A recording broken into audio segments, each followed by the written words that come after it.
Chapter 250. In an empty alley, Mujino Shizuri, Takitsubo Riku, and Frenda are waiting for Kinohita Sai's arrival. They've been waiting for quite some time now. At this moment, Mujino Shizuri's face is starting to show signs of impatience. There's even a hint of anger in her eyes. Finally, she couldn't help but ask Frenda. Frenda, is Kinohita not here yet? Harara, this is so weird. Frenda is holding a phone and continuously dialing Kinohita Sai's number, but she didn't pick up every time. What's going on in the end? Kinohita has always been punctual, plus, Mujino already gave her a death order. Kinohita shouldn't have disobeyed Mujino's orders. Could something have happened? Takitsubo Riku resisted her exhaustion and raised her head to ask Mujino Shizuri and Frenda. The only thing she can think of is that something happened to Kinohita Sai. In a way, something did happen because at this time, Kinohita Sai is running for her life because of a certain wolf behind her. Hearing this, Mujino Shizuri felt that it made sense. She had been doing missions with Kinohita Sai almost every day. Mujino Shizuri understood Kinohita Sai very well. If it wasn't for something happening, she wouldn't have been late. Do we need to pick her up? Frenda raised her phone and asked Mujino. The four of them have GPS. They just need to track her down and they'll be able to find Kinohita Sai. Mujino Shizuri clicked her tongue and said impatiently, "Forget it, with Kinohita's abilities, even if something happened, with her nitrogen armor, escaping shouldn't be a problem. Let's not wait for her, let's go." Frenda and Takitsubo Riku looked at each other helplessly. But they also know that once Mujino has made her decision, she won't be able to change it. Yes. Don't tell me you're super eager to deal with that dark matter? This was Kinohita Sai's first reaction when she heard Wu Yen say that it's time for him to leave. After seeing Wu Yen nod his head, Kinohita Sai couldn't help but ask. Don't tell me you're super crazy? Didn't you just say that the dark matter was super powerful? Indeed, Kakin Taidaku is very powerful. His wine-red eyes suddenly turned golden. Of course, it was only for an instant before the golden color disappeared. Even Kinohita Sai, who was right beside him, did not notice this change. Wu Yen smiled faintly. But I'm stronger than him. Wu Yen sounded very confident and resolute when he said this. If it was before, perhaps Wu Yen wouldn't have a 100% chance of winning against Kakin Taidaku's abnormal dark matter. In fact, the chances of him losing would be much higher. But now, Wu Yen, with his bloodline and new equipment, could even hold off an archangel, let alone a Kakin Taidaku. Therefore, Wu Yen was confident that he could kill Kakin Taidaku directly. Hearing Wu Yen's resolute words, Kinohita Sai was stunned for a moment before she frowned again. Indeed, since you can super defeat Mujino, it seems like you're also a super LV5. If you team up with Mujino Chao, you might be able to defeat Kakin Taidaku. Wu Yen smiled faintly and did not explain. He was secretly laughing in his heart, hoping that Kinohita Sai wouldn't be so shocked that her jaw would drop when the time comes. But Kinohita Sai suddenly changed her tone and looked at Wu Yen. Why do you super want to help us? Yeah, but Wu Yen pretended to be confused and touched his chin. He looked at Kinohita Sai's serious face and smiled. I have no choice. That Kakin Taidaku might hurt my sisters. If I don't help him, he might. Your sisters? Kinohita Sai was stunned and widened her eyes at Wu Yen. She raised her finger and shouted at Wu Yen. Who are you calling your sisters? You super pervert. As expected, you're super pervert. You're super targeting the four of us. Hey, don't misunderstand. Wu Yen immediately shook his head and said righteously, not 4, it's 3. That Aunt Mujino who goes through menopause every day is not my cup of tea. Kinohita Sai pointed at Wu Yen with a trembling finger. She saw how righteous he was when he declared that he wanted to take in 3 sisters, and one of them was her. Kinohita Sai went crazy and shouted, they're not your super sisters. You super pervert. Don't even think about it. Kinohita Sai, don't be shy. You see, we've already done that kind of thing. Isn't it natural for them to become my sisters? Don't make it sound so flirtatious. I was just super hypnotized by you. Kinohita Sai didn't realize that she just said something outrageous and continued to criticize Wu Yen. Also, it's not us, it's you, you're super hypnotized. We didn't do it willingly. Ma, it's all the same, it's super hypnotized. Kinohita Sai felt that her throat was burning and she was panting heavily. One could imagine how excited she was just now. Wu Yen looked at the panting Kinohita Sai and suddenly reached out his hand. While Kinohita Sai was stunned, he lifted her chin and brought her lips closer to his. What are you super trying to do? Looking at the pair of charming wine-red eyes, Kinohita Sai panicked and shifted her eyes away. Her face was frozen because of Wu Yan's action. She wanted to break free from Wu Yan's hand, but she stopped because of Wu Yan's next sentence.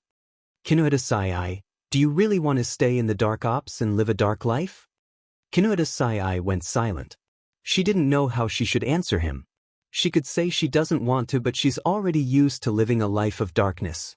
If she said she wants to, she would feel a sense of helplessness that came from the depths of her heart.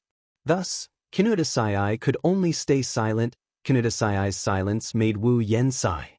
While Kinohita Sai was silent, Wu Yen suddenly leaned forward and kissed her on the lips. The silent Kinohita Sai was stunned.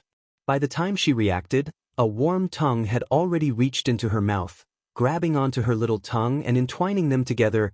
Kinohita Sai's eyes widened as she looked at Wu Yan's face that was magnified countless times.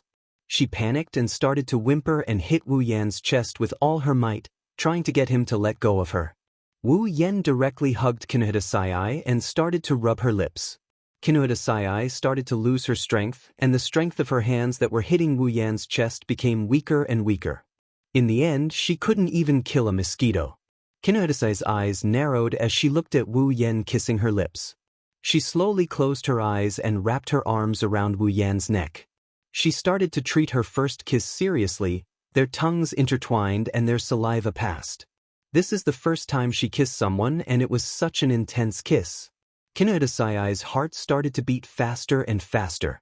Even her body started to heat up. Her breathing started to become difficult. That suffocating feeling made Kinohita Sai feel a faint sense of happiness. Kinohita Sai was at a loss as she felt this suffocating happiness. She didn't know what to do. After a long time, their lips parted. Looking at Kinohita Sai, who was panting heavily, Wu Yen smiled. Kinohita Sai, are you still going to reject me? Kinohita Sai was gasping for breath. Even answering Wu Yen was a bit difficult. Seeing this, Wu Yen smiled and said domineeringly, Anyway, I want you, Takitsubo Riku and Frenda. I don't plan to let any of you go. After saying that, Wu Yen lowered his head and licked Kinohita Sai's lips. He then pecked her lips a few more times before smiling. Well, it's okay if you don't know how to answer me. Wait until I find Takitsubo Riku and Frenda first.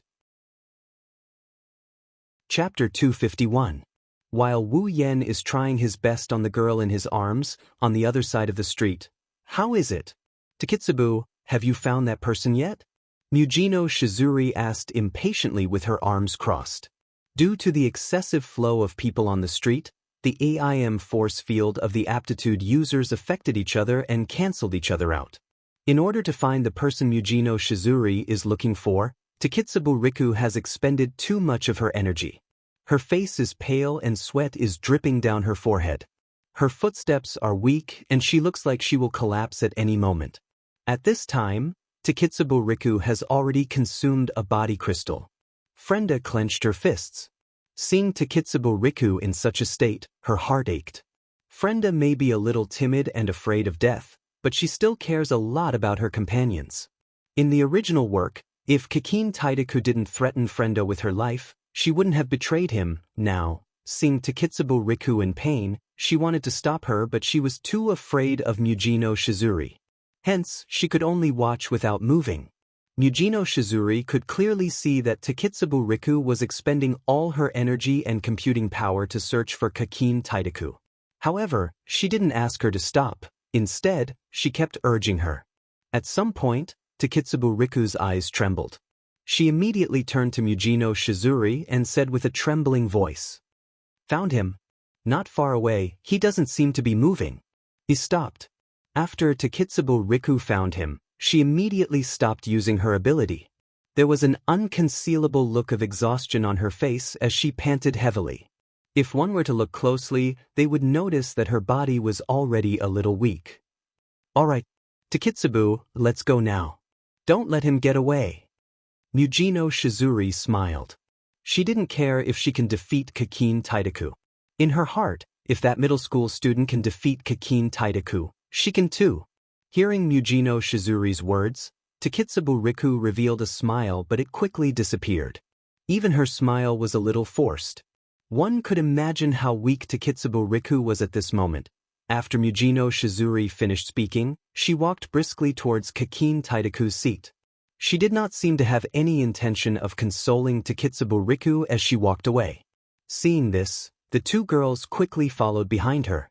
However, after taking a few steps, Takitsubo Riku stumbled and half knelt on the ground. Takitsubo! Frenda exclaimed and quickly ran to Takitsubo Riku's side to support her. Are you alright? Takitsubo! Hearing this, Mujino Shizuri, who was walking in front, stopped and turned around. Seeing Takitsubo Riku's extremely weak state, she frowned and asked in annoyance, "What's wrong?" "I'm fine." Perhaps it was due to her mental exhaustion. Takitsubo Riku's reply was weak and feeble, which made Frenda a little worried. "Takitsubo, why don't you take a rest first?" Frenda asked hesitantly. At the same time, she secretly glanced at Mujino Shizuri, as if to ask for her opinion. Mujino Shizuri looked at Takitsubo Riku with furrowed brows. Even though Takitsubo Riku was of no help during the battle, she was indispensable during the pursuit. If Kakin Taidaku ran away again, how are they going to pursue him? Seeing Mujino Shizuri's silence, Frenda also fell silent. Takitsubo Riku took a deep breath and stood up from the ground. "I'm fine, we can continue." This time, Mujino Shizuri smiled. "That's good if that's the case, let's continue the pursuit." Frenda and Takitsubo Riku could only nod in agreement. Passing through the crowd, under Takitsubo Riku's guidance, they crossed street after street. Finally, the three members of Item turned into a small street and arrived in front of a very large warehouse. After arriving at this place, they stopped in their tracks. At the same time, they focused their attention and looked ahead without moving an inch. A young man with an evil aura is leaning against the wall outside the warehouse. He has a half-smile on his face, but it's not hard to tell that he's not in a good mood. His eyes are filled with a faint evil aura. His brown pupils are looking at Mujino Shizuri, Takitsubo Riku, and Frenda. He doesn't seem surprised by their appearance. It's as if he's been waiting for them here. "It's Kakin Taidaku. Finally found me? Well then, members of Item, what business do you have with me?" Kakin Taida laughed evilly and said to Mujino Shizuri and the others. What he said surprised Mujino Shizuri and the others. "You knew that we were following you?" Mujino Shizuri raised an eyebrow. It's an elegant action, but it can't hide her anger at Kakin Taidaku's teasing attitude. Hearing Mujino Shizuri's question, Kakin Taidaku pursed his lips and looked at Takitsubo Riku. "When that little girl used her ability, I knew." Mujino Shizuri's expression froze, her eyes narrowed. Kakin Taidaku didn't even look at Mujino Shizuri, he continued to look at Takitsubo Riku. "Originally, I wanted to create a special particle to emit the same AIM field as me and lure you guys to another place. But I was curious why you guys were looking for me, so I stopped here and waited for you guys." "Why?" Mujino Shizuri smiled. Green light suddenly appeared around her. Green light orbs appeared around her. "Do you need me to explain?" Holding up an atomic collapse orb, Mujino Shizuri looked at Kakin Taidaku with a half-smile. She seems to be laughing at his teasing just now. Kakin Taidaku laughed. He laughed very happily, but also very angrily. "You, the fourth member who couldn't even take down a hunter, even if all of you went out together? Ha!" Kakin Taidaku laughed out loud as if he just discovered something very happy. He couldn't stop himself. "You bastard." Ever since her defeat against Wu Yen, Mujino Shizuri still felt like there was a thorn in her back. She felt very uncomfortable. Now that Kakin Taidaku pointed it out, The anger from her memories instantly swallowed her rationality. A blinding beam of light shot out from Mujino Shizuri's hand and hit Kakin Taidaku. Mujino Shizuri frowned. Even though it looks like she hit him, but how could Kakin Taidaku be defeated so easily? This is your atomic collapse? Kakin Taidaku's disdainful voice rang out. Mujino Shizuri's face turned serious as she looked up. A faint black gas appeared in front of Kakin Taidaku's chest. He stood there unharmed. This. Mujino Shizuri stared at the unharmed Kakin Taidaku in disbelief. Frenda and Takitsubo Riku had the same expression on their faces. They had never seen anyone come out unscathed after being hit by Mujino Shizuri's meltdown atomic bomb. Kakin Taidaku patted his chest, and the black gas in front of his chest rippled. Kakin Taidaku curled his lips and said with disdain, "What's so strange about that? This layer of dark matter, no matter what it is, as long as it touches it, it will be broken down into the most basic atoms. At the same time, it will lose all its speed and most of its energy." Kakin Taidaku looked at Mujino Shizuri and laughed. "If I remember correctly, your atomic collapse is the basic electrons, right?" Mujino Shizuri was stunned. She didn't expect her atomic collapse to be countered so easily. Mujino Shizuri had an ominous premonition. She suddenly had a feeling that something bad was about to happen. Did I think too much of it? Chapter 252. Seeing Mujino Shizuri's stunned expression, Kakin Taidaku finally stopped laughing. A helpless smile appeared on his face as he shook his head and said disappointedly, "Looks like you're very confident in your abilities.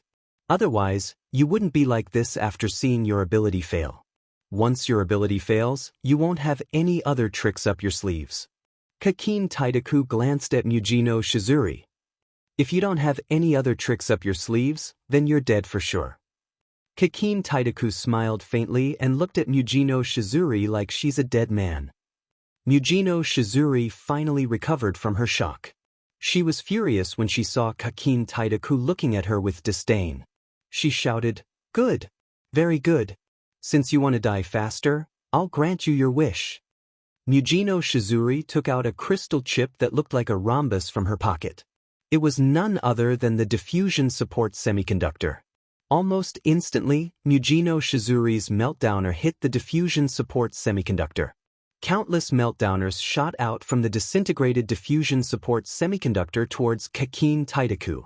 Kakin Taidaku had an evil smile on his face. He smiled at the incoming meltdowner atomic bomb as if he was welcoming a guest.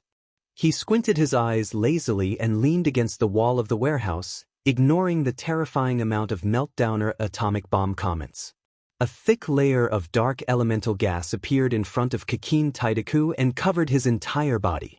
Following the movement of the gas, countless meltdowns appeared and smashed into Kakin Taidaku's body. The meltdowners exploded continuously and buried Kakin Taidaku's body. The warehouse behind Kakin Taidaku started to distort severely. Several meltdowners shot out from the walls from time to time. Frenda and Takitsubo Riku ran away as fast as they could when Mujino Shizuri took out the diffusion support semiconductor. They stood there looking at the center of the explosion in fear. This isn't the first time they've seen this scene, but every time they see it, they're terrified. The battle only lasted for a short while. Even the time spent talking was longer than the actual battle. But this battle was destined from the start. It's not something people of their level can interfere with. With the help of the diffusion support semiconductor, the meltdowner atomic bomb fired randomly at Kakin Taidaku's position. Mujino Shizuri smiled when she saw Kakin Taidaku's figure buried in the center. But soon her smile froze. Countless meltdowns hit Kakin Taidaku's body, but they all stopped in front of him. Then, they were all disintegrated by the layer of black gas, the dark elemental substance. Not a single one hit Kakin Taidaku. This. Mujino Shizuri stared blankly at Kakin Taidaku, who had a calm smile on his face. She couldn't believe that her own ability was so powerless in front of his dark matter. Frenda and Takitsubo Riku looked at each other in disbelief. After all, in their eyes, Mujino Shizuri was the epitome of invincibility. Ever since they formed item with Mujino Shizuri, they've never seen an enemy that could last more than 10 rounds against Mujino Shizuri. However, after that day, everything changed. The invincible Mujino Shizuri was defeated by a thief who stole a test subject by Wu Yen. From that day onwards, Mujino Shizuri's image in their hearts was reduced by half. On the day of the encirclement mission with the hounds, Mujino Shizuri was once again defeated by a strange woman. She didn't even have a chance to fight back. Mujino Shizuri's image in their hearts was reduced by half again. Could it be that Mujino Shizuri was going to fail again? This thought appeared in Frenda and Takitsubo Riku's mind. At the same time, they felt a deep sense of fear. Looking at the evil smile on Kakin Taidaku's face, Frenda and Takitsubo Riku didn't think that Kakin Taidaku, the leader of Academy City's Black Ops, would let them go like Wu Yen and Ikaros. In other words, if Mujino Shizuri loses this time, they're dead for sure. Kakin Taidaku looked at the stunned Mujino Shizuri and felt even more disdain in his heart.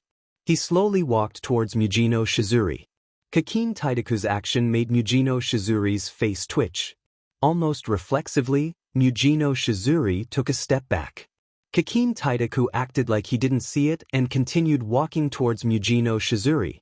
Every time Kakin Taidaku took a step forward, Mujino Shizuri would subconsciously take a step back. It's obvious that Mujino Shizuri is starting to feel fear towards Kakin Taidaku. Kakin Taidaku frowned and looked at Mujino Shizuri. Why are you taking a step back? Didn't you want to mess with me? Then stop wasting time. What other skills do you have? Hurry up and use them. Kakin Taidaku looked a little annoyed. In his mind, this kind of low-level battle is just a waste of his time. This is also the result of his personality of looking down on those below him. Damn it! Mujino Shizuri stopped in her tracks. She looked at Kakin Taidaku with anger and fear. She had to admit that Kakin Taidaku had guessed correctly. Due to her strong confidence in her abilities, Mujino Shizuri relied too much on her abilities. Now that her abilities have failed, she has no other options left. At this moment, due to the meltdown of atoms, the warehouse is burning with flames everywhere. The temperature is rising rapidly, making Mujino Shizuri feel her throat dry up. Feeling her emotions fluctuating, Mujino Shizuri clenched her fists tightly. Thinking about the recent failures, Mujino Shizuri almost went crazy. Am I going to fail again? Thinking of this, Mujino Shizuri screamed hysterically. Damn it! He's clearly only ranked third before me. Kakin Taidaku stopped in his tracks. The smile on his face gradually disappeared. His expression sank, and his bangs covered his eyes. Following Kakin Taidaku's silence, a bloody aura started to spread in the air. Mujino Shizuri's body trembled and a horrified expression appeared on her face. A low voice that sounded like it came from hell crawled out from Kakin Taidaku's mouth. I have to say, Mujino Shizuri, you have angered me. What does Kakin Taidaku hate the most? In the past, it might be Accelerator Passage, but now, it's Misaka Mikoto. That day, he was defeated by Mikoto without any resistance. The layer of dark matter on his chest that can decompose anything was torn apart by Mikoto's railgun in the most violent way possible. At the same time, Kakin Taidaku's pride was shredded to pieces. Especially when he thought about how confident he was in the beginning, flapping his 6 wings and appearing in front of Misaka Mikoto. From his point of view, asking for something from Misaka Mikoto should be a piece of cake. However, Kakin Taidaku did not expect that he was wrong from the beginning, very wrong. What he thought would be a piece of cake in Misaka Mikoto's eyes, it was like a circus. When he thought about how he acted like a clown explaining his invincible ability, Kakin Taidaku almost went crazy. On top of that, his ranking dropped to 3rd place. Mujino Shizuri's words about being in 1st place completely ignited the hatred in Kakin Taidaku's heart. Chapter 253. When Kakin Taidaku raised his head again, the gloominess on his face was gone. However, Mujino Shizuri did not let her guard down. She could feel an even stronger aura in the air. Mujino Shizuri shrunk back, fear creeping into her heart. Frenda and Takitsubo Riku shared the same feeling. Suddenly, Kakin Taidaku raised his hand. The dark matter around him began to glow and swirl into his palm. Mujino Shizuri, Frenda, and Takitsubo Riku all had different expressions on their faces. A floating black orb appeared in Kakin Taidaku's hand. Then, in an instant, it was fired in the direction of Mujino Shizuri. Mujino Shizuri felt a great sense of danger. Her mind went blank. Looking at the black ball of light that was filled with a destructive aura, Mujino Shizuri bit her lips in hatred. Without thinking, she simply threw away the diffusion support semiconductor in her hand and opened the collapsing atom electronic shield made of ambiguous wave particle state in front of her with all her strength. In the next second, the black orb exploded a meter in front of Mujino Shizuri. Boom! An earth-shattering sound came from the center of the explosion. It was as if an atomic bomb had exploded. A rather powerful mushroom cloud slowly rose from the empty space of the warehouse.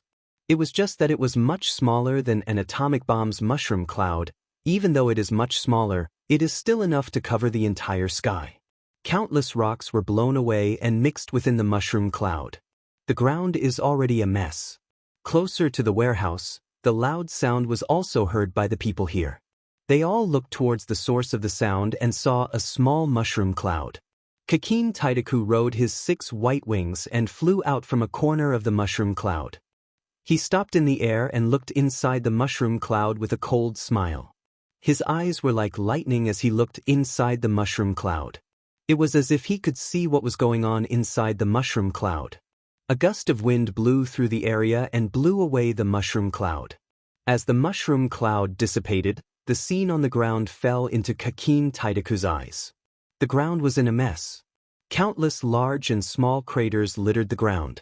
Rocks and debris were scattered everywhere. At the center, in the largest crater, Mujino Shizuri was there. Not far away on the ground, Takitsubo Riku and Frenda are also covered in wounds. Their clothes are tattered and their faces are covered in dust. They're struggling to move on the ground. Mujino Shizuri coughed incessantly as the dust was sucked into her windpipe. Her clothes were in tatters, but compared to Takitsubo Riku and Frenda, she was in a much better state. Looking at Kakin Taidaku flying in the sky with absolute power, Mujino Shizuri's face was filled with fear. One hit. Just one hit. Her meltdown atom shield was destroyed in one hit. The shockwave from the explosion caused quite a bit of damage to her. Frenda and Takitsubo Riku were so far away, but they were also caught in the shockwave. They can't even stand up now. How is this possible? How is he so strong? Impossible. Mujino Shizuri shrunk back a little. Her heart kept repeating this sentence. Even her mouth was mumbling like a mosquito. It was as if she had lost her mind. Mujino Shizuri raised her head with difficulty to look at Kakin Taidaku in the sky. She couldn't believe it. She couldn't believe it. They were both LV5. How could he be so strong? Was the dark matter really that powerful? Misaka Mikoto. How did she defeat such a monster? Kakin Taidaku flapped his 6 pairs of wings and gently floated down from the sky. He landed in front of Mujino Shizuri, giving her a shock. Looking at Mujino Shizuri's cowering body, Kakin Taidaku narrowed his eyes and shook his head in disdain. That's it? How boring. Mujino Shizuri gritted her teeth and used Meltdown Atom Shield on Kakin Taidaku's body. However, it was quickly disintegrated by the layer of dark matter. Mujino Shizuri was stunned for a moment before she hysterically used Meltdown Atom Shield on Kakin Taidaku's body. However, without exception, all her attacks were disintegrated 10 centimeters away from Kakin Taidaku's body. Looking at the crazed Mujino Shizuri, the disdain in Kakin Taidaku's eyes slowly disappeared. He looked at Mujino Shizuri as if he was looking at a dead person. A beam of light shot out from Kakin Taidaku's wings and landed on Mujino Shizuri's body. After a loud bang, Mujino Shizuri was sent flying by the beam and landed on the ground. Her body was covered in wounds and traces of blood were all over her body. Kakin Taidaku walked in front of Mujino Shizuri and looked down at her who was struggling to get up from the ground. He chuckled. I really don't understand. With your abilities, why did you dare to come knocking on my door? Do you have a death wish? Mujino Shizuri was silent. It's not that she didn't want to speak, it's just that she can't speak anymore. It's as if all the bones in her body have fallen off. Her throat was filled with the thick taste of blood. Her eyes have lost all light and despair filled her heart. Kakin Taidaku clicked his tongue in annoyance and turned his head to look at Frenda and Takitsubo Riko. His lips curled into an evil grin. Seeing that you're also LV5, I'll let you live and kill you last. Kakin Taidaku laughed maniacally and turned to look at Frenda and Takitsubo Riko. I'll help you take care of your subordinates first. Frenda's face was filled with shock, fear and the desire to live. She struggled to speak to Kakin Taidaku. Don't kill me. They don't want to die. Oh? Kakin Taidaku looked at Frenda in surprise and laughed. Who knows what he was laughing about? He nodded as if he understood her and laughed. Surprisingly cowardly. Fine, I'll let you live too. After saying that, Kakin Taidaku glanced at Takitsubo Riko, bent down and grabbed her by the collar, pulling her up. Laughing maniacally, Kakin Taidaku said, If that's the case, I'll let you die first. Seeing that you were able to track me down, I wanted to let you live until the end. But your leader is a LV5, I can't let her die before you, right? Your teammates are begging for mercy, so I'll kill you first. Takitsubo Riko's tired eyes turned to Kakin Taidaku. Looking at his maniacal laughter, her eyes flickered. Memories of the past surfaced in Takitsubo Riko's mind.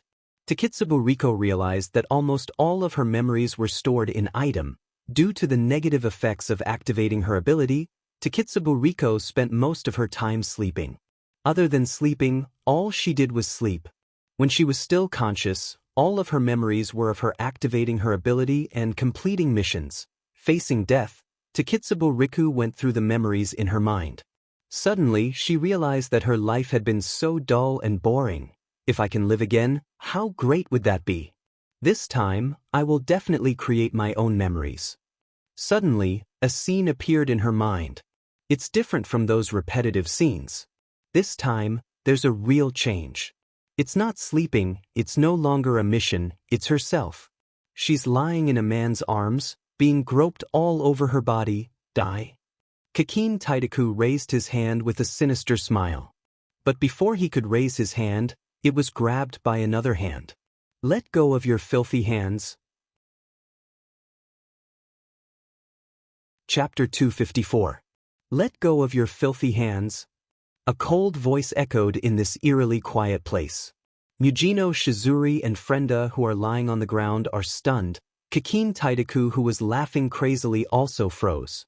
A second after the voice sounded, a huge force was applied to Kakin Taidaku's hand. Intense pain was transmitted to Kakin Taidaku's mind. He subconsciously screamed in pain. Takitsubo Riko immediately opened her eyes. Her eyelids had been closed for most of her life. The speed at which she opened her eyes in the past was not as fast as this time.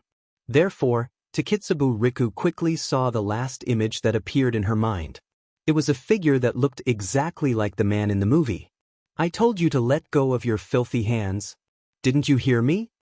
As soon as he finished speaking, a fist enlarged in front of Kakin Taidaku's eyes. Before he could react, the fist landed on his face. Intense pain came from his face. This time Kakin Taidaku couldn't scream as he was sent flying.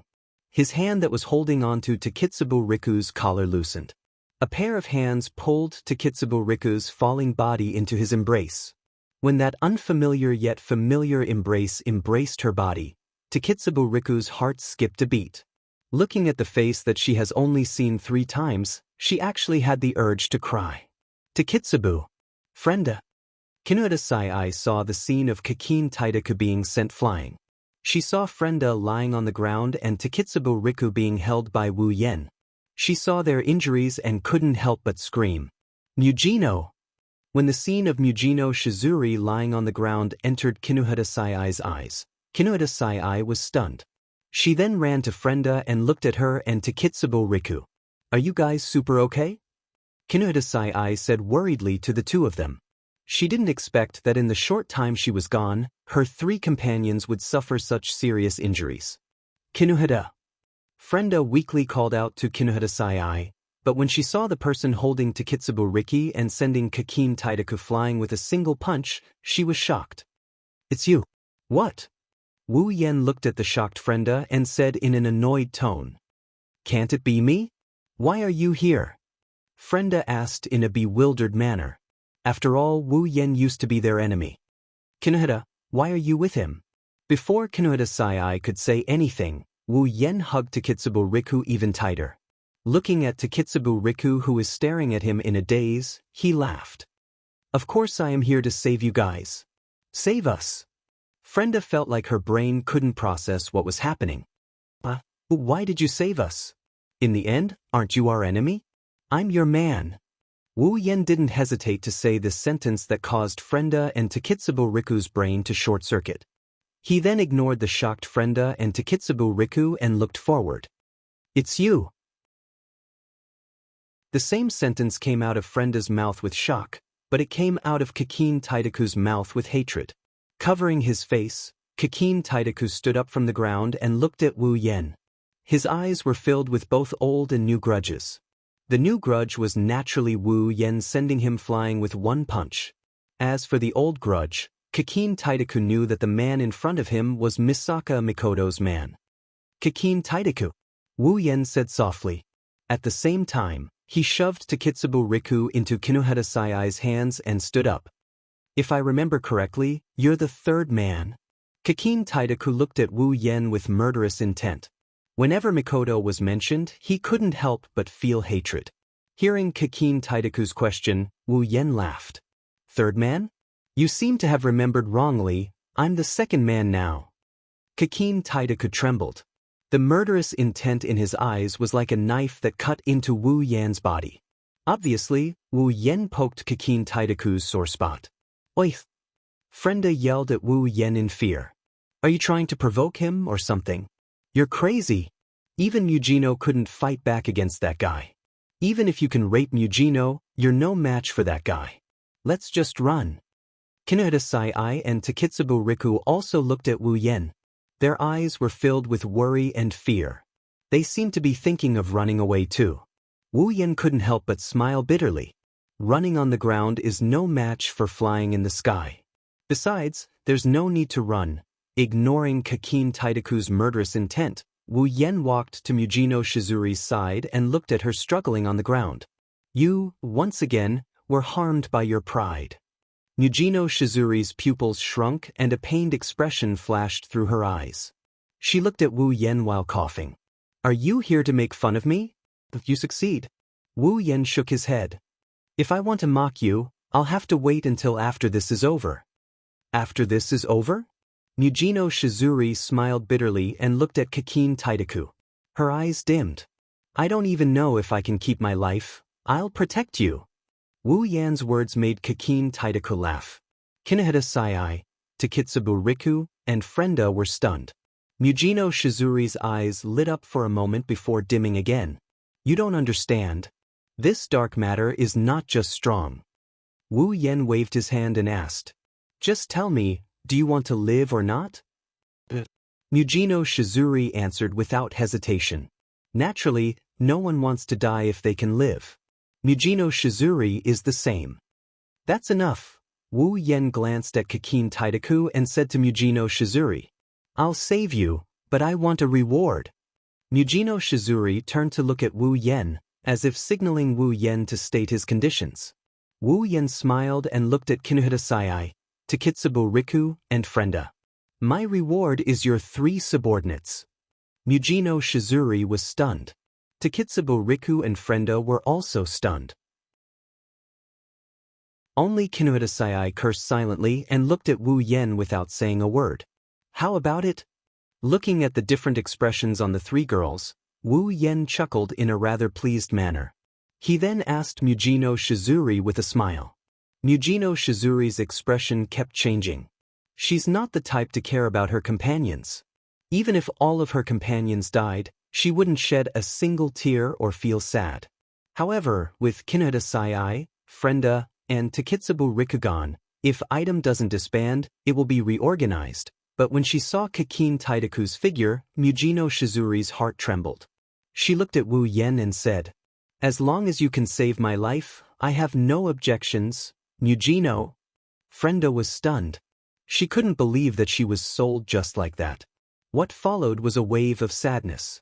Frenda has done a lot of things in the past. She didn't expect that this time, it would be her turn to be sold.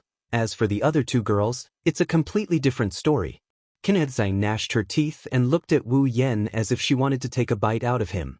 Takitsubu Riku's eyes flashed with surprise. "Can I follow him from now on?"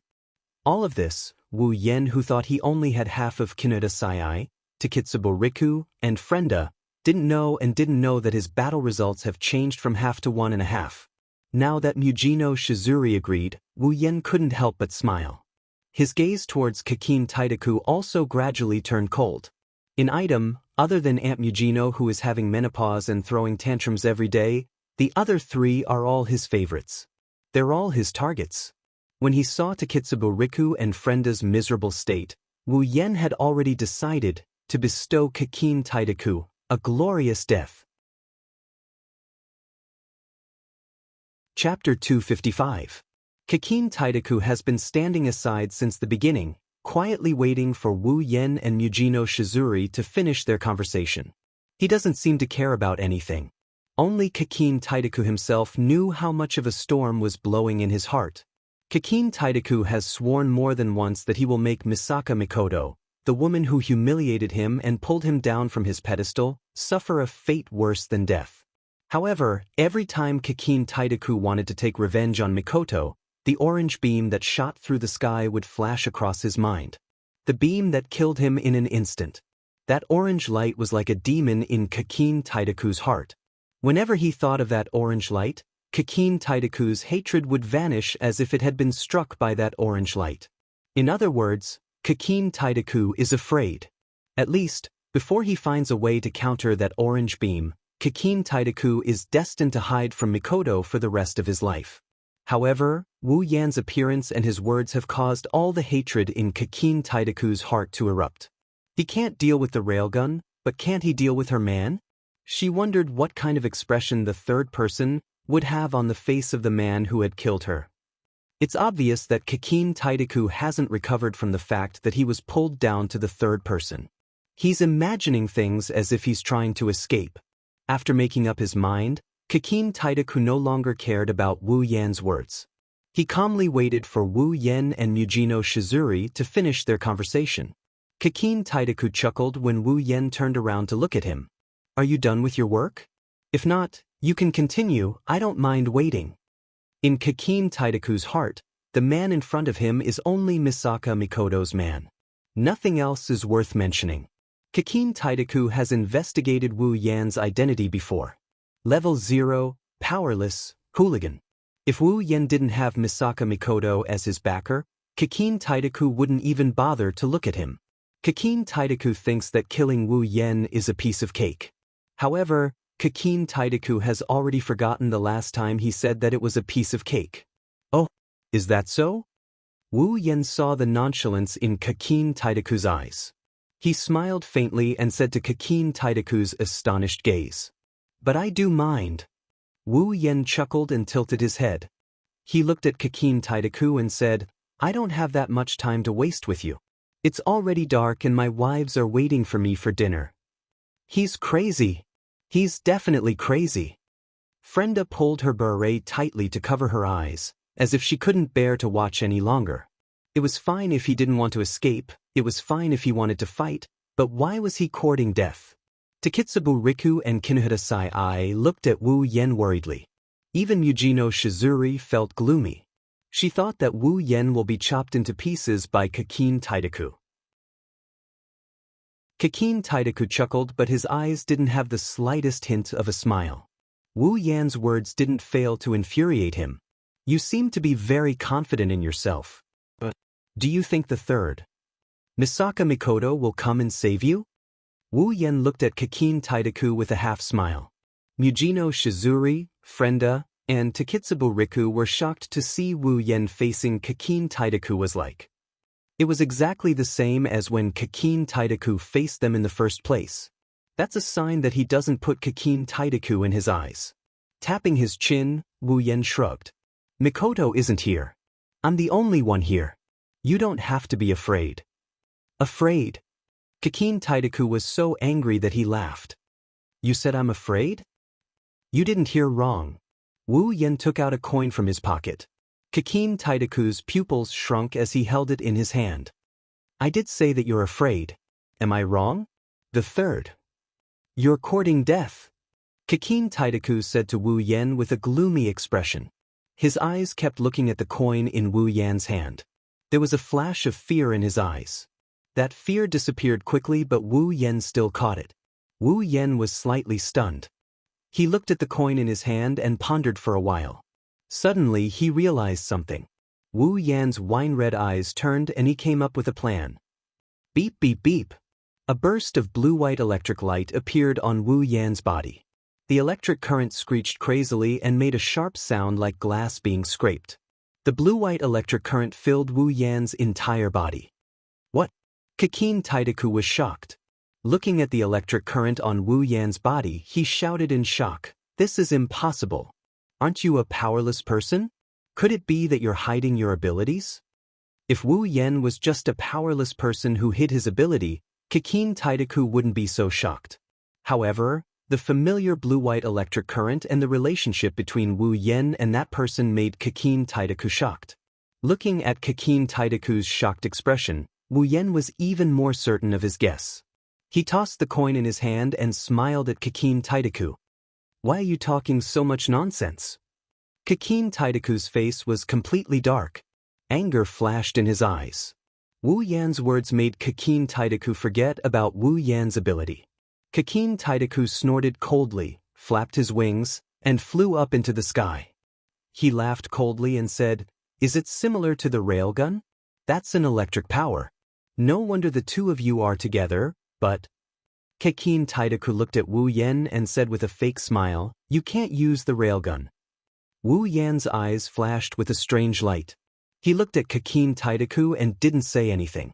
He raised his hand and the electric current on his body flowed towards the coin in Wu Yan's hand. Kakin Taidaku's pupils shrunk when he saw this familiar yet nightmarish scene. He pretended to be calm and told himself that this was impossible. However, what happened next made Kakin Taidaku's handsome face turn green. The coin in his hand glowed white as the electricity flowed through it. It turned into a tiny white. Wu Yan's wine-red eyes turned golden. Kinohita Sai, Takitsubo Riku, Frenda, and Mujino Shizuri who were watching Wu Yen were stunned. Wu Yan's wine-red eyes were enough to make them suspicious. Now that they turned gold, it was extremely strange. As for Kakin Taidaku, when he saw the token in Wu Yan's hand, he couldn't help but shudder. A sense of dread crept into his heart. He screamed, "Oh no!" in his mind. The next second, the railgun's orange beam shot towards Kakin Taidaku with lightning speed. Kakin Taidaku, Mujino Shizuri, Kinohita Sai, Takitsubo Riku, and Frenda were all shocked. Super electromagnetic gun. Everyone exclaimed in unison. Instinctively, Kakin Taidaku waved his hand, and 3 layers of dark matter appeared in front of him.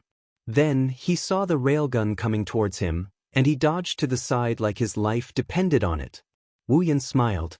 If Kakin Taidaku looked closely, he would notice that his railgun was nothing compared to Mikoto's railgun last time.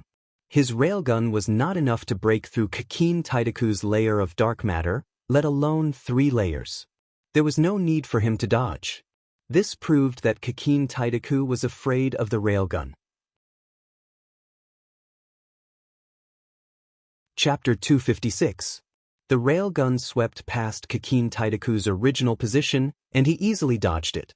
However, Kakin Taidaku's face was still filled with shock. It was as if the beam that he easily dodged was some kind of terrifying thing. It was hard to understand. Kakin Taidaku didn't realize that the railgun was no match for Mikoto's railgun in terms of speed and power. He looked at Wu Yen and gritted his teeth. Why do you know how to use railgun? Isn't that Misaka Mikoto's skill? Wu Yen had a faint smile on his face the whole time. He looked at Kakin Taidaku, who is still in a state of shock. His eyes flashed with a playful glint. He waved his hand and he took out another coin and kept it in his hand. Who knows? You bastard. Kakin Taidaku slowly put away the shock on his face. Instead, it was replaced by anger. The 6 pairs of wings on his back spread out. Instantly, each of the wings glowed with white light. Following that, 6 pure white beams of light shot out from the 6 wings. These 6 pure white light beams were facing the 6 super railgun cannons that were already right in front of them. Everyone was shocked. They didn't expect the railgun to be fired so easily. The railgun tore through the pure white light beams and headed straight for Kakin Taidaku. Kakin Taidaku looked at the 6 railguns and felt that they were not a threat to him. Still, he could not help but feel a little scared. In the end, Kakin Taidaku chose to dodge.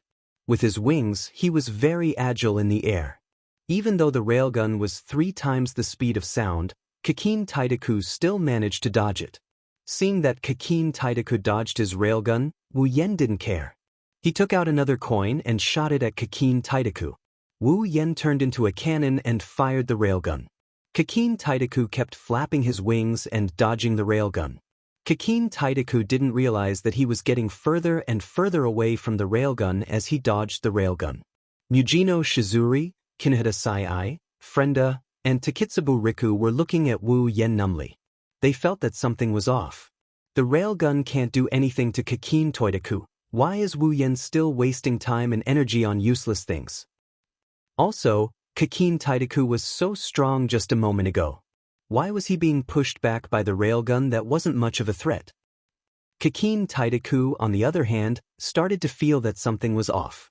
He realized that these railguns weren't as strong as the railgun Misaka Mikoto used. That's right. His eyes flickered. In the end, Kakin Taidaku didn't choose to take the railgun head-on. He flapped his wings and dodged the railgun while flying away from the ground. When Kakin Taidaku's body became a dot in the sky, Wu Yen smiled in satisfaction and stopped firing the railgun. Wu Yen extended his hands and his fingers started to glow with electricity. The electricity turned into electricity and under Wu Yan's control, it drilled into the ground. In the next second, small iron particles started to float up from the ground and wrapped around Wu Yan's limbs. Looking at Mujino Shizuri, Kinohita Sai, Frenda, and Takitsubo Riku, Wu Yen chuckled and said, "Wait here for a bit. It'll be over soon." Ignoring the reactions of the 4 girls, Wu Yen floated up from the ground and flew towards Kakin Taidaku like a rocket. Kakin Taidaku let out a sigh of relief when he realized that the railgun was no longer firing. However, before he could relax, a figure appeared in front of him like a cannonball. A familiar face appeared in front of him. Kakin Taidaku's expression changed. He didn't expect his opponent to be able to fly. A hand grabbed Kakin Taidaku's collar and threw him even higher into the sky. Kakin T2 was tumbling in the sky. His face was filled with anger. After all, he had been tricked by this guy who he didn't even put in his eyes. Kakin Taidaku steadied himself and spread his 6 wings. White light flashed and a beam of light shot out. Wu Yan's golden eyes narrowed and he leaped into the air like he's walking on solid ground. He left behind afterimages as he dodged the pure white beams. Then he dashed towards Kakin Taidaku. The wings on his back flapped again. This time, it wasn't white light but black light. The black light spun around the wings and turned into a few black flames. They followed the beam of light and attacked Wu Yen. Wu Yan's expression changed when he sensed the presence coming from the black flame. He changed direction and with a quick dash, he dodged the flame. However, as Wu Yen changed direction, the black flames also changed direction and chased after Wu Yen. Wu Yen was surprised. Kakin Taidaku laughed coldly, and a mocking smile appeared on his face. It was too easy to add a tracking property to his dark matter. Smell, aura, airflow, all of these could be the target of his dark matter. Wu Yen looked at the sneering Kakin Taidaku and then he turned to look at the ground. Seeing that he can't see the ground anymore, Wu Yen grinned. The black flames caught up with Wu Yen at an unimaginable speed. Just as it was about to hit Wu Yen, it was entangled by a large amount of electricity. The blue and white electricity collided with the black flames. There was a muffled sound and then it dissipated into sparks. An acceleration. Wu Yen quickly approached Kakin Taidaku and suddenly stopped. He looked at Kakin Taidaku. His golden eyes were like still water. There was no emotion in them. It was as if he was looking at a person who was about to die. Kakin Taidaku frowned and looked at Wu Yen, who suddenly stopped. He laughed. What? You don't want to fight anymore? You think you can just let it go like this? Wu Yen smiled and looked at the vast sky. He said to Kakin Taidaku, "This place is not bad, right?" Kakin Taidaku was shocked. He shook his head and laughed. "I didn't expect you to be in the mood to admire the environment. Are you trying to stall for time? Or have you already informed Misaka Mikoto and she is coming to save you?" "No, I said from the beginning that I am the only one here. There is no need to stall for time." Wu Yen shook his head and floated in the air. His golden eyes shone with an intriguing light as he looked at Kakin Taidaku. "I just think that this environment is not bad. If I let you die here, die?" Kakin Taidaku chuckled. His laughter got louder and louder. Soon, his laughter echoed in the dark sky. "Are you saying that you want to kill me here? Ha! This is the funniest joke I have ever heard." Kakin Taidaku raised his hands. In the sky, countless black dots appeared around him. They were like black fireflies. They circled around Kakin Taidaku and flowed into his hands. The black dots gathered in Kakin Taidaku's palms. As the black dots flowed in, 2 black balls of light appeared in Kakin Taidaku's hands. Kakin Taidaku raised the 2 black balls of light and laughed. He looked at Wu Yen and said, "I would like to see how you are going to kill me." "You will find out soon enough." A transparent bow appeared in Wu Yan's hands. Chapter 257. It looks like a pair of black crystal wings. The bow is transparent, but inside it, there is a star-like glow. The first time someone sees it, they will have this thought in their mind. Elegant, beautiful, full of charm. Seeing such a beautiful bow for the first time, Kakin Taidaku was stunned. He stared at the elegant bow and couldn't move his eyes away. Even the black ball of light in his hand almost couldn't be maintained.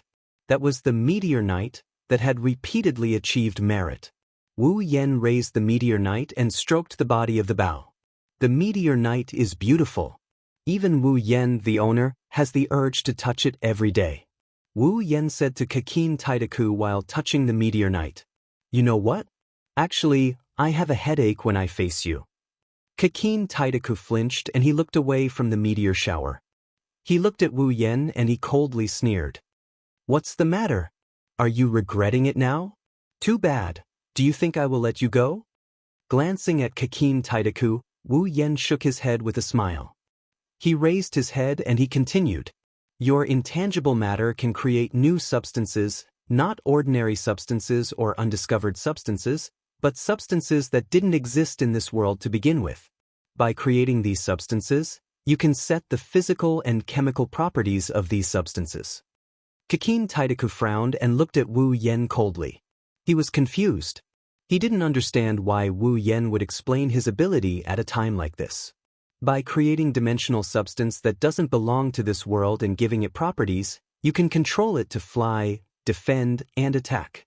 You can even create strong winds, shockwaves, and light beams. From a certain perspective, you can be considered omnipotent. Dimensional substance. Kakin Taidaku felt irritated when he saw Wu Yen talking to himself and analyzing his ability. He even felt uneasy. Kakin Taidaku suppressed his irritation and said coldly to Wu Yen, "You know it pretty well." "That's right. My dimensional substance is that powerful. Even if you know it, what's the point? What's the point of saying all this? Psychological warfare? I'm sorry, but you are destined to fail. It's very powerful. Dimensional substance." Kakin Taidaku's expression darkened as he listened to Wu Yan's monologue. He can see that Wu Yen has no intention of talking to him. Kakin Taidaku was furious. He threw the black orb at Wu Yen. The black balls fell from the sky, bringing with them traces of sparks. They looked like 2 black meteorites, at least on the surface. And the power, even if it was not as strong as a meteorite, was definitely enough to crush a person into powder. Wu Yen only glanced at the 2 black balls with such terrifying power. Then, a black wave that looked like a giant wave of the ocean suddenly appeared in front of Wu Yen from the distant ground and rolled in front of him. The huge black wave rolled and surged. As the iron sand wave surged, countless iron sand swords began to condense with a purpose, pointing at the attacking black ball from afar. Accompanied by the sound of wind breaking, the iron sand swords were thrown out. In the vast night sky, the swords were divided into two groups, shooting towards the two black balls respectively. The black orbs and the black swords met. One side had countless swords while the other side only had two. However, the meeting was like the meeting of two powerful armies. The black orbs were two generals who had always been victorious. They moved freely in the huge army formed by the black swords. Wherever they passed, the soldiers formed by the black swords were like fragile glass, smashed into pieces. In a short period of time, the soldiers formed by the black swords were retreating in defeat. Their numbers were also decreasing. As long as they were hit by the two victorious black balls, they would immediately scatter into primitive iron sand and be toyed around by the two victorious generals. If the black balls were like two victorious generals who had fallen into an army's lair, then the terrifying number of black swords would be like ants that were about to bite an elephant. They would bite down on the two powerful but clumsy elephants one after another. Even if the charging ants were trampled to death by the elephants, new ants would immediately replace them from behind. Gradually, under the biting of numerous ants, the two elephants began to lose strength. Even though the number of ants that died under their feet was uncountable, the new ants were slowly nibbling away at their lives bit by bit, slowly bringing them to their end. In the end, the victorious general killed an entire army and died from exhaustion. In the end, the ants finally bit the huge elephant to death, but they themselves also died out. In the end, only the masters of the two armies were left. They faced each other without any injuries. However, one of them was calm while the other looked a little pale. Wu Yen smiled faintly. His golden pupils landed on Kakin Taidaku. Looking at the layer of black dark matter in front of him, Wu Yen said softly, "Kakin Taidaku, do you know why I said so much?" Wu Yen didn't seem to want Kakin Taidaku to answer. He immediately said something that made Kakin Taidaku laugh. "That's because I can't do anything to your dark origin substance either." Wu Yen shook his head helplessly. Even Mujino Shizuri's meltdown atom and my super railgun couldn't tear apart your layer of dark matter. What can I do? Kakin Taidaku's expression changed when he heard Wu Yen say that his railgun couldn't tear through your dark matter. He seemed a little upset that he was afraid of Wu Yan's railgun. Wu Yen noticed Kakin Taidaku's upset expression. Wu Yen smiled and said, "Looks like you're really scared by Mikoto's railgun." Wu Yen raised the meteor shower in his hand. There was a hint of helplessness in his eyes. This meteor knight was originally my trump card, but I didn't expect to use it twice in just a few days. Now, I'm taking it out again. How ironic. Wu Yen smiled as he looked at Kakin Taidaku's expression. His lips curled into a cold smirk. "Do you know why I said so much?" Kakin Taidaku flinched and he frowned. Wu Yen snickered when he saw this. "That's because I'm trying to lure you away from the ground." Kakin Taidaku was shocked. At this moment, he finally realized that under his feet, not far from the layer of dark elemental substance that wrapped around his body, there was a thin layer of iron sand supporting him, slowly lifting him up. When Kakin Taidaku looked down at his feet, Wu Yen raised the meteor shower in his hand. Starlight began to gather in the night sky. Silver light began to appear. An arrow made of starlight condensed into the shape of an arrow. Be it the super railgun, the iron sand, or the analysis of the dark matter, all of them are meant to lead you to a higher place. A cold voice sounded. Following that was a flash of starlight and a terrifying aura that caused Kakin Taidaku's expression to change. It came from the meteor shower and enveloped his body. Because the arrow was pointed at the pale-faced Kakin Taidaku. Wu Yan's eyes narrowed. If I use my meteor shower in Academy City, it will destroy the entire city. A meteor was released from the meteor shower. It pierced through space, through heaven and earth. At the same time, it pierced through Kakin Taidaku's weak body. When Kakin Taidaku regained his senses, the dark matter in front of him had disappeared. All that was left was a bloody hole in his chest. Chapter 258. Starlight exploded in the dark night sky. The arrow that turned into a meteor pierced through the sky and shot towards the distant horizon. After an unknown amount of time, a soft sound rang out and a destructive energy spread out from the distant horizon. It passed through the void and ripples appeared on the horizon. As the ripples spread out, the clouds in the night sky were like ice cubes placed in high temperature. They were quickly extinguished at a speed visible to the naked eye. The ripples were like waves of fire that swept across the entire sky. In an instant, the temperature of the land seemed to have increased by quite a bit. Under the night sky, Academy City.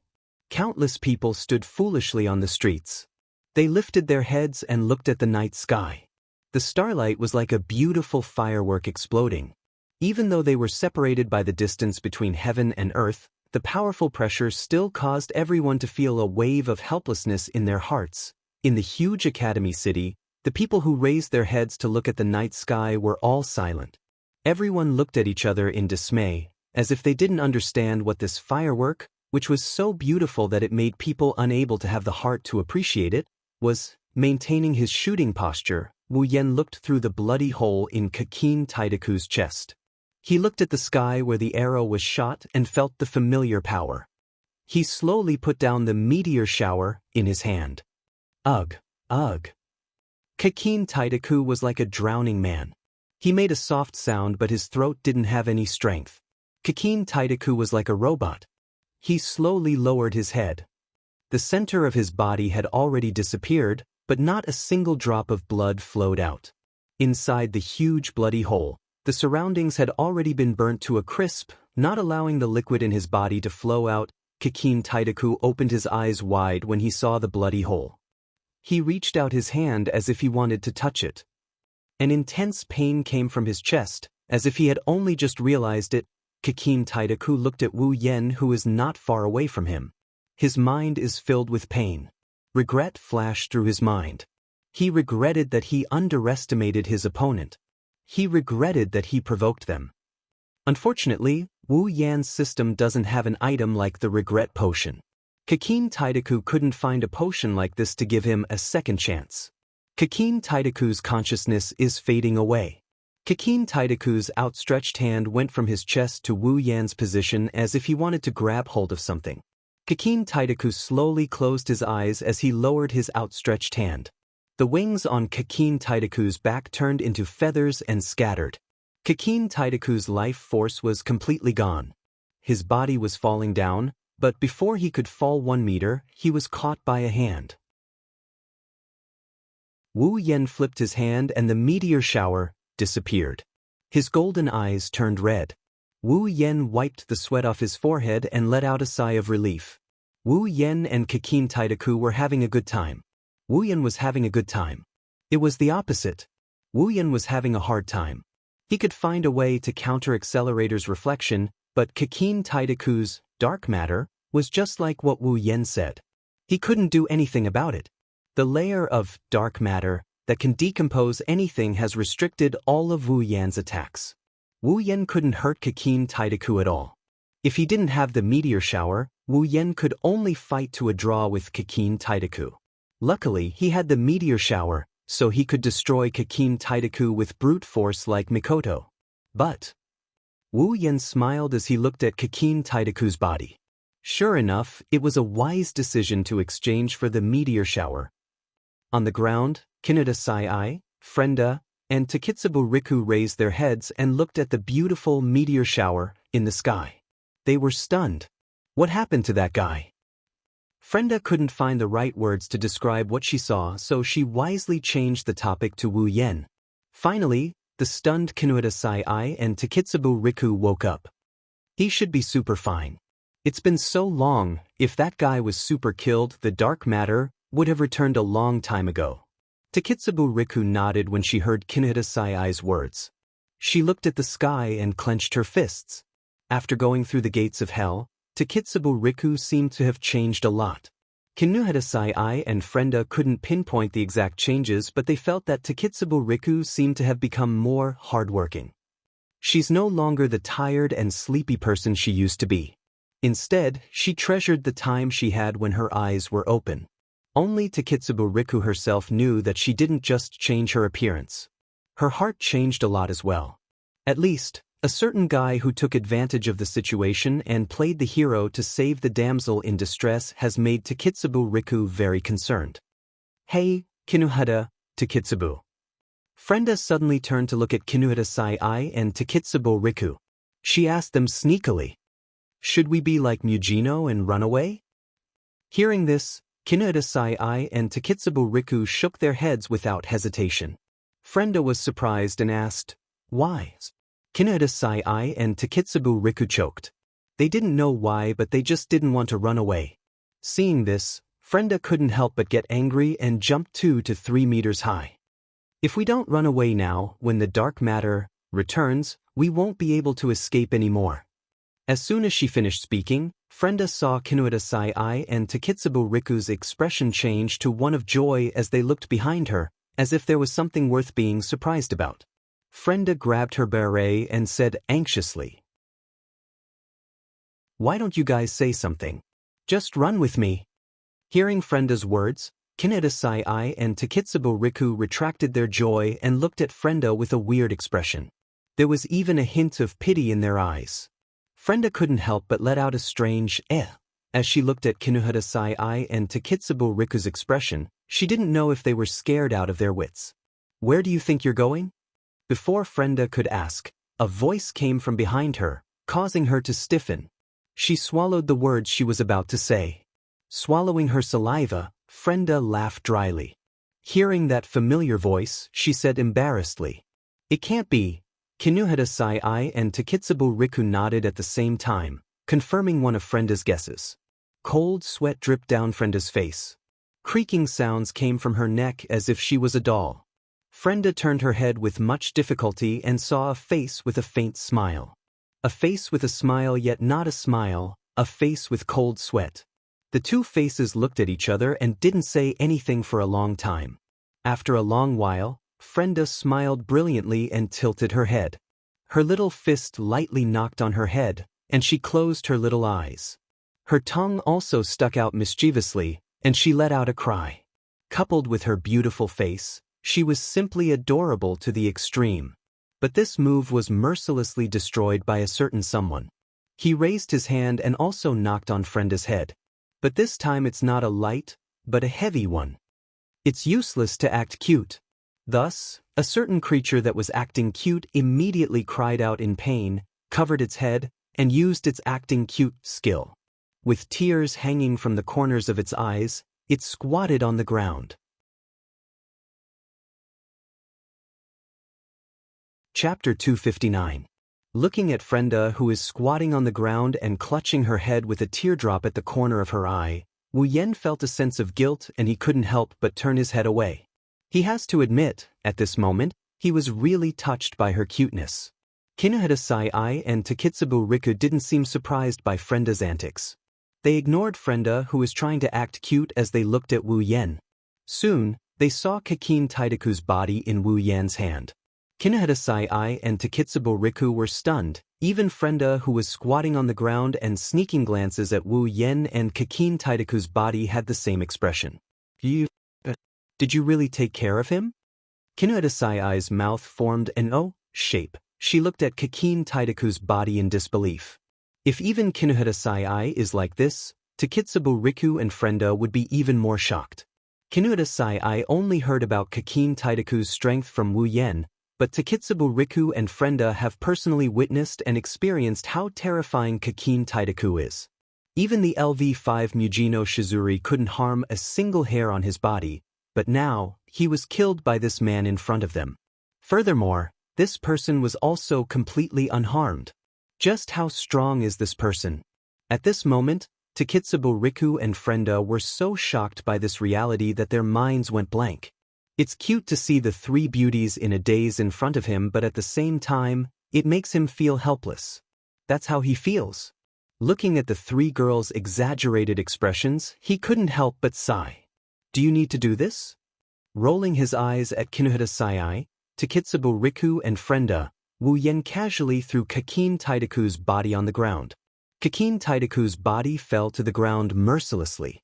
At the same time, it hit the hearts of the three girls, causing their hearts to beat violently. Looking at the two gaping holes in Kakin Taidaku's chest, the three women couldn't help but shiver. It wasn't that they hadn't seen a crueler death, but how could this be compared? Kakin Taidaku, who killed Mujino Shizuri, was different from those who died in the past. There was no comparison at all. Kinohita Sai, Frenda, and Takitsubo Riku looked at each other. They don't know what kind of expression they should use to face this reality. Wu Yen looked around and frowned. He asked the three girls, "Where is Mujino Shizuri?" The three girls acted like they didn't hear anything. They were still staring at Kakin Taidaku's body as if they were trying to determine the authenticity of the body with their eyes. Very silly. Sighing helplessly, Wu Yen mercilessly gave them a flick on the head. After 3 moans of pain, there were 3 more Mo creatures kneeling on the ground and acting cute. I say, where is Mujino Shizuri? This time, the 3 girls finally heard Wu Yan's words. They looked at each other and finally, Kinohita Sai raised her hand weakly. Mujino, she ran away. Ran away? Wu Yen was stunned. He looked at the 3 girls in shock. When he saw that they didn't seem to be lying, he shrugged helplessly. Seeing this, Frenda smiled embarrassedly. Mujino didn't believe that you could deal with the dark matter. So when you flew away with the dark matter, Mujino took the opportunity to escape. Wu Yan's mouth twitched. He knew that he was looked down upon, but he didn't expect Mujino Shizuri to be so good at seizing opportunities. Wu Yan didn't really care. Mujino Shizuri wasn't his target anyway. She may look good, but with her temper, Wu Yen didn't dare to compliment her. She just ran away and didn't care about you guys? Kinohita Sai, Frenda, and Takitsubo Riku's face fell as they helplessly said, "Yeah, when Mujino left, she didn't even say goodbye to us and just left. This Mujino Shizuri, she really wasn't someone who cared about her companions." If that's the case, Wu Yen crossed his arms and glanced at Kinohita Sai, Frenda, and Takitsubo Riku from the corner of his eyes. He smiled at them and said, "Well then, come home with me." Huh? Kinohita Sai, Frenda, and Takitsubo Riku were stunned for a moment before regaining their senses. Before the battle, Wu Yen mentioned the reward. The 3 girls blushed and Kinohita Sai jumped up. "Who wants to go home with you? You super pervert. I'm super telling you. Don't you dare have any ideas about us." "Oh." Wu Yen narrowed his eyes. "So, you guys want to go back on your word?" Kinohita Sai choked and shouted, "That's what Mujino Chao promised you, not us." Wu Yen looked at Kinohita Sai in surprise. "Aren't you guys her subordinates? She sold you guys to me. Are you going to refute? Is the dark ops really that transparent?" This time, Kinohita Sai was speechless. The dark ops have done a lot of human trafficking. If they were transparent, those people who were traded would have been long gone, but human trafficking isn't something that can be written in black and white. In the past, human trafficking was done directly. If the goods didn't comply, the dark ops in charge of selling them would clean them up. Kinohita Sai, Frenda, and Takitsubo Riku are dark ops members. They didn't think that Mujino Shizuri would clean them up for Wu Yen. Thus, Kinohita Sai decided to act shamelessly. "That's right. Without our consent, don't even think about us following you." Wu Yen was speechless. Kinohita Sai acted so shamelessly, what else can he do? But, in terms of shamelessness, Kinohita Sai found the wrong opponent. Rubbing his chin, Wu Yen smiled and said, "So, as long as you guys agree, there won't be any problems?" Kinohita Sai paused for a moment before putting her hands on her waist and said, "Of course, since we've super agreed, there won't be any problems." Wu Yen nodded in satisfaction. His eyes turned to Frenda and narrowed. A hint of threat filled his eyes, causing Frenda to tremble. "Hey, you'll agree, right?" Wu Yen beamed. Frenda felt a strong sense of danger when she saw his smile. She felt a strong sense of danger coming her way. Trembling, Frenda crossed her arms and wanted to refuse. But, looking at Kikin Taidaku's corpse on the ground and Wu Yan's eyes, she couldn't find the courage to do so. Under Wu Yan's gaze, Frenda forced a smile that was uglier than crying and said, Of course, it's my honor to be able to follow my lord. Wu Yan laughed in victory while Kinohita Sai looked at Frenda with a dumbfounded expression. She wanted to cry but no tears came out. How could she forget about this super cowardly girl? Kinohita Sai glared fiercely at Frenda, puffed out her chest and said loudly, Even if Frenda surrenders, Takitsubo and I will never agree. Takitsubo Riku sneaked a glance at Wu Yen and raised her hand weakly. She said timidly, What's wrong? Takitsubo? Kinohita Sai looked at her strangely. Wu Yen and Frenda also looked at her at the same time. Looking at the 3 pairs of eyes on her, Takitsubo Riku closed her eyes and mustered her courage to say, I also agree. What? Kinohita Sai, Frenda, and even Wu Yen shouted in shock. Kinohita Sai reacted and stomped her feet. Takitsubo, are you super crazy? You super pervert. I'll super eat you up. Takitsubo Riku blushed and glanced at Wu Yen. She lowered her head and didn't say anything. She tapped her fingers together and looked like a shy girl. The 3 of them were stunned. Is this still the same powerless beauty? Chapter 260. One has to admit that Takitsubo Riku is a great beauty. Not only is she beautiful, even her figure is far beyond the reach of these 2 cute girls. It's just that she's always in a daze and can't even squeeze out a bit of energy. It makes people feel tired for her, but she still managed to get the title of a powerless beauty, and yet, such a girl is acting so shy right now. Not to mention Kinohita Sai and Frenda who are familiar with Takitsubo Riku, even Wu Yan's eyes almost popped out of their sockets. Dumbfounded, other than dumbfounded, there's nothing else to be dumbfounded about. Takitsubo Riku's current state is clearly that of a young girl in love. And the person in love seems to be himself. Wu Yan's heart is already rippling. Even he himself doesn't know when he became this godly character. Could it be the protagonist's aura? Or the Crystal Palace's aura? But with this, Frenda and Takitsubo Riku both agreed. What's left is, how is it? Little girl, they've all agreed. Wu Yen grinned at Kinohita Sai. Now you're all alone. Hearing this, Kinohita Sai clenched her fists tightly. Looking at Frenda and Takitsubo Riku, her eyes were filled with resentment for not living up to her expectations. You 2 are really crazy. Don't you know what this super pervert is planning? Kinohita Sai gnashed her teeth as she glared at Wu Yen. Looking at his smiling face, Kinohita Sai really wanted to punch him. She wanted to punch him in the face, especially when she's wearing a nitrogen armor. She wanted to make sure his face turns into a peach blossom. But when she said, planning, Kinohita Sai's face turned red. Because she was the first one to experience that planning, even though it was only her first kiss, Takitsubo Riku's face also turned red, causing the other 3 to be stunned once again. Hearing Kinohita Sai's words, Takitsubo Riku didn't say anything and continued to lower her head. From the looks of it, she didn't intend to change her mind. Frenda opened her mouth as if she had some objections, but after some hesitation, she swallowed her words back into her stomach. Tears were streaming down her cheeks. If possible, Frenda really wanted to shout at Wu Yen, "Can you not look at me with such a fierce gaze?" Looking at Takitsubo Riku and Frenda going silent again, Kinohita Sai stomped her feet in anger. She was about to cry. She never knew that her 2 best friends were so easily taken in by someone else. Kinohita Sai could only droop her shoulders dejectedly as she screamed, "It's up to you. In any case, I will never agree to it."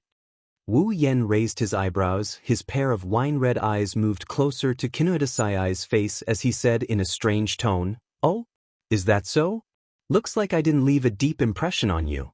Kinohita Sai jumped in fright at the sight of those sinister eyes. She quickly backed away. Hearing Wu Yan's words, Kinohita Sai's face turned bright red.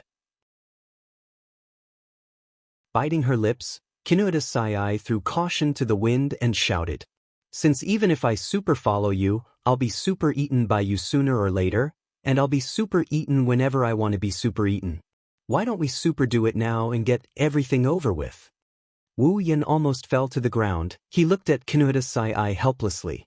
This Kinuhata Sai, isn't she a little too spicy? Sure enough, the biggest problem is this Kinuhata Sai, with Takitsubo Riku, Frenda, and Jusama, who is also one of Wu Yan's targets. The requirements for Mission 3 are met. However, if he let Kinuhata Sai go, he wouldn't be Wu Yen anymore. Wu Yen immediately took a few steps closer to Kinuhata Sai. Kinuhata Sai was shocked. She reflexively retreated, but very quickly, a pair of large hands pulled her petite body into a familiar embrace. Kinuhata Sai was shocked. She immediately swung her small fist towards Wu Yan's face. However, a small electric current flowed from Wu Yan's hand into her petite body, causing her body to go numb and her hand to stop. Wu Yan pretended to shake his head regretfully and said, "All right, since you said so, I'll reluctantly agree to your request." Hearing this, Kinuhata Sai was stunned. When she regained her senses, Kinuhata Sai said in disbelief, "You can't really be planning to." Wu Yan let out a sinister laugh. One of his hands quickly slid down. Very quickly, a petite petal fell into Wu Yan's palm, causing Kinuhata Sai and the two girls beside her to be shocked. Frenda shrunk her head timidly and said embarrassedly, "In the end, he can't be thinking of doing Kinuhata here, right?" Even though this sentence was soft, it was heard by Kinuhata Sai, who was in the middle of hugging her sister. Her body stiffened. She looked at the silent Wu Yen and exploded. "Super let go of me. You super pervert. Super pervert. Super H creature. Super let go of me." Kinuhata Sai struggled with all her might. She had already chosen to forget the fact that she had never been able to escape from Wu Yan's embrace before. It was obvious that Frenda's words had scared her. Even though she said to settle everything with one shot, if Kinuhata Sai really wanted to do it, how could Kinuhata Sai possibly do it? Not to mention in a place like this, with two pairs of bright eyes watching them. Furthermore, even though she hadn't known Wu Yen for long and the number of times she had met him can be counted with one hand, Kinuhata Sai had already seen through Wu Yan's true colors. If she really pissed him off, he would definitely do something like this. If Wu Yen knew about his image in Kinuhata Sai's heart, he would definitely find a piece of tofu and kill himself. One has to admit that Kinuhata Sai's eyes were bright as snow. Wu Yen rubbed Kinuhata Sai's breasts, causing her to lose some of her strength in her struggle. He looked at Kinuhata Sai with disdain and laughed. "What's wrong?" "Kinuhata Sai, didn't you say that you wanted to go straight to the point? Why are you backing out now?" Hearing that, Kinuhata Sai was furious. "Then why don't you super choose a place for me?" Wu Yen shook his head and said righteously, "How can I do that? My wives are still waiting for me to go back for dinner. It's already dark. Where would I have the time to choose a place?" Kinuhata Sai was stunned. "You already have super wives at home and you're still thinking about taking advantage of us? How can there be such a shameless person like you in this world?" Wu Yen raised an eyebrow and rubbed Kinuhata Sai's breasts. With a serious face, he said, "Of course, the more wives I have, the better." Kinuhata Sai's veins were popping out as she endured the burning sensation from her breasts. She stopped talking to this shameless person and started a new round of struggle. But soon she froze again. The reason, of course, was the hand that moved away from her breasts and started moving towards her breasts. Before Kinuhata Sai could even make a sound, a familiar warmth had already wrapped itself around her petite little bunny. With a forceful squeeze, all the words that Kinuhata Sai wanted to say turned into a soft moan. Frenda and Takitsubo Riku had already covered their eyes with their hands. Their faces were bright red, but the gaps between their fingers were wider than their mouths. Inside her originally loose clothes, a large hand was moving back and forth between her breasts, causing her clothes to bulge. Kinuhata Sai's face was already flushed red.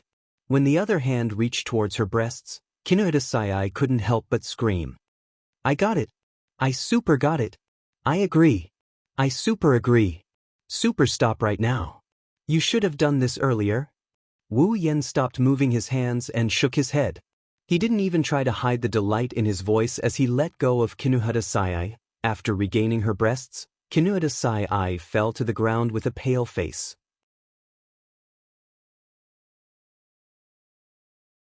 Chapter 262. Academy City Number 3, Dark Matter, Kakin Taidaku has been defeated by the newly promoted LV5, Lightning Flash, Wu Yen. From today onwards, the LV5 rankings of Academy City have been reorganized. Wu Yen of Lightning Flash is ranked 3rd. Dark Matter, Kakin Taidaku has been removed from the rankings. When this news appeared on the screen of the airship, the 3 million people of Academy City were in an uproar. Among them, the ones who were in the most uproar were the research institutions in Academy City, as well as the ladies of Tokuwadai. At this time, those research institutions in Academy City, those scientists with developed brains, once again, bombed the brains that they were so proud of until they went blank. The fact that an 8th LV5 had appeared in Academy City was enough to cause a ruckus among the so-called experts. After all, developing superpowers was one of their main jobs. The appearance of another LV5 not only meant that Academy City's strength had improved, it also meant that the research institutions that were looking for research topics all day long had another research target. In the past, whenever a LV5 appeared in Academy City, the research institutions would quarrel until they couldn't get away with it. It was possible that they would even fight or secretly scheme against the LV5, and the reason was just to get a LV5 to do research, but this time, they didn't, because they were already in a frenzy. When these experts broke their heads and still couldn't find any information about Wu Yen, countless information about Wu Yen was placed on their desks. At this time, they were shocked to find that this so-called LV5 was actually just a LV0. And it was a LV0 that was judged by the attainment judgment to be useless for the rest of his life. What did this mean? It meant that the railgun, Misaka Mikoto, the current number 2 who broke the attainment judgment craze, was once again ignited. And it couldn't be more explosive. The fact that the railgun broke the attainment judgment and went from number 3 to number 2 was already enough to make them go crazy. But now, this Wu Yen seriously broke the attainment judgment from LV0 to LV5. Misaka Mikoto's example could be explained by, since they were both LV5, it was inevitable that the judgment would be wrong, but it was still LV5. However, Wu Yan's example could no longer be explained. The attainment judgment was a serious blow. Not only that, these experts also found out that Misaka Mikoto and Wu Yen who broke the attainment judgment were a couple. This was too much of a coincidence, so much so that they couldn't help but think that Misaka Mikoto might have a way to break the attainment judgment. Or maybe this Wu Yen had a way to break the attainment judgment? If that's the case, then wouldn't Academy City be able to mass-produce LV5s? Countless researchers went crazy. Later on, people kept coming to their door, trying to get Wu Yen or Mikoto to join their so-called research. Once they were rejected, they resorted to underhanded methods. Of course, these people were all sent away by Wu Yen to seek Yama's love. As for the missus of Tokuwadai, they were even crazier. Some of them even wanted to jump down from the Tokuwadai dormitory to prove that they weren't dreaming. How could they not go crazy? The scum that they looked down on, the scum that stole Misaka-sama and Shokuho-sama in their hearts, actually jumped up and became a LV5 that they looked up to. Furthermore, he defeated Kakin Taidaku and became the 3rd LV5 in the ranking. How could the missus of Tokuwadai who wanted to chop Wu Yen into pieces every day accept this? Especially a certain black and white creature? No. This can't be real. That scum. How can he be LV5? And he defeated the dark matter. Just like Sis, he even took over Sis's previous ranking. This is so enviable. But my Sis. She's getting further and further away from me. But Sis. Then, this black and white creature's neck was broken by a dormitory supervisor for disturbing the peace of the dormitory. Then, it was thrown in front of Tokuwadai's door and turned into a corpse. When this news appeared on the airship, Shokuha Misaki was in her dormitory. After hearing this news, Shokuha Misaki covered her mouth and couldn't help but laugh. Arara, this is getting more and more interesting. Shokuha Misaki, who was in her dormitory, was the first to hear this news. Then, Mujino Shizuri, who was stumbling along a small path, also saw the news on the airship.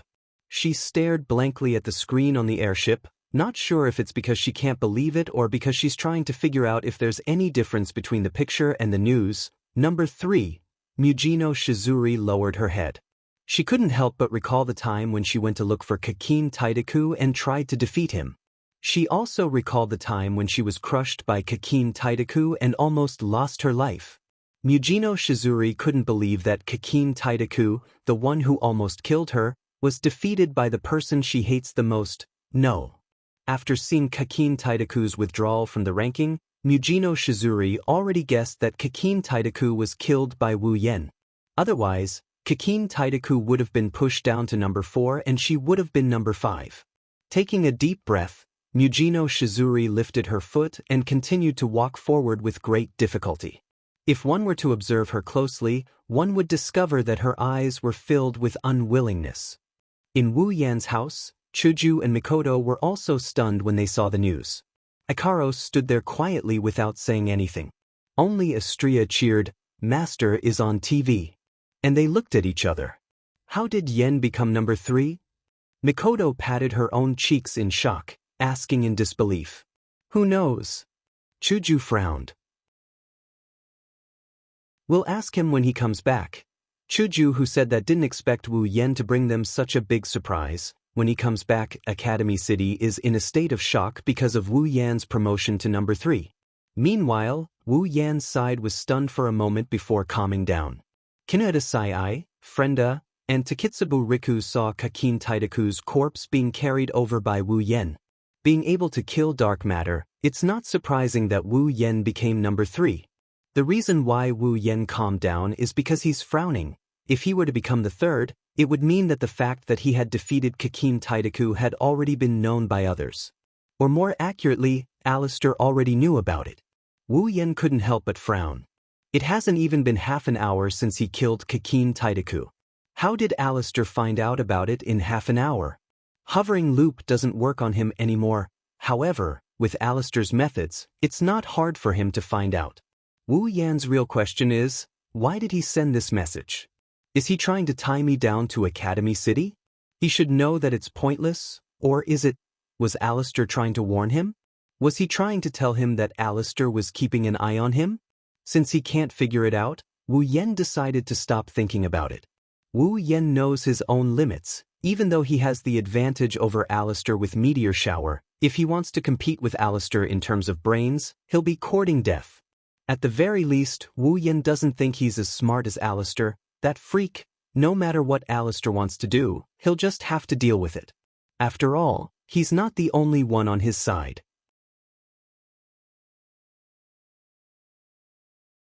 Chapter 263. So you're the 3rd one? Mikoto smoothed her bangs and crossed her arms in front of her chest. She looked at Wu Yen and sighed. She really didn't expect Kakin Taidaku to die just like that? Well, I didn't think of this myself. Wu Yen scratched his cheeks. His wine-red eyes showed a hint of helplessness. He didn't expect to be the 3rd ranker in the first place. But didn't you say that the chairman of Academy City already knows of your existence? Why would he want you to be the 3rd one then? Mikoto asked curiously. If he really wanted you to be a LV5 in Academy City, shouldn't he have announced it earlier? I didn't think of that myself. Wu Yen grinned. He can only say the same thing as before. He has to admit that his brain isn't working that well. It's just that with Sis Cannon and Kaishisama with their high IQ and Ikaros with her off the charts, I'll just leave it to them to figure things out. I'm not alone after all. Mikoto also began to ponder over the implications of this matter. However, Hinajiku, who had been quietly waiting for the two to finish their conversation, suddenly pulled Mikoto's arm. Let's put this question aside for now. I'm more curious about. Hinajiku's yellow-green eyes flashed with a dangerous glint as she looked at Wu Yen. Her lips also curled into a dangerous arc as she raised her slender fingers and yelled. Who are they? Why are they here? The direction Hinajiku was pointing at was none other than Kinohita Sai, Frenda, and Takitsubo Riku. Wu Yan's smile froze for a second before he pretended to be calm. Oh, them? They're Kinohita Sai, Frenda, and Takitsubo Riku. I don't want you to introduce them. Chuju cut off Wu Yen with a hateful glare. I want to ask you, why did you bring 3 girls back when it's almost bedtime? Mikoto on the side also realized what the bigger issue is. She turned her head to look at Wu Yen and then at the three pretty girls. A blue and white electric current started flashing across her forehead. Wu Yan's smile didn't fade, but his back and clothes were drenched in sweat. This proves that Wu Yan's heart isn't as calm as it seems. For some reason, the system didn't share the contents of the third quest with Hinajiku and Mikoto like it did with Accelerator last time. That's why Hinajiku and Mikoto still don't know that they have a third quest that they love so much. Wu Yan didn't have the guts to tell Chuju and Mikoto directly. He couldn't possibly tell them that he brought these three cute girls back just to push them down. If he really did that, Wu Yan is sure that White Cherry and Taser will hit his head at the very next second. Kinohita Sai and Frenda stood obediently at the side, watching the scene where the villain, in their hearts, is about to be blackened and chopped. Their faces were filled with unconcealable schadenfreude. It's Wu Yan's fault for forcing them. Kinohita Sai hated Wu Yan to the core.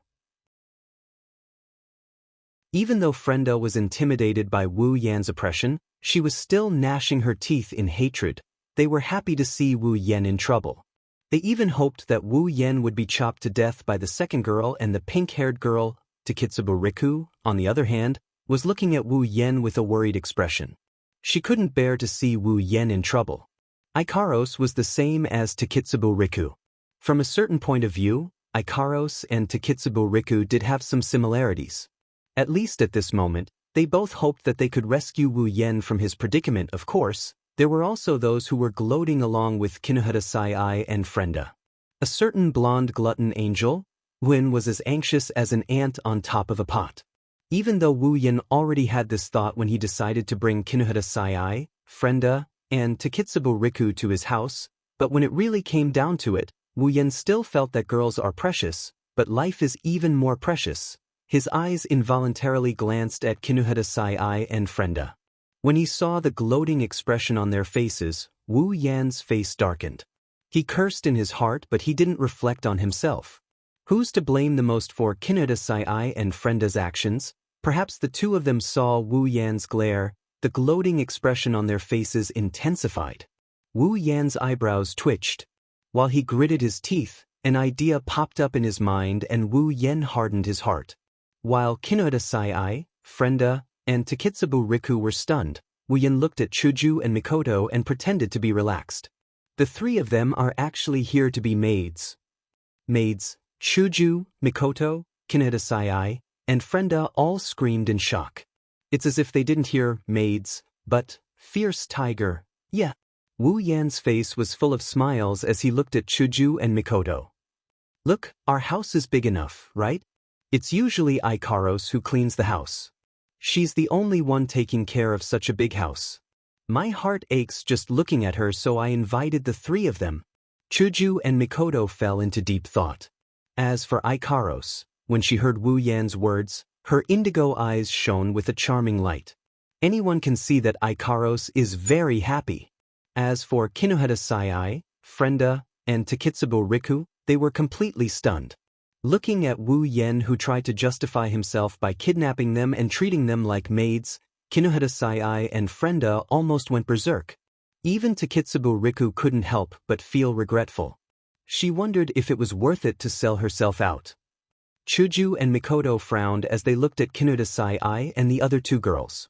Their eyes were filled with doubt. They're really here to be maids? Of course. Wu Yan replied without hesitation with a straight face. The three girls' hearts skipped a beat.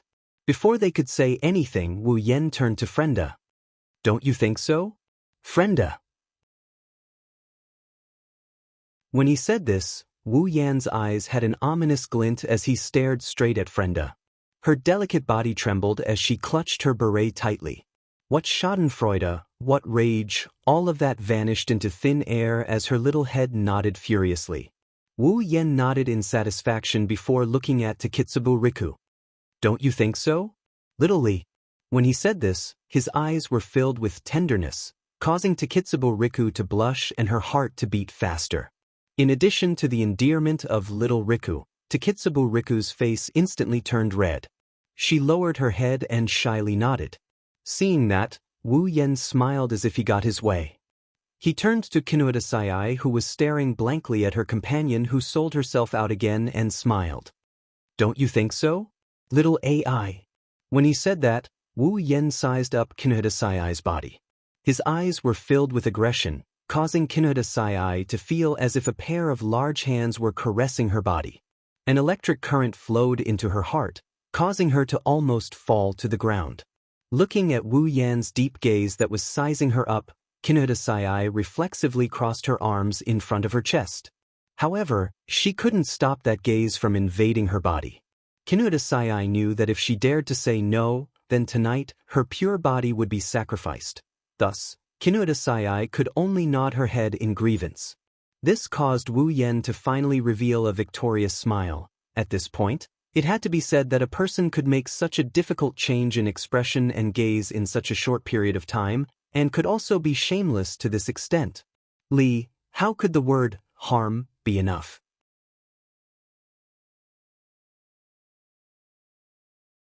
Chapter 264. In the end, when Wu Yen thought that he had gotten away with it, the cruel reality shattered his naive fantasy. It also proved that good people have good karma and evil people have bad karma.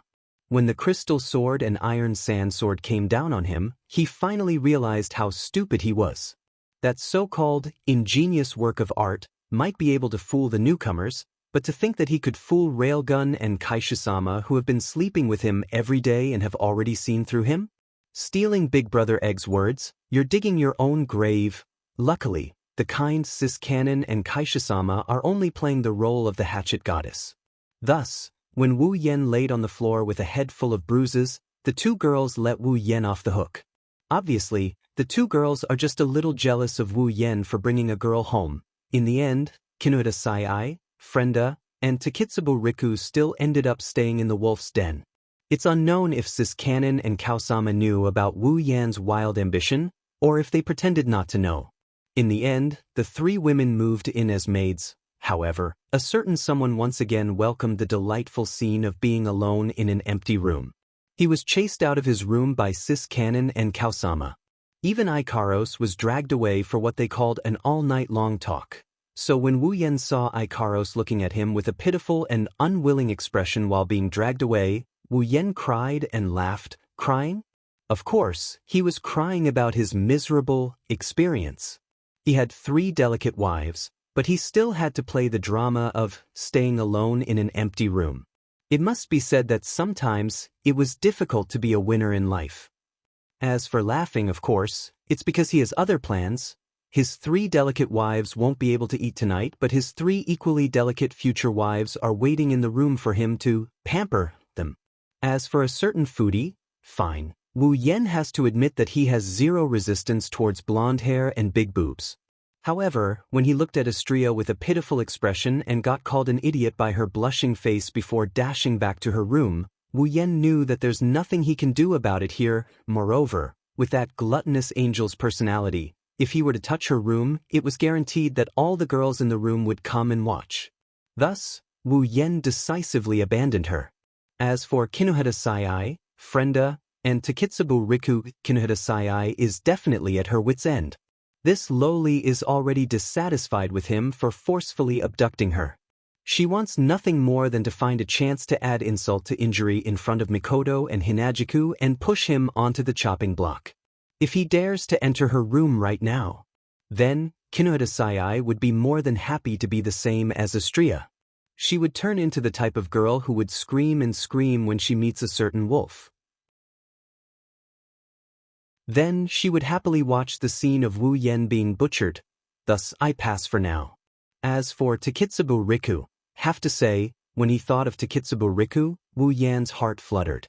With that girl's current favorability towards him, pushing her down wouldn't be a problem. Moreover, Takitsubo Riku's figure is the best among Kinuhata Sayai, Frenda, and himself. In fact, in this family, she's probably in the top 3. That's why he's still interested in pushing down Takitsubo Riku. Wu Yan's heart that can't stand the test of time. However, after thinking about it seriously, he shook his head and decided to pass. Towards this girl who took the initiative to be with him and who has the highest favorability towards him, Wu Yen mysteriously felt pity for her. Or perhaps, it should be said, of course, the best should be saved for the last. Thus, a certain high school student with a lowly body was lucky enough to be chosen by Wu Yan. But, are you sure you're not making up all those excuses just to have a taste of a pure lowly? Night.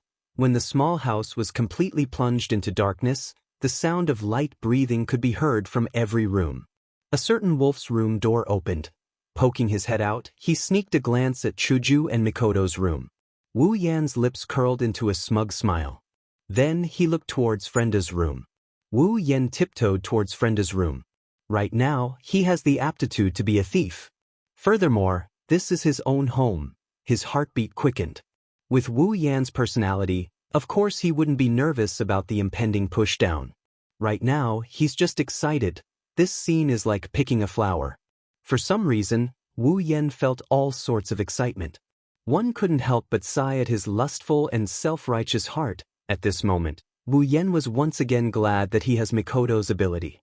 The electromancer ability is indeed very convenient. Whether it's hacking the internet or picking locks, Wu Yan would have to put in a lot of effort if he didn't have Mikoto's ability.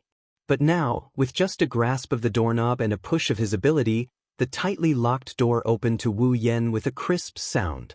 As the door opened, a certain cute blonde in pajamas hugging a pillow fell into Wu Yan's sight. Wu Yan's eyes lit up.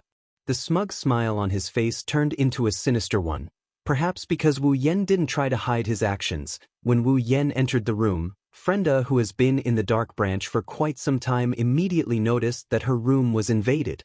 Her vigilance was honed through years of experience in the dark branch. She opened her eyes abruptly. There's a hint of suspicion in her eyes. She was wondering which bastard dared to trespass into this terrifying house. Furthermore, it's my room. It's not an exaggeration to call it terrifying. At least, in Frenda's eyes, other than the three of them, there's a second and a third person in this room. If this isn't terrifying, then what is? Of course, Frenda didn't know that the two girls who are really strong are the dull-looking Ikaros and the clumsy-looking Astria. When the intruder entered her line of sight, Frenda quickly realized who this fearless bastard is and why he's not afraid of death. Because this is his home. Frenda was stunned when she saw Wu Yan standing at the door smiling at her. She pointed at Wu Yan with her mouth wide open.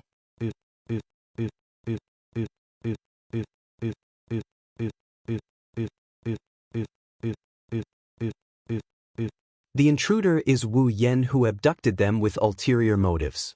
He even came in the middle of the night when everyone is asleep. Frenda only needed to turn her head a little to know what he's here for. However, Frenda wasn't happy at all after knowing the truth. Before she could recover from her daze, the figure standing at the door blurred and the door was closed. A pair of wine-red eyes met hers. Frenda jumped in fright and subconsciously took a step back. But she was quickly stopped by a pair of large hands.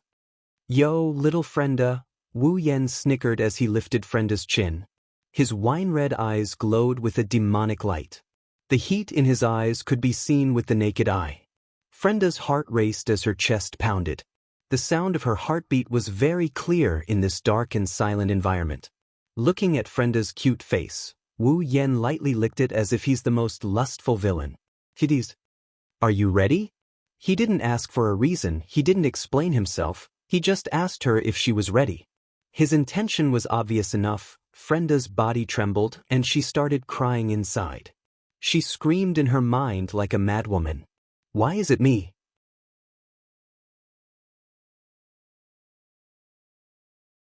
Chapter 265. When Frenda's soft body entered his senses, Wu Yan couldn't help but lick the corner of his lips. Wu Yan's heart was filled with eagerness. Frenda's body was, without a doubt, the smallest body he had ever tasted. Compared to Mikoto and Hinajiku, who were half lowly that had already outgrown their lowly shelf life, Frenda's body was that of a pure lowly despite being a high school student. Every geeky uncles have a grand dream in their heart, and that is to push down a cute lowly. Wu Yan may not be a geeky uncles, self-proclaimed, but at this moment, he suddenly understood the dream of a geeky uncles, self-proclaimed. Therefore, at this moment, Wu Yan's heart was filled with unprecedented excitement. guards. There's a weird uncle here. Wu Yen couldn't help but put his hand on Frenda's shoulder. When Wu Yen put his hand on Frenda's shoulder, Frenda's body visibly trembled, and her face stiffened. Frenda's heart started beating faster, and she pulled out a smile that looked worse than crying. Just when Wu Yen thought she was going to beg for mercy, the words that came out of her mouth made him choke on his own words. Why me? Takitsubu's figure is so much better than mine, and Kinohara also has a pair of beautiful breasts. Why me? Frenda's face was filled with tears as she complained to Wu Yen. Wu Yen didn't know whether to laugh or cry. Gently patting Frenda's soft back, Wu Yen smiled and said, "Little Frenda, don't underestimate your charm. You must know many times Mo is justice. And you, who have this secret, are the only one in the world." Hearing this, Frenda was dumbfounded. Listening to these words that clearly came from a different dimension, Frenda's head was filled with a well. At this time, he's still talking nonsense, but soon, Frenda was speechless again. Because this time, Wu Yen suddenly pressed her against him, and then her lips were blocked by a big mouth. With a loud bang in her head, Frenda's eyes widened. She could feel a tongue licking her small breasts. Frenda couldn't believe it. Every girl's first kiss is very important, very precious. Back then, the kiss came too fast, so fast that Frenda didn't have time to prepare. Frenda suddenly realized that such a precious thing was taken away in an instant. Moreover, this wasn't a normal kiss. This was the kind of deep kiss that only couples in love would have. Wu Yan's tongue easily broke through Frenda's teeth while she was still in a daze, tightly intertwining with her breasts. Frenda's eyes widened again, her tongue passively accepting Wu Yan's invasion. Their tongues intertwined, and under Wu Yan's lead, Frenda's body slowly went limp. Her tongue also slowly and uncontrollably took the initiative. However, this action was still too immature. Wu Yen, who was familiar with all kinds of kissing scenes, laughed in disdain, as if looking down on Frenda's kissing skills. However, Wu Yen was happy to let Frenda perform, so he relaxed his control over his tongue, savoring the taste of Frenda's breasts and enjoying her immature actions. Frenda didn't know what was wrong with her, but her tongue was moving uncontrollably. She wanted to stop, but she couldn't bear to let go of this wonderful feeling. Thus, she could only sit there and let her subconscious drive her along. After their lips parted, Frenda looked like she was drunk, her face flushed red and her body seemed to have no energy left. If Wu Yen didn't hold her, she would have been lying on the bed. After a few seconds, Frenda woke up from that strange feeling.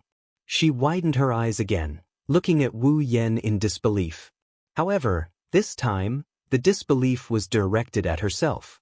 She never thought that kissing would be such a comfortable thing.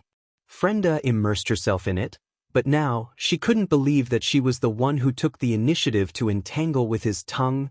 No. This wasn't me. I was forced. Frenda screamed crazily in her heart, but she didn't realize that her screams were getting weaker and weaker. At this time, Wu Yen gently pushed Frenda onto her own body, causing her to turn pale with fright. Feeling Wu Yan's weight on her petite body, Frenda struggled in her heart and finally, "Please be gentler. I'm afraid of pain." Frenda shyly closed her eyes, preparing for the most important moment in her life. Wu Yen listened to Frenda's words in shock. Looking at her tightly shut eyes, he suddenly laughed. He originally thought that he was going to force her again. Wu Yan's heart burned with lust. He couldn't wait. However, Wu Yen wasn't in a hurry to release his emotions. He moved his lips to Frenda's ear, licking her small earlobe. At the same time, he started to lightly touch her small asterisk through her clothes. Woo-woo. Frenda didn't expect Wu Yen to not invade her body right away. Instead, he started caressing her body gently. Frenda could feel a slight change in her body. Even though there was a layer of clothes between them, the temperature of Wu Yan's hand and the action of touching her asterisk were all felt by her sensitive body, causing her to tense up. Whenever Wu Yan's hand touches her body, Frenda's body will heat up, and the asterisk he's touching will heat up even more. At the same time, there's a strange tingling sensation. Wu Yan's experience in this area has been proven many times. For someone like Frenda who's experiencing it for the first time, she can only let him do whatever he wants. How is it? Does it feel good?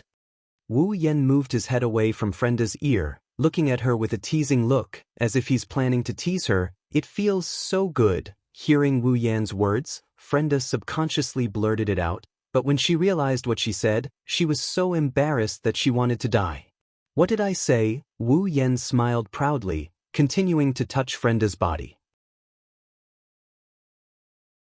This time, his target was her asterisk, but when he placed his hand on a certain part of her body, he was a little surprised. It turns out, at some point in time, Frenda's thighs were already soaked. Wu Yan stared at Frenda blankly. He saw the intense pinkness on her body and her embarrassed expression. Only then did he realize something. Frenda was actually such a sensitive type. No way! Wu Yan pulled back his hand from Frenda's thighs, waving it in front of her face. You actually… Frenda's face couldn't get any redder. She's the one most familiar with her body condition. After seeing Wu Yan's hand, Frenda was even more embarrassed. She could only whimper twice to express her embarrassment. Wu Yan smiled, no longer teasing Frenda. Instead, under Frenda's panicked expression, he started unbuttoning Frenda's pajamas. Furthermore, he easily took off all of Frenda's clothes. With a faint gasp of surprise, the girl's body was completely exposed to Wu Yan's eyes, even though he doesn't know how many times he's seen a girl's body, but Wu Yan has to admit, it's just too exciting. It's different from Mikoto and Hinajiku's half-grown body. It's also different from Ikaros's voluptuous body. This is a body that's not fully grown yet. Wu Yan's heart started pounding at the sight of it. From now on, the real show is about to begin.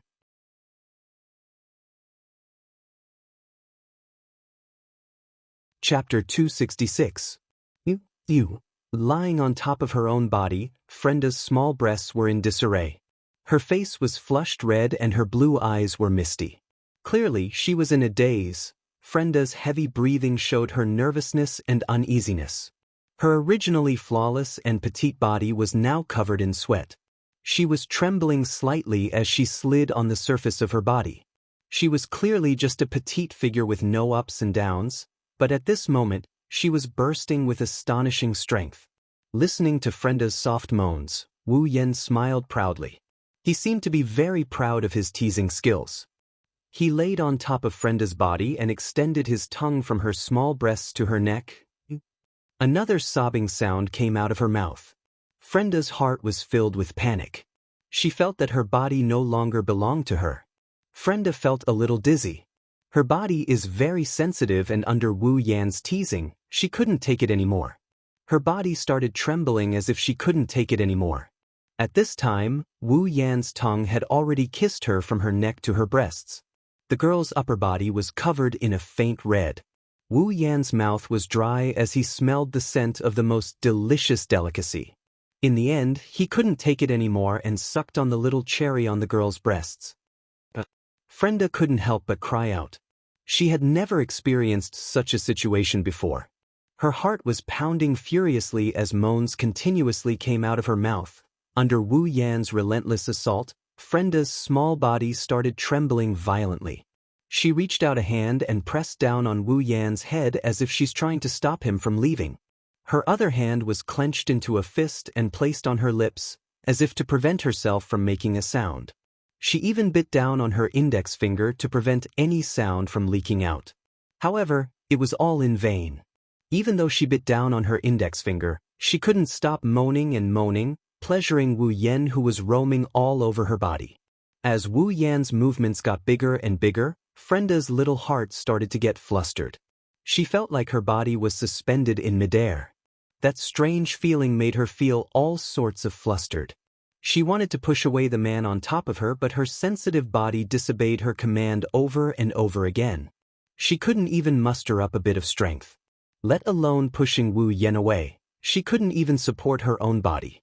If she wasn't lying on the bed right now, she probably wouldn't be able to get up under the control of her body. Frenda didn't resist Wu Yan's invasion. Instead, she twisted her body towards Wu Yan. It was as if she was the one who opened the door and allowed the man on top of her to do whatever he wanted to her. This made Frenda both angry and agitated. To sum it up, it was a pain in the ass. If Wu Yen knew what Frenda was thinking, he would definitely laugh evilly. Because, if you can't take it at this level, what are you going to do next?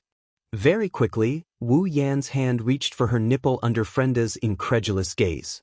No. When those nimble fingers entered her body, Frenda's legs trembled. The rejection in her mouth turned into a painful yet joyful cry and tender moans. Under the touch of Wu Yan's fingers, the girl couldn't hold it in anymore. A small stream of water flowed out.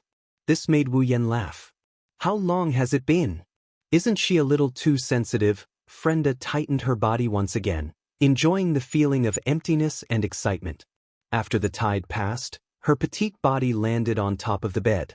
She panted softly, and couldn't help but let out a small moan that seemed to be lingering in the aftershock. And it was this little lowly moan that triggered Wu Yan's evil thoughts. His body suddenly moved downwards. His tongue flipped over Frenda's small hill. Crossing the smooth plains, he charged towards the hill that was already submerged by the stream. He charged straight into the enemy's closed door. Frenda's misty eyes suddenly widened. She let out a tender moan. Her originally relaxed body tensed up again. Feeling Wu Yen treating that place like this, Frenda quickly reached out and shouted at Wu Yen. "Don't do that, place." Wu Yen ignored her. He's never played this kind of trick before.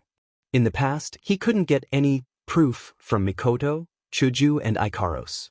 If it wasn't because he was rejected by Mikoto and Chuju, it was because when he lightly touched Ikaros, she was traumatized and gave up on the spot. This time, Wu Yen couldn't help but want to give it a try. Thus, amidst the petite squeals, Wu Yan's tongue barged in and tasted something different. Wu! Frenda's outstretched hand trembled violently and fell down heavily. She let out a heavy moan and squinted her eyes. Her petite body kept twisting, as if trying to break free from Wu Yan's grasp. Alas, it was useless again. The seemingly powerful enemy army had been completely defeated. Their weak side had been completely exposed. The enemy leader couldn't help but beg for mercy. However, Wu Yan's invincible army is currently in the middle of a killing spree. How could they possibly stop now? Ignoring Frenda's feeble pleas for mercy, the Five Fingers Mountain climbed up Frenda's body and lifted it up high, bringing it right in front of him. Frenda instantly panicked. She watched as her body was lifted up by Wu Yen and placed in Wu Yan's embrace. Frenda's heart hung high. At this time, Wu Yan's spearman was released. Feeling the hard body beneath her, Frenda panicked. In the end, the fear of her first experience won over the desire to break her rationality. Frenda begged for mercy. "No, I beg you, don't." However, this kind of begging only fueled Wu Yan's anger. Everyone knows that lolas have 3 good qualities: clear voice, tender body, easy to push down, and whatnot. This high schooler hasn't shown any of those qualities yet. However, her tender body, Wu Yen has experienced it firsthand. In addition, her clear voice begging for mercy, Frenda's rationality is still on the verge of collapse, but Wu Yan's is the first to collapse. Looking at Frenda's petite frame, Wu Yen is a bit worried. Can such a small body fit all of this? However, this worry was quickly tossed to the back of Wu Yan's head. The enemy is already at his doorstep. If he retreats now, even Wu Yen himself will look down on himself. He pressed Frenda's petite body into his embrace. Frenda's body sank down under her panicked expression. Following a crisp sound, Frenda's petite body was completely pierced through after breaking through the first layer of obstruction. Ah! Frenda was like a wild horse that had been struck by lightning. She raised her neck and let out a long hiss that could not be compared to all the previous sounds. Her small face was filled with pain. Her 4 limbs tightly wrapped around Wu Yan's body. Frenda's eyes were filled with tears as she whined, Don't move, it hurts." Hearing this, Wu Yan obediently stopped all his actions. Feeling the pressure of being tightly bound, he was so satisfied that he couldn't speak. After a long while, when Wu Yan felt that it was about time, Frenda twisted her body. Thus, Wu Yan smiled and began to move freely on this petite body. Frenda moaned, feeling the endless desire in her body. She closed her eyes and enjoyed the tidal wave of violent thrusts. She let out moans of pleasure.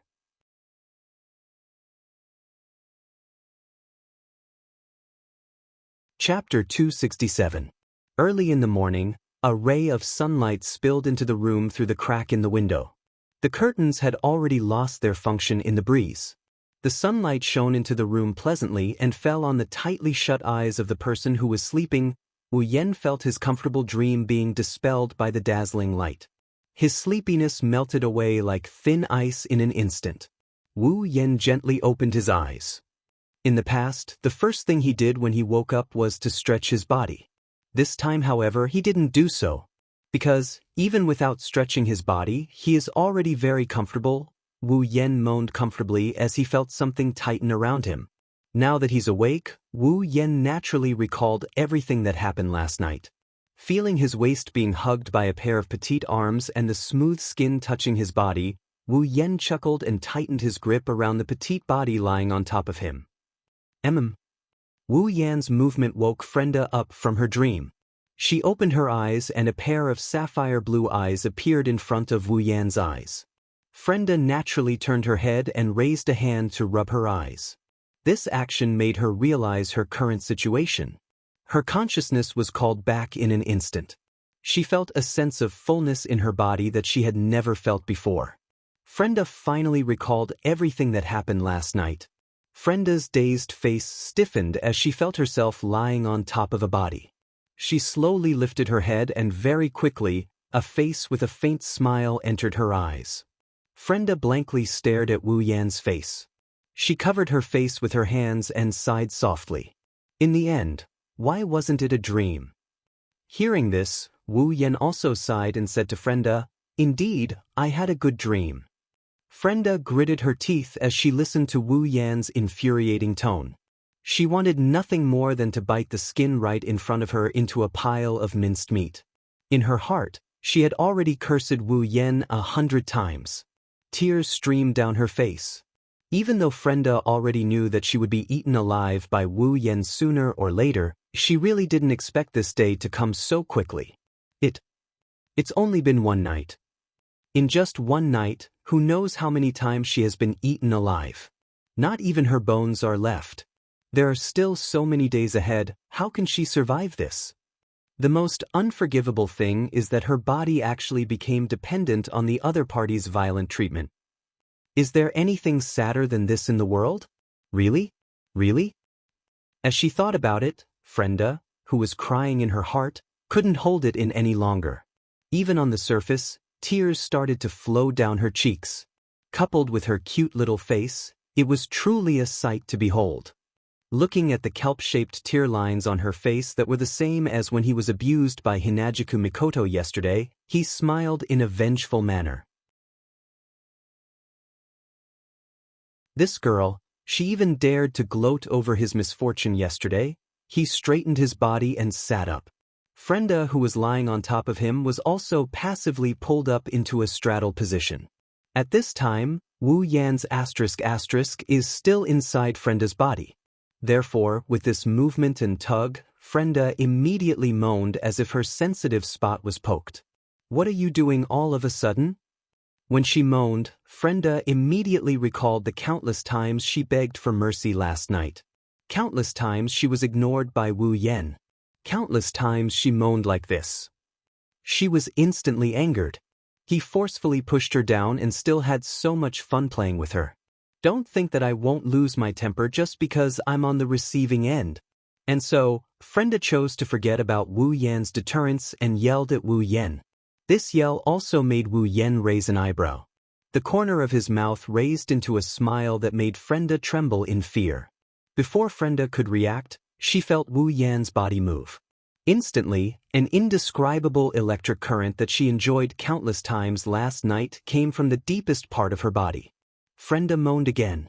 However, this was only the prelude to the storm. Therefore, this one shrug quickly became a lot more shrug.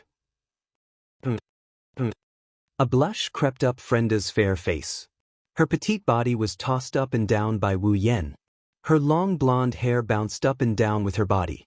Frenda couldn't help but start playing the song that made her feel ashamed and angry.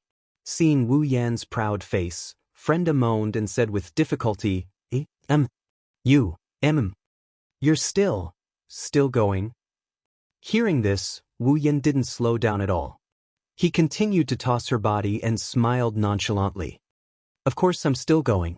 Do you think I can't do it? Aren't you underestimating me too much? Indeed, Wu Yan hugged Frenda for an entire night. If it was the old Wu Yan, perhaps he wouldn't be able to do such a heroic thing. But don't forget, Wu Yan is now a true ancestor. With the increase in stamina and recovery, Wu Yan became a valiant general. Even Wu Yan didn't expect the true ancestor bloodline to give him such a surprise. This made Wu Yan rejoice that he chose the true ancestor bloodline back then. He made the right choice. Thinking of this, Wu Yan couldn't help but smile happily. He tossed her body even more frequently and in return, Frenda moaned even more frequently. At this point, the sun shone down on the bed. Naturally, it also shone on Wu Yan and Frenda. Under the sunlight, Frenda felt a sense of shame.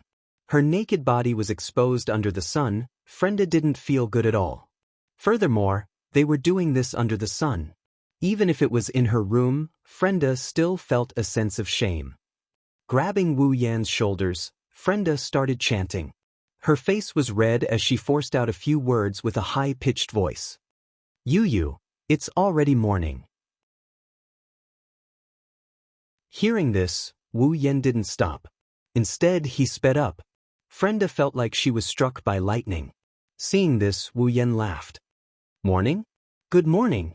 Morning is when we men are the most energetic. This is the time to do it. Don't you think so, little Frenda? Frenda couldn't speak anymore. All the time she could speak was taken over by moans. She didn't have time to talk anymore and could only moan. Wu Yan chuckled as he continued to toss her petite body around. Listening to Frenda's bell-like moans, he closed his eyes and focused on enjoying the moment. So much so that Wu Yan didn't notice two figures outside the room. Chuju, Mikoto. Listening to the moans coming from Frenda's room, Hinajiku and Mikoto grit their teeth and looked at each other. They couldn't help but sigh, feeling a little sour in their hearts. Mikoto resisted the urge to flirt and said softly with hatred. I knew it. This Yen definitely has bad intentions for bringing these girls home. Chuju crossed her arms and sighed. Sigh. I should have known, but why didn't I let him in the room? If I let him in last night, maybe he wouldn't have. Towards the end, Chuju's face started to redden. Mikoto heard this and sighed helplessly. Indeed, if they let Wu Yen in last night, Wu Yen wouldn't have pushed down other girls. Chuju and Mikoto knew this very well. But for some reason, when they saw Wu Yen bring girls home, they couldn't think rationally and pushed Wu Yen into another girl's room. They looked at each other again and sighed. What bad luck.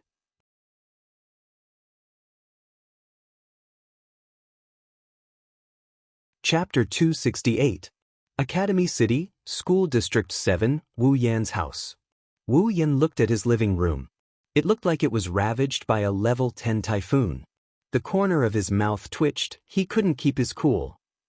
As for the creators of this scene, each of them had the attitude of, this has nothing to do with me, so I'm not concerned. They raised their heads to the ceiling as if to say, this has nothing to do with us. The three creators are Kinuhata Sayai, Frenda, and Takitsubo Riku. At this point, the three girls have changed into maid outfits and they are standing in front of Wu Yen. They look like young and pretty little maids. They don't even need to add on all kinds of cute points. They just naturally exuded from their bodies. Wu Yen, who is seeing the three girls in this way for the first time, had his eyes lit up. However, when he saw the scene of his living room being messed up by them, his wine-red eyes couldn't light up. Instead, there was only a faint trace of sadness in his eyes. Wu Yen started to regret. If he knew this would happen, he would have cleaned it himself. Why did he ask the three of them to clean the living room? Isn't this just asking for trouble? Well, you can't blame Wu Yen for this. Anyone who has three maids in maid outfits wouldn't choose to do the cleaning themselves. Luckily, Chuju, Mikoto, Ikaros, and Astria are out on the streets or else. But Wu Yen didn't understand why Chuju and Mikoto would ask him to clean the house. Wasn't it always Ikaros who did it? Also, when they asked him to clean the house, why did they look like they had a grudge against him? Until now, a certain wolf still didn't know that because he had pushed down the lowly girl, his wife had already found out about it. Maybe Chuju and Mikoto thought the reason Wu Yen pushed Frenda down was because they didn't allow Wu Yen to enter the room, so they didn't pursue the matter. They just asked Wu Yen to clean the house and dragged Ikaros away as a small punishment. What kind and lovable girls. I wonder if they would be heartbroken if they found out about Wu Yan's mission 3. As for Wu Yen, after he received the mission to clean the house out of nowhere, he didn't think much of it. After all, it's just cleaning the house, not Academy City. That's why these two girls are too kind. Wu Yen, on the other hand, is too naive. He had already forgotten how big this house is for him, Hinajuku, Mikoto, Ikaros, Astria, Kinohita Sai, Frenda, and Takitsubo Riku to live in. How big is this house that can house all 8 of them? So, when Chuju, Mikoto, Ikaros, and Astria left the house, Wu Yen picked up a rag and scanned the size of his house. After a moment of daze, he decisively gave up on the idea of relying on himself. At this time, the 3 girls who just moved in yesterday, Kinohita Sai, Frenda, and Takitsubo Riku, naturally became Wu Yan's scapegoats. Using the reason that maids should look like maids as an excuse, Wu Yen made the 3 girls put on maid outfits, forced, and sat down leisurely, waiting for them to clean his house until it shines. However, Wu Yen soon realized that he was too naive. Looking at this ruined house, it's hard not to realize that he was wrong. Is this cleaning? This is clearly destruction, right? Yes, right? Yes, right. That's definitely it. Wu Yen flipped countless tables in his heart. He can't afford to be hurt. Is it because Kinohita Sai, Frenda, and Takitsubo Riku don't know how to do housework? Maybe that's part of the reason, but more importantly, it's because the 3 girls are unhappy. Or rather, it's because 2 of them are unhappy. She was forcefully abducted and brought here. She was even taken advantage of. Yesterday, she was crowned as a maid, and today, she was sent here to clean the house. How can she live up to the great name of Kinohita Sai if she doesn't cause some destruction? Thus, Kinohita Sai, who is unhappy in her heart, on the surface, on the other hand, she is obedient. She will wipe the floor, wipe the table, and wipe the chair. It's just that when she's doing something, Kinohita Sai will attach a layer of nitrogen armor to her hands. Thus, when she wipes the floor will crack. When she wipes the table will fall apart. When she wipes the chair will say goodbye to her. If Kinohita Sai is unhappy to this extent, Frenda is even more unhappy. Yesterday, she snuck into her room and pushed her on Twitter. This morning, she was still messing around with her. Yet, not long after she left her room, she was called to clean the house. She even had to wear maid outfits. Frenda, on the other hand, erupted in secret. At this moment, Frenda miraculously thought of the same thing as Kinohita Sai. Thus, this house suffered a calamity. Frenda doesn't know Kinohita Sai's nitrogen armor, but when it comes to destruction as the explosive girl, how could she lose to Kinohita Sai? She gently placed a few thin wires on the floor, the table, and the chair. Then she gently tapped on them. Thus, the floor, table, and chair, after shaking for a while, they cracked and fell apart.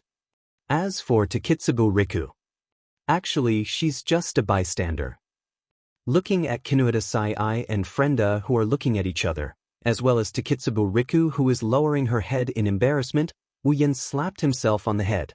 He wants to cry, but no tears come out. I say, just how much hatred do you 2 have for this house? Hearing that, Kinohita Sai and Frenda snorted and turned their heads away. Takitsubo Riku panicked and looked around, as if she didn't want to see an argument. Wu Yen sighed helplessly. He can roughly guess that these 2 cute girls are purposely causing destruction. Rather than saying that they have hatred for this house, it's more accurate to say that they have hatred for him. But this house is innocent. Even if you don't want to stay, we still want to stay. But in the end, it's still his fault. What do you mean it's his fault? It's his fault. Kinohita Sai and Frenda's reaction is only natural. Forget it, I'll just treat it as a little girl complaining. Patting his cheeks, Wu Yen said to the two ladies. I say, since you've done the destruction, your anger should be gone by now, right? Chuju and the rest should be back soon, it's time to clean things up properly, right? Two cold snorts resounded in response to Wu Yen and two faces turned to the other side. Takitsubo Riku instantly felt awkward. She didn't know what to do. Wu Yan's lips twitched. He really didn't know what to say. After trying his best to persuade the two ladies, all he got was cold snorts, indicating that he's still angry. The two ladies didn't even bother to look at Wu Yen, causing Wu Yen to be furious. These two girls, are they asking for a lesson? But at this moment, the big hall is still waiting for someone to clean it up. Wu Yen can only resist the urge to teach these two cute things a lesson. He tried to persuade the two girls, but unfortunately, it didn't work out very well. If this continues, even with Takitsubo Riku's help, he won't be able to clean up before Chuju and the rest return. What should I do? Slapping his forehead with a headache, Wu Yen looked at the three maids in front of him and couldn't help but sigh. If only there was a capable maid, of various meanings, that would be great. But, who has the ability to clean up the entire living room in an instant? Unless time can stop. Such a thought flashed through his mind. Wu Yen was stunned by this sudden thought. Maid, time, stop. He couldn't help but mumble these two sentences. As he mumbled, Wu Yan's eyes became brighter and brighter.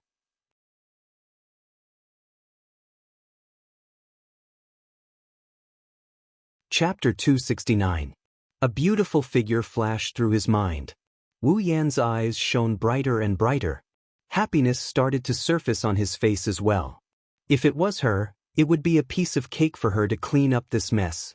With that thought in mind, Wu Yan's heart calmed down. Ignoring the presence of Kinohita Sai, Frenda, and Takitsubo Riku, he opened the system list. Since it's not an existence that's fused with his life, they won't be able to see the system list. Wu Yan didn't have to worry about it. At most, he would just make them feel confused. Just like the three girls, they were confused. After opening the system list, Wu Yan clicked on the summon option. Dragging on the list, an extremely familiar name entered Wu Yan's eyes, 16 Nights Black Knight. Oriental character, the head maid of the fantasy village Red Devil Mansion. Known as the perfect head maid, she is one of the few humans in the fantasy village that is blessed by the gods and monsters. Apart from humans, she is one of the few humans. Summoning points, 100,000. Speaking of maids, there was no one better than 16 Nights Black Knight to have the image of a maid etched into people's hearts. This head maid with the title of Perfect Head Maid is extremely popular. In Wu Yan's heart, Wu Yan wanted to summon her a few times, but due to various matters, he could only put it aside for now that he has enough points and the timing is perfect. If he doesn't summon her now, when will he? Seeing the name 16 Nights Black Knight, Wu Yan couldn't help but smile. He reached out his finger and clicked on the summon option. This time, it won't be because of other matters that he can't summon her, right? Tapping on the summon option, a joke flashed through Wu Yan's mind in a thousandth of a second. However, this joke soon came true because of Wu Yan's jinxed mouth. Kinohita Sai, Frenda, and Takitsubo Riku looked at Wu Yan, who was pointing at the empty space in front of them with a silly smile on his face. Countless question marks appeared on their heads. Kinohita Sai looked at Wu Yan strangely. Looking at his strange actions, she frowned. She couldn't help but wonder if this guy had gone crazy. Kinohita Sai's feet clattered as she walked towards Wu Yan and shouted at Wu Yan. Hey, are you super stupid? Kinohita Sai's sudden shout startled Wu Yan, who was pointing his finger at the summon option. Thus, the plot that he's so happy to see. Do you still remember? Back then, when he completed Mission 2 of defeating directional travel, the reward for Mission 2 was summon a random character. Now, the start option is at the top right of the list of summons. After being startled by Kinohita Sai, Wu Yan's hand trembled and he clicked on the start option without hesitation. Wu Yan stared at his hand with his mouth agape. His entire face turned blank from this unforeseen plot. In his heart, it was as if 10,000 grass mud horses were galloping past him. The crappy thoughts in his heart were all destroyed by the grass mud horses. In the end, only 3 words remained in his heart. What the hell? Other than scaring Kinuhata Sai, Frenda, and Takitsubo Riku, there was no other effect. While Wu Yan's face is alternating between blue and white, red and black, a frame with a border started showing the names of the summoned characters in the summoning list. Furthermore, the names of the summoned characters started flashing one after another at a very refreshing speed. Like a lottery machine, the frame with a side kept flashing. In the end, it got slower and slower. Then, under Wu Yan's deathly stare, it stopped on a name. When he saw this name, Wu Yan's face that was constantly changing colors turned completely black. Then, it turned so pale that his blood vessels could be seen. Why is it her? Looking at the name that stopped at the end of the frame, Wu Yan lost his composure and screamed again. So much so that Wu Yan didn't notice that Kinuhata Sai, Frenda, and Takitsubo Riku were looking at him with pity and worry in their eyes. However, Wu Yan didn't have any extra thoughts to train these 3 cute creatures. Right now, his heart was completely anxious. What to do, what to do, what to do, these 2 words filled his entire mind, making him so anxious that he wanted nothing more than to conjure up a hammer capable of smashing the system into smithereens. His wine-red eyes looked at the random name on the summoning list. Wu Yan's heart couldn't help but tremble. Could it be that the summoned character wasn't strong enough? Or maybe the character wasn't good enough? If the character wasn't good enough, then maybe it could be a little bit more. But if the summoned character wasn't strong enough, then there wouldn't be any strong characters in this world. But if such a strong character descends on Academy City, then it would be a disaster.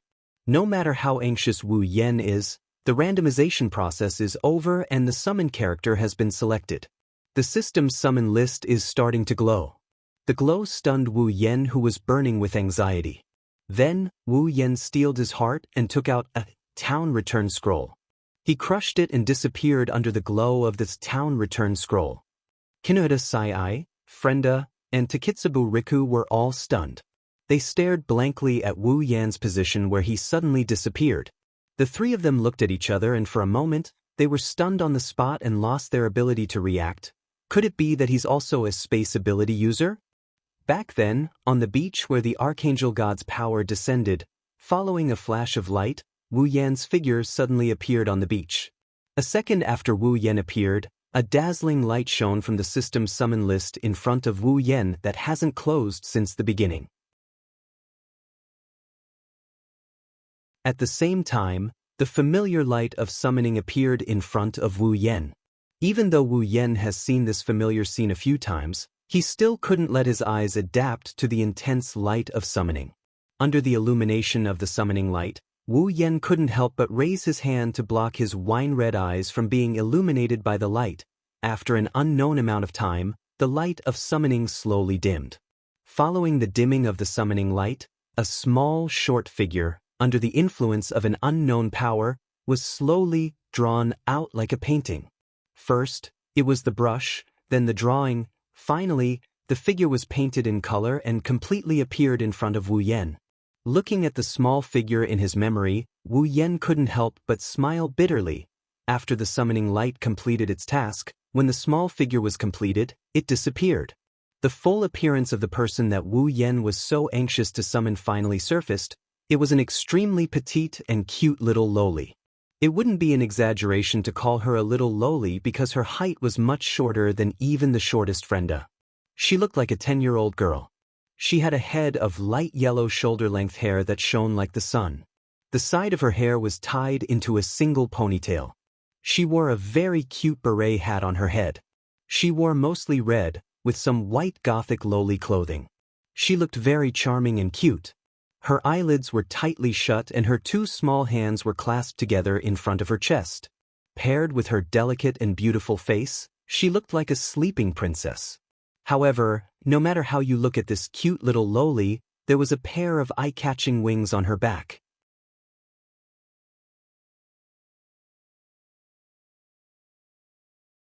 Chapter 270. What kind of wings were they? Actually, it was a little far-fetched to call it a pair of wings because it looked more like a large necklace or a bracelet. Looking at the Lewin, it should be a pair of wings. However, the part that was supposed to be the wings had completely disappeared, leaving only the edges that looked like they had once supported the wings.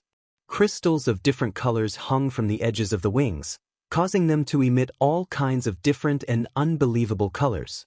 However, their shapes looked a bit distorted. Character: Flandora. Scarlet abilities: I. Ability to destroy almost any object. Rune card: Vampire bloodline. Strength, Endurance, S agility, A spirit. D equipment: Lavatian Levatin, B grade. Level: 82, level 82.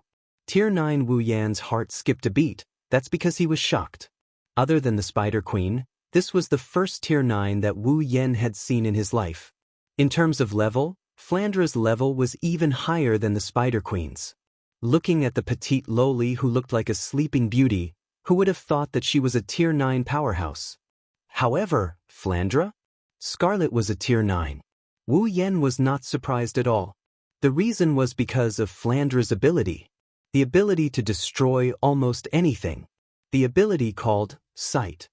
The so-called Sight was actually similar to the line seen by the demon eye of death perception. It was the same. Flandra could see the damage points of all objects, which were the so-called Sight. By moving these Sight into her hands and destroying these Sight, Flandra could rapidly disintegrate things that could be touched and untouched. In other words, when Flandra stood in front of you and raised her hand with a smile, the Sight on your body was already in her hands. At that time, she only needed to lightly squeeze it and you would disappear from this world.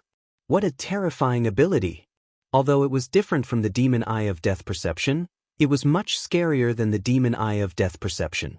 Because the demon eye of death perception had to rush in front of you to slash you, but Flandra did not need to do that at all.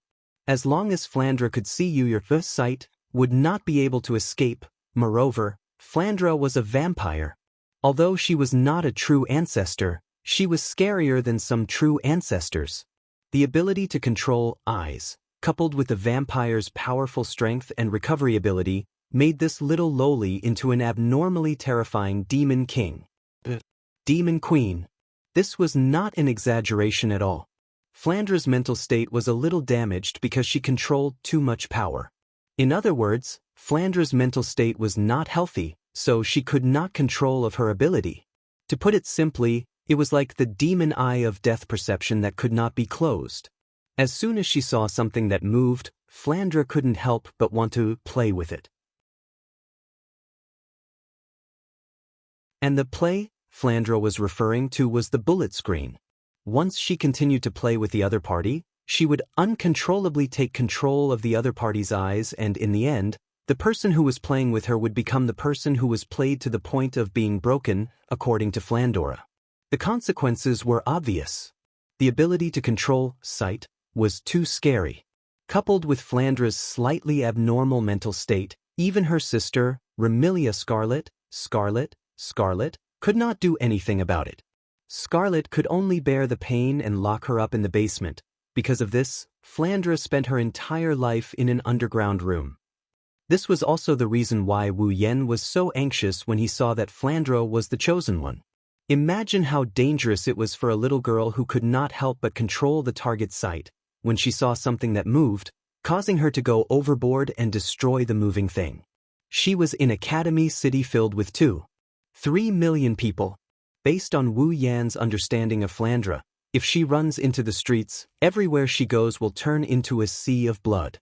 Academy City will also turn into a city of ghosts under the influence of this brat. No one could stop her. No one. Including Alistair and Iwas. With Flandra's level 82, Wu Yan did not have high hopes for them. Wu Yan had no choice but to use a return scroll and return to the beach. Putting aside the question of whether or not the problem can be solved, the first thing he needs to do is to isolate Flandra.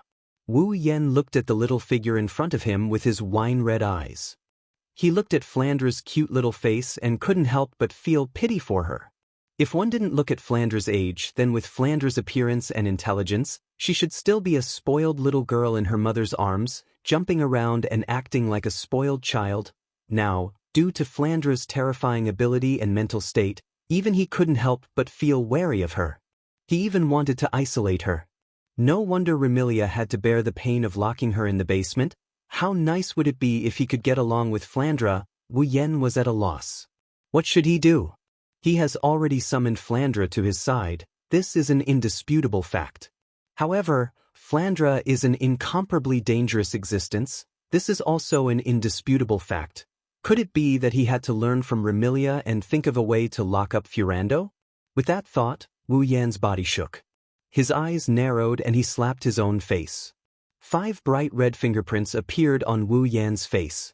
One can imagine how much strength Wu Yan used. Even with the true ancestor's powerful recovery, the 5 fingerprints disappeared in a second. However, the pain still lingered in Wu Yan's mind. I can't learn from Remilia. Never. Clenching his fist, Wu Yan looked at Flandra and quickly opened his system list. Character, Wu Yan abilities, True Ancestor Bloodline, Sword Expert, Cooking Expert, Complete Memory, Chaotic Return to Horizon Dance, Electromaster, LV5, Equipment, Shana of the Holy Temple, C, Dragon Armor, C, Meteor Shower, B, Summons, Misaka Mikoto, Katsura Hinajiku, Ikaros, Astria, Flandra, Scarlet? Equipment points, 21,000 item points, 200,000 ability points, 1,000 summon points, 220000 level, 67. Wu Yan let out a sigh of relief. He looked at the various stats on his character. His mind spun like crazy. With the resources he has, what can he do to turn Flandra back into a normal little girl? Equipment, item, ability, and even summon are being scrolled by Wu Yan at an incredible speed. His eyes skimmed through 10 lines at a glance, trying to find a way to solve this problem. Wu Yan isn't afraid that the system doesn't have a solution. At least until now, the system has never disappointed him. Every time he needs something, Wu Yan can find it from the system. Wu Yan's only worry is that he doesn't have enough points. Fortunately, the system didn't disappoint Wu Yan this time. Sealing Bracelet. This item is divided into 2 bracelets, one red and one white. When the wearer wears the red bracelet, the wearer's power will be completely sealed. Only when the wearer of the white bracelet enters the release command through the white bracelet will the wearer of the red bracelet's power be released. Once worn, the bracelet can never be removed or destroyed. Note, the bracelet can only be worn if the wearer is willing and understands the bracelet's ability. If the wearer resists, the bracelet will not be worn. Item points, 200,000.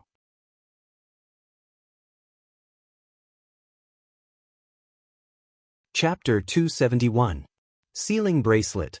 This item is divided into 2 bracelets, one red and one white. When the wearer wears the red bracelet, the wearer's power will be completely sealed. Only when the wearer of the white bracelet enters the release command through the white bracelet will the wearer of the red bracelet's power be released. Once worn, the wearer will never be able to remove or destroy the bracelet. Note, the bracelet can only be worn if the wearer is willing and understands the bracelet's abilities. If the wearer refuses, the bracelet will not be worn. 200,000 item points. Sealing Bracelet. This is great. Wu Yan was overjoyed, but when he saw the 200,000 item points, his face fell. His entire net worth is only 200,000 item points. He shook his head and his expression turned resolute. Now is not the time to worry about the points. He can still earn them, but without the sealing bracelet, Wu Yan really doesn't know how to get along with Flandra-chan. His finger quickly tapped and the item points turned into a cute 0. 2 bracelets, one red and one white, appeared out of thin air and fell into Wu Yan's arms. With one red and one white sealing bracelet in hand, Wu Yan put the white sealing bracelet on his hand and placed it next to the black biocontainment device. Then, he gripped the red sealing bracelet tightly while looking at Flandolo with a serious expression on his face. Next, he has to think of a way to put the sealing bracelet on Flandra-chan. It's complicated to describe, but all that happened in a short period of time. When Wu Yan was done with the above actions, Flandra finally reacted. A small ray of light shot out from Flandra's heart and connected to Wu Yan's heart. The familiar scene of life fusion happened again in front of Wu Yan. When their heartbeats became the same frequency, the ray of light that connected them finally broke apart. The ray of light started to twist in the middle and merged into a small ball of light. It then flew into Wu Yan's body and merged with him. The life fusion finally ended. Two people from two different worlds, two different fates, two different lives, two completely unrelated people, from this moment onwards, gradually became indispensable to each other. Wu Yan's heart was in his throat. His grip on the sealing bracelet tightened. Under Wu Yan's gaze, Flando's eyelids started trembling. She's like a bird that just came out of its shell. She's trying her best to open her eyelids, trying to see the world with her own eyes. In the end, her efforts were answered. Her small eyelids slowly opened and a pair of wine-red eyes that were almost the same color as Wu Yan's appeared in her eye sockets. Her wine-red pupils carried a trace of confusion as if she had just woken up from a dream. She tilted her head and looked around at her surroundings. She raised a small hand and rubbed her eyelids. Seeing Flandra-chan's actions after coming to this world, Wu Yan's weak heart trembled and trembled again. He stared blankly at Flandra-chan and screamed in his heart. "So cute!" Flandra-chan murmured in a daze. Then, the confusion in her wine-red eyes slowly faded away, revealing a clear and bright expression. However, Wu Yan's heart felt heavy. That was because within those clear and limpid eyes, there was also a trace of insanity. Flandra-chan lifted her head. She seemed to have thought of something as a happy smile appeared on her face. When she saw Wu Yan standing in front of her, her eyes lit up and the happiness on her face became even more apparent. Flandra-chan cheered and she pounced on Wu Yan. Wu Yan looked at Flandra-chan with a surprised look on his face. Stunned, Wu Yan watched as Flandra-chan drew a beautiful arc in the air and landed on the ground. He quickly came to his senses and pulled Flandra-chan into his arms. Wu Yan underestimated Flandra-chan's strength. Due to her mental age, Flandra-chan didn't know how to control her strength. Wu Yan felt like a truck ramming into his chest. His chest felt heavy from the impact and he almost lost his breath. Rubbing his chest, Wu Yan bitterly smiled. Thank goodness he exchanged for the true ancestor bloodline. Otherwise, with his strength and body, he wouldn't be able to catch this little lowly. Hugging Flandra-chan's soft and tender body, Wu Yan felt a wave of pleasure, but at the same time, he also felt a bit confused. Flandra-chan kept rubbing her face against his chest. He didn't understand what is going on. Why is Flandra-chan so close to me? Could it be that the system knew about my difficulties, so it raised Flandra-chan's intimacy level to 100? Thinking up to this point, Wu Yan couldn't help but laugh. Let's not talk about whether or not the system would do something so considerate. The summoned characters aren't like those virtual characters that can only be seen on the screen. They're alive, they're real. Even the system said that there can only be one summon and it's impossible to summon a second one. In other words, every summon is unique. Therefore, they weren't puppets. They weren't existences that could be casually intertwined with the system. The only thing the system could do was to link their fates together with him. That was all. Giving Flandra-chan a pat on the back, Wu Yan asked, "Flandra-chan, did you know me before?" Flandra-chan might have heard the confusion in Wu Yan's voice because she lifted her head from Wu Yan's chest and looked at Wu Yan. Her two little eyes curved into crescents. She seemed to be very happy that Wu Yan called her Flandra-chan. Flandra-chan didn't know Big Brother before. Wu Yan got even more confused when he heard that. "Then why are you so close to me? Didn't your sister tell you that you shouldn't get too close to strangers?" Wu Yan had a weird feeling when he said that. Why does it feel like he's teasing a child? When Flandra-chan heard Wu Yan's words, her eyes flashed with nostalgia and resentment. She looked at Wu Yan and said, Don't mention my sister in front of me." Wu Yan froze for a moment before he bitterly smiled. It seems like Flandra-chan has quite a bit of resentment towards Remilia. No matter what, she's the one who locked him in the basement. Even if it's her beloved sister, she can't help but feel resentment towards her. But it's good enough that she doesn't have any resentment towards her. A child's mood can change quickly. Flandre-chan put on a smile again in the blink of an eye. Although my sister did say that I shouldn't get close to strangers, Flandre-chan likes Big Brother a lot, so I'm an exception. Hearing her tender voice say the words, "I like it a lot," to him, he couldn't help but feel a bit smug. But it only lasted for a while. If you didn't know me before, why do you like me? That's because Big Brother is the one who released Fran from that detestable basement. That's why Flandre-chan likes Big Brother the most. And Flandre-chan sniffed Wu Yan with her little nose. Flandre-chan nestled in Wu Yan's arms and squinted her eyes. She moaned softly as if she's intoxicated. Big Brother has a familiar scent on you that Flandre-chan likes. It's the same scent as my sister and Flandre-chan. Flandre-chan's summons will be imbued with memories of the system and himself. That's why she's so close to him, because she thinks he's the one who saved her from the abyss of suffering. That so-called familiar scent is probably because he's a vampire as well as a primogenite.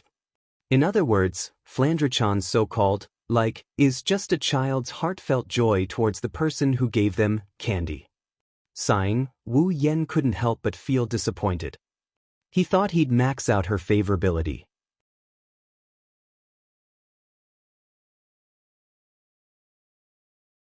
Chapter 272. Flandre-chan's nose twitched as if she's sniffing a delicacy. The more she sniffed, the more excited she became.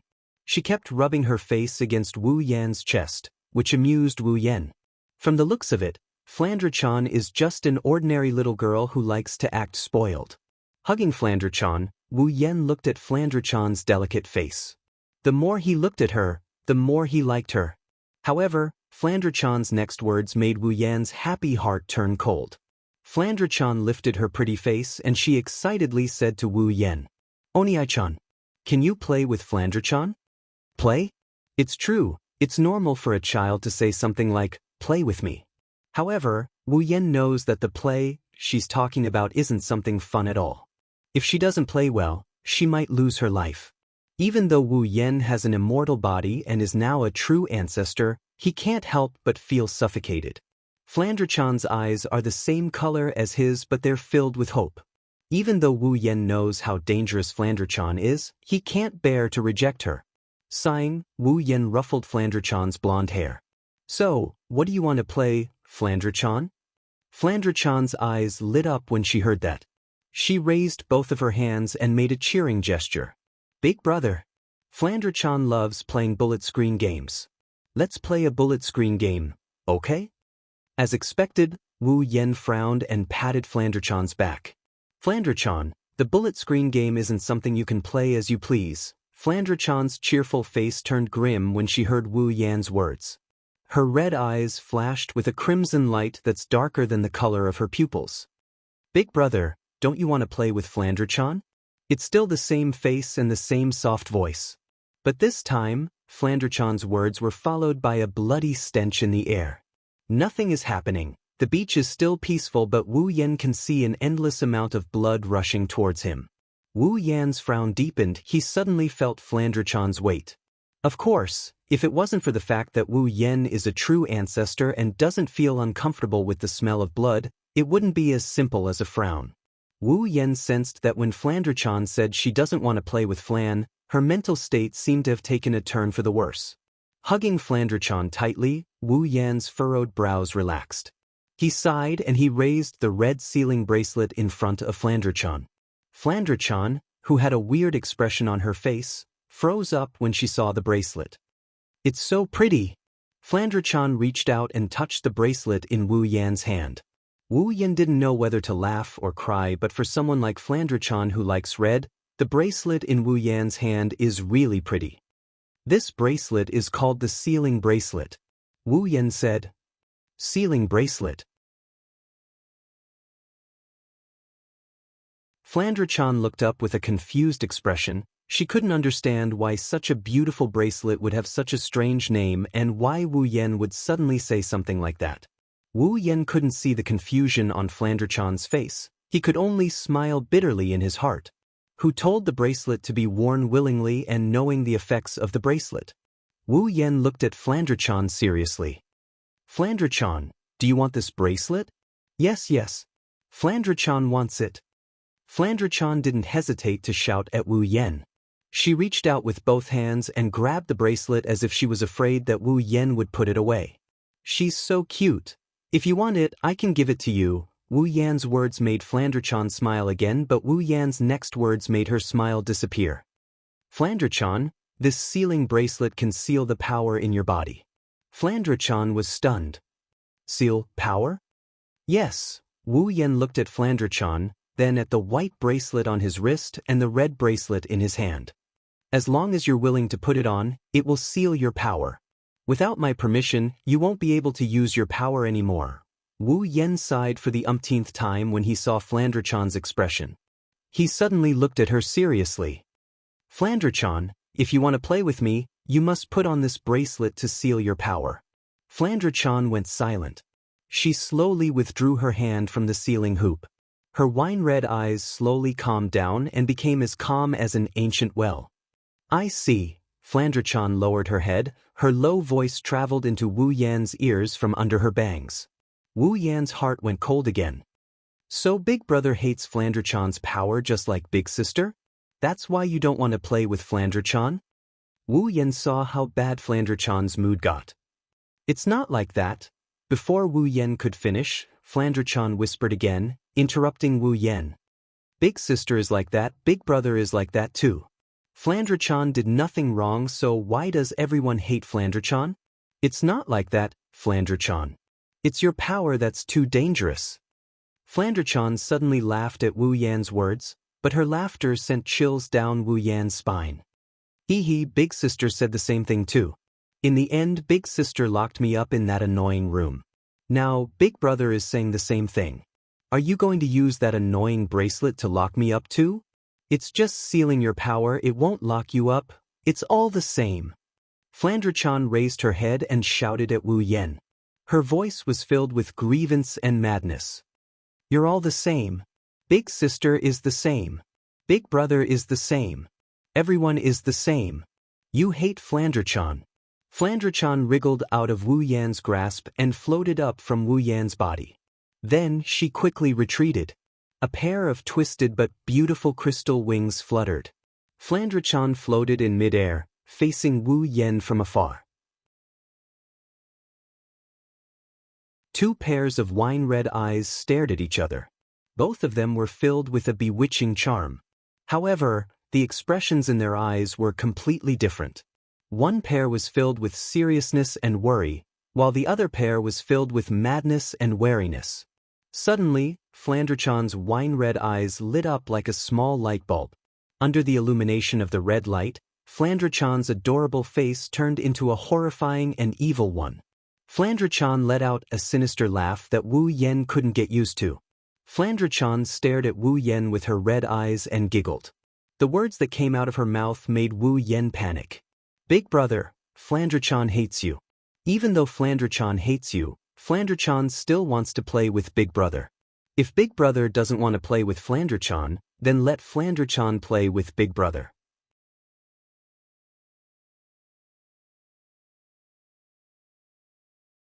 Chapter 273. In the sky, Flan stared at Wu Yan with her glowing red eyes. Her lips curled into a cruel and bloodthirsty grin. Her rainbow-colored crystal wings sparkled as the crystals on her wings clanged against each other, creating a tinkling sound that resembled a bell. Tinkle, tinkle, tinkle. Heaven and earth seemed to darken in an instant. In the blink of an eye, the darkness faded away and was replaced by a thick red color. The sky is red. The ground is red. Even the clear blue ocean behind Flan turned into a sea of blood in an instant. The entire space was dyed in the color of blood. Flan's clean and tidy clothes looked like they were covered in a layer of blood. From where Wu Yan was standing, he could faintly see blood dripping from Flan's body and soaking the ocean on the ground. That's not real blood, it's just an illusion created by Flan's unique aura. Flandre-chan's floating body suddenly came to a stop. Flandre-chan could feel the thick blood color, the purest color, stimulating her soul, stimulating her body, causing her to tremble slightly. There's a voice in her heart that's screaming, "Destroy! Destroy! Destroy Everything. Flandre-chan's red eyes were filled with endless madness. She lowered her head and looked at Wu Yen on the ground. She grinned. Big brother, come play with Flan."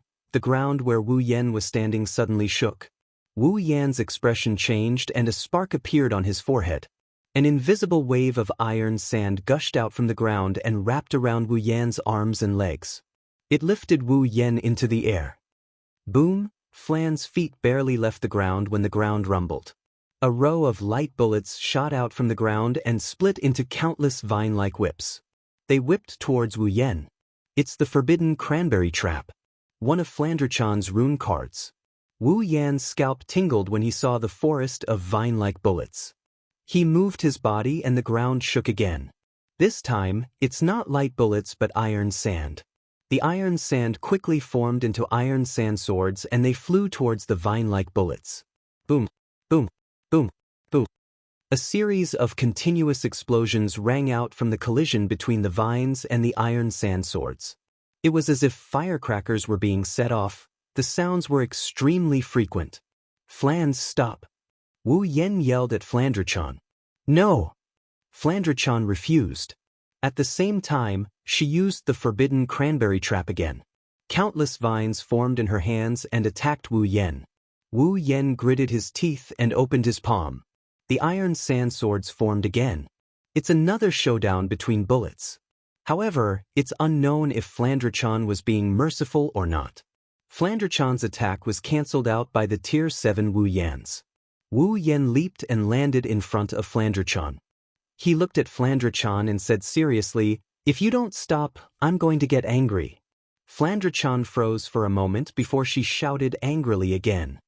But, I don't want to."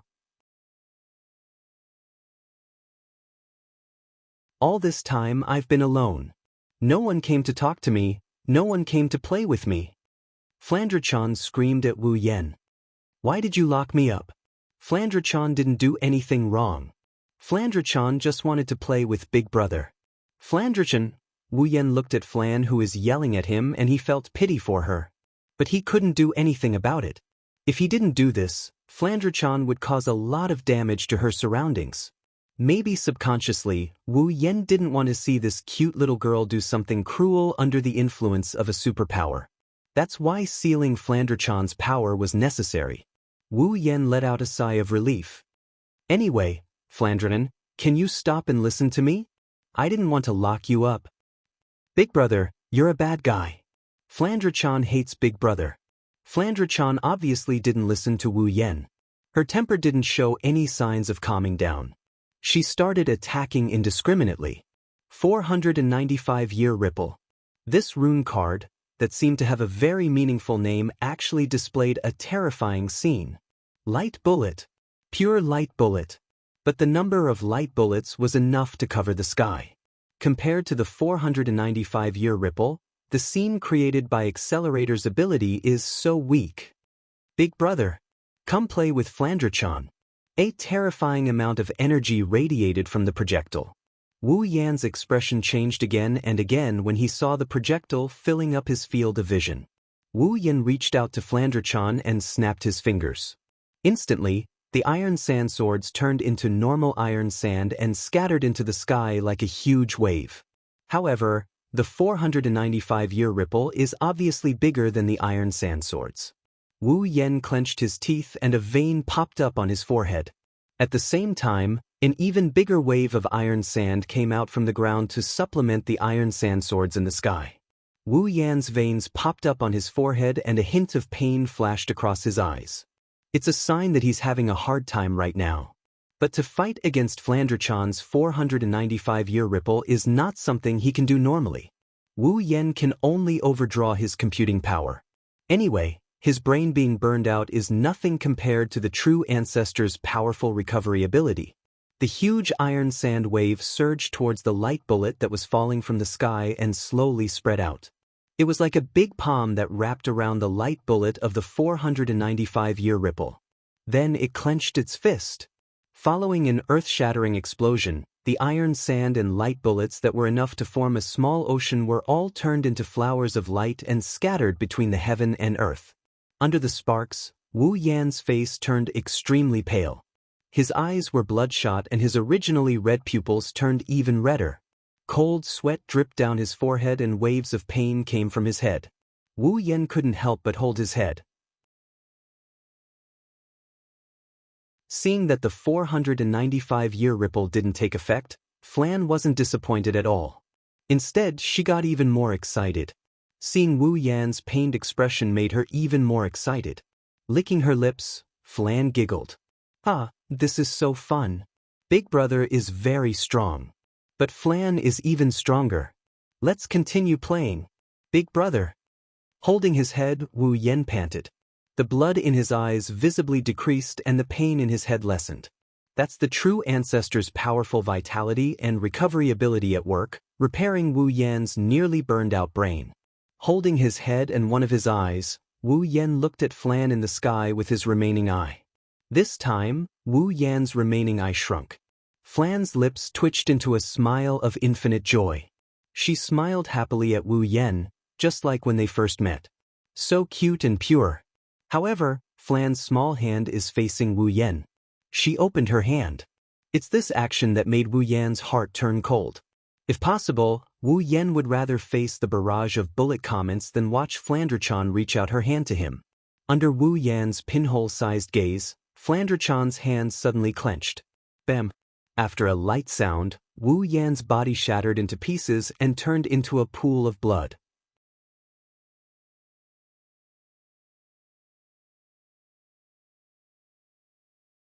Chapter 274. No one had ever experienced such a feeling before, right? Seeing one's own body shatter into pieces with their own eyes? But Wu Yan is experiencing it right now. Wu Yan didn't even have time to react when Flandrachan grabbed him. He suddenly felt himself flying away and Wu Yan saw his body slowly disintegrating into pieces. What actually happened was that before Wu Yan could react, his head had already fallen right in front of his body. Before he lost consciousness, Wu Yan saw his own body being crushed to pieces. He experienced what it feels like to see one's own body being crushed to a pulp. Flandrachan loosened her clenched fists. She looked at Wu Yan, who was reduced to a puddle of blood, and a bloodthirsty grin appeared on her face. However, that grin quickly disappeared. Flandrachan pouted and said dejectedly, "Ah, Big Brother is broken." Even Big Brother is broken by Flandrachan. This isn't fun at all. Maybe the deceased, Wu Yan heard what she said. Flandrachan froze for a moment before the blood that was splattered all over the place suddenly stopped. Then, under Flandrachan's gaze, the blood started to gather at the spot where it fell. It didn't take long for all the blood to gather and form a blood ball. When all the blood was poured into the ball of blood started to twist. Slowly, it turned into a human figure. Then, organs, bones, and skin started to grow on the surface of the bloody figure at a speed visible to the naked eye. At some point, all the necessary parts have grown out. Wu Yan reappeared in front of Flandrachan. Wu Yan raised his head and looked at Flandrachan. His wine-red eyes flashed with a trace of seriousness and fear. It's too scary. Flandrachan's ability is too scary. Just a second ago, he had only been tormented by the overdraft of his computing power. However, in the next second, he had died once just like that. And the reason why he died was because of Flandrachan's gentle grip. He shuddered at the thought of witnessing his own body being smashed into smithereens and turning into a pool of blood. That kind of feeling is indescribably weird. At the same time, Wu Yan rejoiced for the nth time. Thank goodness he exchanged for the true ancestor's bloodline. Otherwise, his soul would have returned to hell. On the other hand, when Flandrachan saw Wu Yan come back to life, the shock on her face slowly faded away. Instead, it was replaced by excitement. She even bounced around in the air to show how happy she is right now. This is great. Big Brother is healed again. Big Brother can't be broken. This is great. Listening to Flandrachan's excitement, Wu Yan wasn't happy at all. That's because of Flandrachan's next sentence. Big Brother can't be broken. I can play with Flan forever. Forever. Keep playing. This is great. Wu Yan's face gradually crumbled as he listened to Flandrachan's naive and excited cries. He's flipped the table countless times to express his current feelings. Even though Flandre-chan was his summon, she was trying to kill him with every move she made. Whether it was the barrage of bullet screens, the terrifying control over her eyes, or her destructive power, they were all trying to kill him. Could it be that Flandre-chan didn't receive the system's memories and didn't know that their lives are intertwined? If I die, she'll die too? What's the difference between killing me and killing Flandre-chan? Flandre-chan must have received the system's memories. There's no doubt about it. Didn't Flandre-chan think that I'm the one who saved her? This proves that she did receive the system's memories. But with Flandre-chan's personality, even if she knew, she would have forgotten about it by now. Still, Wu Yan knew that even if he told her, it wouldn't do much. Flandre-chan's mental state is so easily triggered that she'll probably get even more excited after hearing about it. Taking a deep breath, Wu Yan looked at Flandre-chan. There's a hint of anger in his eyes. No one would be in a good mood after being screwed over. If it wasn't for Flandre-chan, Wu Yan would have pulled out his meteor shower. Flandre-chan, can you stop now? Flandre-chan shook her head without hesitation. No way. Why should I stop? It's just the beginning. Just the beginning? Wu Yan bitterly smiled. That's right, Flandre-chan is a rank 9 while he's a rank 7. Maybe what happened before was just the beginning. Stop playing, Flandre-chan. Be a good girl, okay? When he said this, he almost sounded like he was begging. This fight, let's not talk about whether he can win or not. Even if he can win, he can't bear to do it. But if he doesn't from the start, Wu Yan kept telling Flandre-chan to stop, but was it effective? She's not a human being. Flandre-chan's smile faded when she heard Wu Yan's words. She lowered her voice and whined. I'll be a good girl. Big brother is just like big sister. You keep telling me to be a good girl, but I've always been a good girl. I just want to play with big brother, but I really can't afford to play with your so-called play. Wu Yan almost burst into tears. That's why people say that brats are the same as women. Once they're unreasonable, they're the scariest thing in the world. That's why Wu Yan can only smile bitterly. Flandre-chan got angry when she saw Wu Yan's bitter smile. Big brother just doesn't want to play with Flandre-chan. Flandre-chan won't. She wants to play with big brother. Following Flandre-chan's angry words, a terrifying aura burst forth from her body once more. This time, it was even stronger and stronger than before. Light bullet. By the time Wu Yan reacted, the only thing left in front of him was the light bullet. Cursing in his heart, Wu Yan quickly retreated. He had no choice but to do so. There's no room for him to dodge the bullet. Ha! With a shout, the lightning responded to Wu Yan's summon.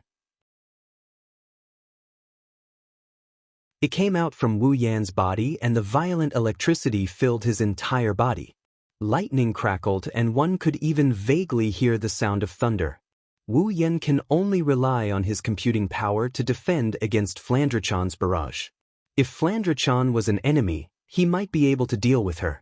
But, she's one of his allies, he can only passively defend against her barrage.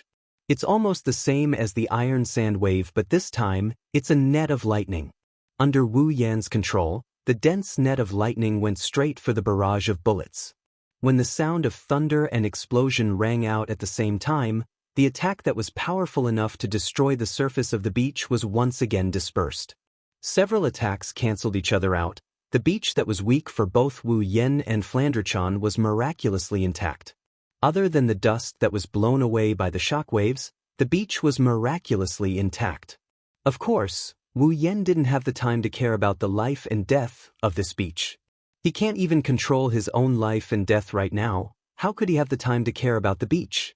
After the first wave of attacks cancelled each other out, Wu Yan was panting heavily again. Enduring the pain in his head, Wu Yan bitterly smiled at Flandre-chan. Flandre-chan, can't you listen to me just this once? Flandre-chan rarely had a cold expression on her face, but it didn't look cold at all. Instead, it looked like she was angry. She snorted and turned her head away. Then she reached out her hand to Wu Yan. Shocked, Wu Yan wanted to do something, but his body disintegrated again. The ability to destroy everything in its path was truly too horrifying.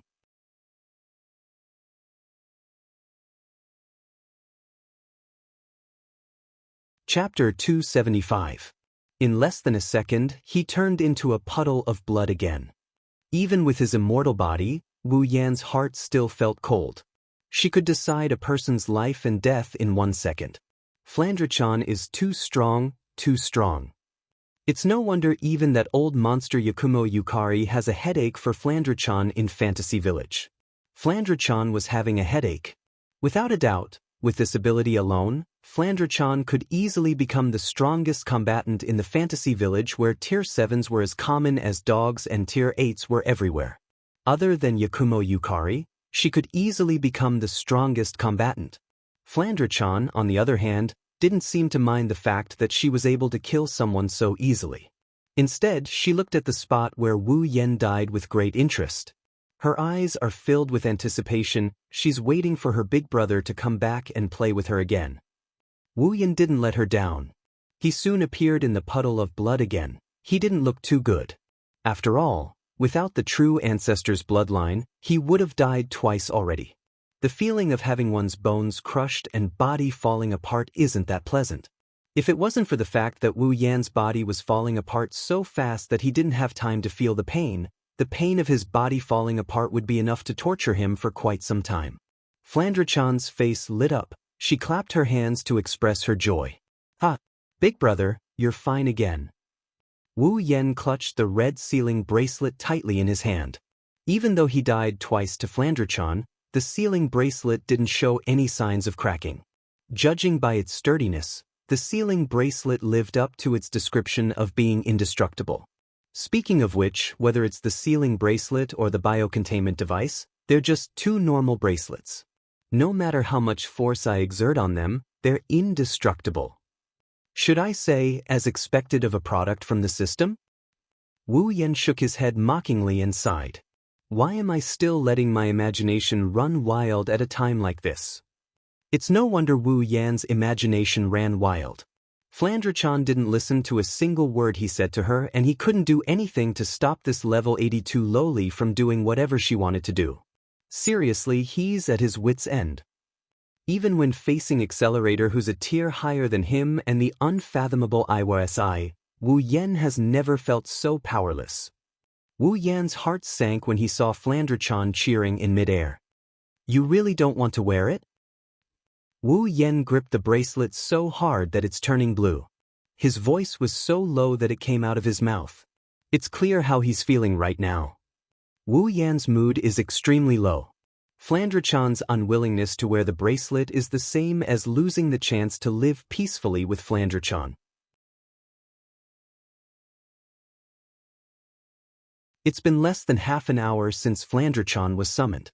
Even though Flandre-chan had a good first impression of him, he still died twice. If he let Flandre-chan do as she pleases, then would he dare to bring Flandre-chan back to Academy City, bring her home, bring her to Chuju, Mikoto, and the others? Faced with this dilemma, Wu Yan felt like he's going to go crazy. Flandre-chan, who was cheering, suddenly froze up. Her restless heart calmed down a little. Hearing Wu Yan's low voice, Flandre-chan couldn't help but feel sorry for him. No matter what, Wu Yan is the one who saved her from that detestable basement. Plus, he smells like her. Flandre-chan might say that she hates him, but she can't bring herself to hate him. Even after living for 495 years, Flandre-chan's mind was still that of a child's. Her mental state was similar to that of a 10-year-old or even a 6-year-old child. This little bit of kindness was enough to increase her favorability towards Lin Sanjiu. However, being in a fantasy land that doesn't conform to common sense and being mentally unstable, Flandre-chan doesn't have the concept of not hurting the people around her. To her, everything that happened before was just a game.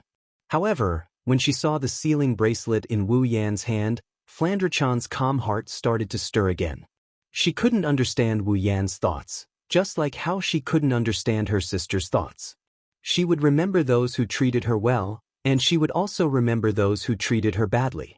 Her sister had locked her up in that room that she didn't like. This was not good to her, so she remembered it. And Wu Yan wants to lock her up because of his own power. That's not good for Flandre-chan either. That's why she's against it. She's disgusted. Even if Flandre-chan doesn't care whether she has the power or not, she still doesn't like it. In other words, Flandre-chan is throwing a tantrum like a child. Even if her childish tantrum has already killed Wu Yen twice. Flandre-chan's wine-red eyes started to glow red again. She didn't even greet Wu Yen as she waved her hand. A wave of illusory bullets shot out from her hand. They were indescribably illusory as they flew towards Wu Yen. Forbidden, Starbow Break, Star Arc Break, is coming at him with a shout. Wu Yan's expression changed and he put away his thoughts. He didn't think he could just ignore this seemingly normal and illusory Starbow Break, Star Arc Break. Wu Yen treated the air like it was flat ground. He tapped the ground with his feet and the iron sand wrapped around his limbs carried him away. He started to dodge the barrage of bullets that were even more frequent than the meltdown atomic bomb. Cold sweat started dripping down his forehead. No matter what, Flandre-chan's bullet barrage covered a wide area. Wu Yen had no choice but to endure the barrage of attacks. He looked like he was in a bad shape. Meanwhile, Flandre-chan had already unleashed another barrage of photon bombs. The barrage of comments covered the sky above Wu Yen. It felt like the end of the world. Wu Yan's figure looked so small and insignificant in comparison to the barrage of barrage. A moment of carelessness and the bullets were already in front of Wu Yen. Wu Yan's figure was submerged in the barrage of bullets. He could vaguely see a flash of blue and white when he was submerged in the barrage of bullets. The explosion reverberated through the sky, accompanied by Flandre-chan's excited screams. Flandre-chan couldn't see what was happening in the center of the explosion due to the smoke and dust. Flandre-chan pursed her lips as she looked at the center of the explosion. After a while, the explosion subsided but the smoke and dust still covered the area. Flandre-chan was a little impatient. She twisted her body in dissatisfaction and shouted at the center of the smoke and dust. "Big brother, come out." Flandre-chan got annoyed when no one answered her. She waved her hand and summoned a gust of wind from the side to blow at the dust cloud in the air. Flandre-chan's eyes turned into crescents as she stared at the center of the explosion. She finally found the person she was looking for. However, when the figure appeared, Flandre-chan's body froze. His head was lowered to his chest. His bangs covered his eyes, making it impossible for others to see his expression clearly. His chest heaved up and down, his nose and mouth twitched like a ventilator as he took in large mouthfuls of fresh air. Blood slowly dripped from his shoulder. There was supposed to be an arm there. Under Flandre-chan's gaze, Wu Yen took another deep breath. He slowly raised his head and looked at Flandre-chan with a pair of cold eyes. "Have you had enough fun?"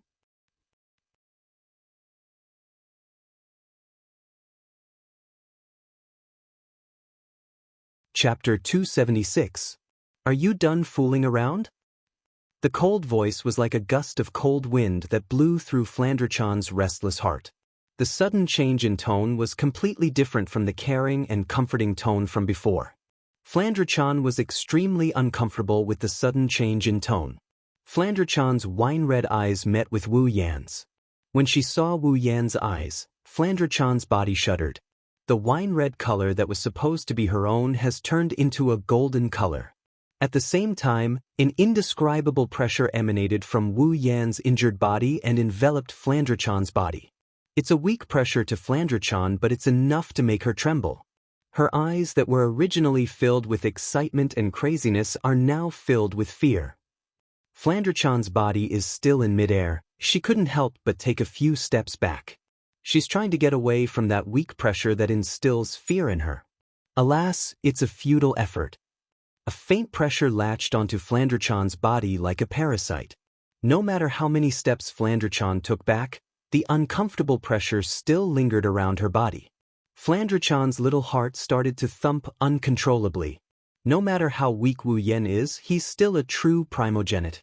A true primogenitor is the pinnacle of existence among vampires. Even though the pressure from a true primogenitor is weak, it's enough to make a vampire like Flandre-chan fearful. That's because the pressure comes from his bloodline. Golden eyes. It's a sign that a true primogenitor is using his bloodline to its limit. Dying twice, being crippled once, and having mixed feelings about Flandre-chan, Wu Yan's helplessness finally turned into a raging fire that exploded in his heart. Under the pressure of a true primogenitor and Wu Yan's cold tone, Flandre-chan's fragile heart crumbled. You. Flandre-chan stumbled and landed on the beach. She looked at Wu Yan, who still floating in midair. Her eyes reddened and tears started to flow uncontrollably. Big brother is a bad guy. You. Just like big sister. You. Flandre-chan placed her tiny hand on the corner of her eyes, causing large drops of tears to roll down her cheeks, soaking the dry sand. Flandre-chan wiped away her tears, causing them to roll down her cheeks in an aggrieved manner. Wu Yan's cold demeanor crumbled at the sight of Flandre-chan crying. What followed was a deep sense of helplessness.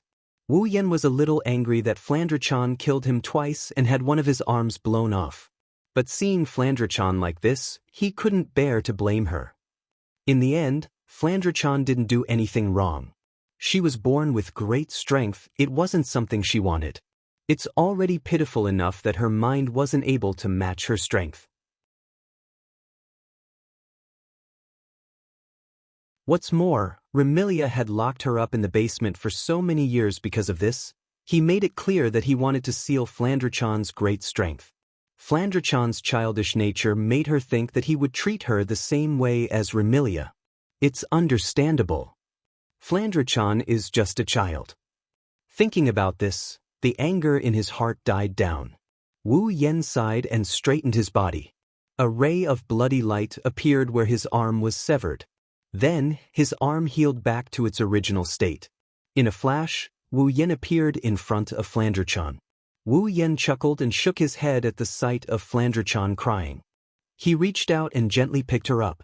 Flandre-chan didn't resist Wu Yan's actions. Maybe she didn't want to resist in the first place. Wu Yan easily lifted her up into his arms. Wu Yan patted Flandre-chan's back and he comforted her. All right, Flandre-chan, don't cry. Wah. Big brother is a bad guy. He's just like big sister and everyone else. He hates Flandre-chan and doesn't want to play with Flandre-chan. Flandre-chan only wants to play with big brother. Wah. Flandre-chan's pitiful cries almost broke Wu Yan's heart. Even if he didn't do anything wrong, Wu Yan can't help but call himself a bastard. To Wu Yan, making Flandre-chan cry is enough for him to call himself a bastard. Wu Yan patted Flandre-chan's back and sighed. Flandre-chan, you're wrong. I may not be a good person, but your big sister is definitely not a bad person. Everything she does is for your own good. You liar. You liar. Flandre-chan shook her head as if she's venting. Her tears didn't stop and her little mouth was screaming. Big sister is the worst. She doesn't want to play with Flandre-chan. She even locked Flandre-chan in her room. Flandre-chan is very obedient, but big sister doesn't want to play with Flandre-chan. Big sister hates Flandre-chan. Wah. Flandre-chan. Wu Yan tightened his arms around Flandre-chan. Your big sister locked Flandre-chan up because she didn't want Flandre-chan to cause trouble. Why would your big sister hate you? She likes you the most, Fran. Flandre-chan finally stopped crying when she heard that. Her tears are still flowing, but the amount has greatly decreased. She raised her head and looked at Wu Yan with her red eyes. But Flandre-chan is very obedient. She won't cause trouble. Wu Yan shook his head with a bitter smile. If Flandre-chan was really obedient, she wouldn't have tortured him so much. But she's still a child. She still needs to be coaxed. Of course I know Flandre-chan is very obedient. But think about it. Wu Yan chose his words carefully before he consoled her. Every time your sister brings back a guest from outside, do you play with them until they break? Flandre-chan was startled. She seemed to be thinking about what Wu Yan said. Then she nodded and said in a pitiful manner, "But those people are too easy to break." It's not Flandre-chan's fault. Isn't it your fault if you play with them until they die? Sure enough, this little loli is really something else. Rolling his eyes imperceptibly, Wu Yan could only smile bitterly at Flandre-chan. But it's true that you played with them until they broke, right? Your big sister invited a guest, but you played with them until they broke. Of course your big sister is angry, but she doesn't hate Flandre-chan. In fact, she loves Flandre-chan the most. Flandre-chan lowered her head and kept quiet for a while. Then, she looked up at Wu Yen with a glimmer of hope in her eyes. Big sister, do you really like Flandre-chan? Of course I do. I promise. You don't hate Flandre-chan? Wu Yen nodded with a smile. Flandre-chan stopped crying and looked at Wu Yen expectantly. Then, big brother, do you like Flandre-chan too? Wu Yen smiled. It was a very happy smile. He stroked Flandre-chan's beautiful blonde hair and said with a firm tone. Of course, I like Flandre-chan the most too. Flandre-chan's eyes that were red from crying suddenly lit up. Deep joy rushed into her heart and into her eyes, causing her wine-red eyes to be filled with joy. Really? Really? You don't hate Flandre-chan? Flandre-chan looked at Wu Yen like a child. Wu Yen shook his head helplessly. Flandre-chan, you have to know that no one will hate you. Flandre-chan finally stopped crying and smiled. Her little face was filled with joy. She grabbed onto Wu Yan's shirt and rubbed her face against it. Then, she closed her eyes in comfort. Rubbing Flandre-chan's head, Wu Yen had a warm smile on his face. His eyes were filled with love and affection. She's still a child after all.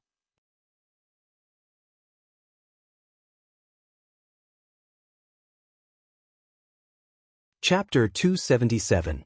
Flandre-chan's unstable mental state slowly calmed down under Wu Yan's comforting words. The bloodstained space slowly faded away as well. The sky once again regained its azure blue color. The earth also shed its monotonous blood color and was dyed with a myriad of colors. Life began to come alive. The ocean that was like a sea of blood also finally regained its original color. Flandre-chan's terrifying aura is gone as well. Heaven and earth have returned to its previous state of calmness. If it weren't for the fact that his clothes are in tatters and one of his sleeves is missing, a newcomer wouldn't be able to tell that such a horrifying scene took place in the bullet screen. Everything returned to normal and Wu Yen let out a sigh of relief. He wiped the sweat off his forehead and bitterly smiled inside. This unexpected summon really messed him up quite a bit. Flandre-chan, who was afraid of Wu Yan's primogenitor aura, suddenly fell in love with Wu Yan's scent. She rubbed her cheeks a few times before looking up at Wu Yen. Big brother, will you play with Flandre-chan from now on? Wu Yen sighed sadly. This time, it's not because of Flandre-chan's words. It's because his clothes are covered in tears and snot from Flandre-chan's rubbing. However, when he saw the bright smile on Flandre-chan's face, Wu Yen felt that it was worth it even if his clothes were dirted 100 times or 1,000 times. After all, Flandre-chan's attack just now had destroyed most of his clothes already. Wu Yen pinched Flandre-chan's nose lovingly and said with a smile, "If you're a good girl, Big Brother will take you out to play right now." Really? Flandre-chan was ecstatic. She nodded repeatedly as if she was afraid that Wu Yen would change his mind. She grabbed onto Wu Yan's tattered clothes and stared at Wu Yan's face with her red eyes. Flandre-chan will listen to Big Brother. Then, Wu Yen handed the red sealing bracelet to Flandre-chan. He looked at Flandre-chan with a serious expression. Put on this sealing hoop, okay? Flandre-chan looked at the red bracelet in front of her. She liked it at first because of its exquisite appearance. Later on, she was afraid that Wu Yen would treat her like how he treated her sister, so she hated the pretty bracelet. Flandre-chan calmed down a bit after Wu Yen talked her out of it. She fell in love with the bracelet once again. A child's mind is just like a woman's face. It changes faster than flipping the pages of a book. Flandre-chan wiped away the remaining tears on her face and nodded seriously. She took the sealing bracelet from Wu Yan's hand and slowly put it on her wrist under Wu Yan's gaze. The red sealing bracelet wrapped itself around Flandre-chan's wrist. The sealing bracelet, which was bigger than Flandre-chan's fist, glowed red the moment it was wrapped around her wrist. Then, under the gaze of two pairs of red eyes, the sealing bracelet shrunk at a speed visible to the naked eye until it's the size of Flandre-chan's wrist.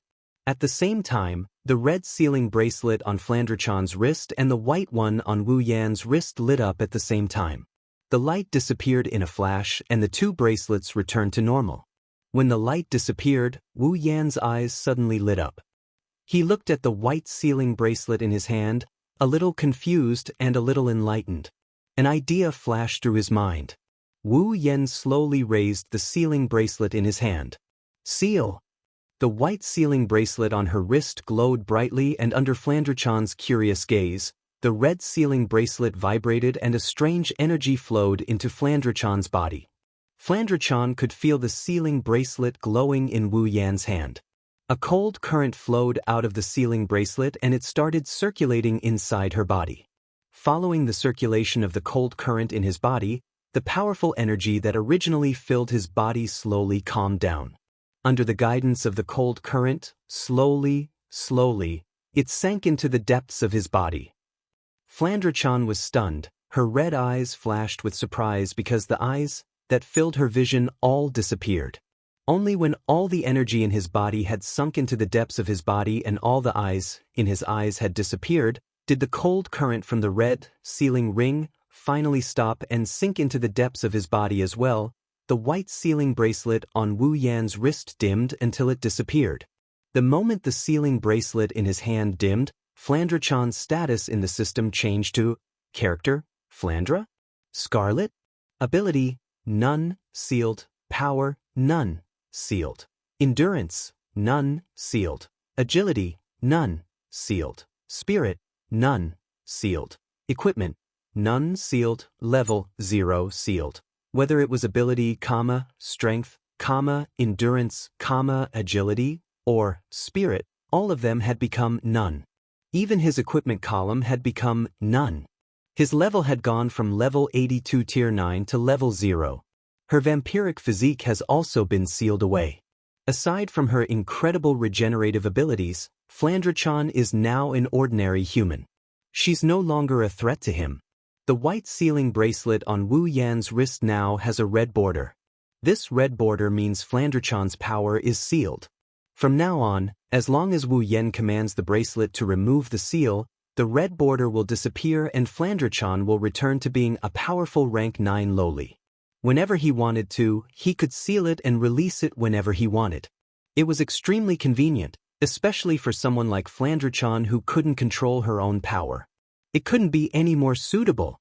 From the moment Wu Yan and Flandre-chan chose to wear the bracelets, they can never be taken off, they can never be destroyed.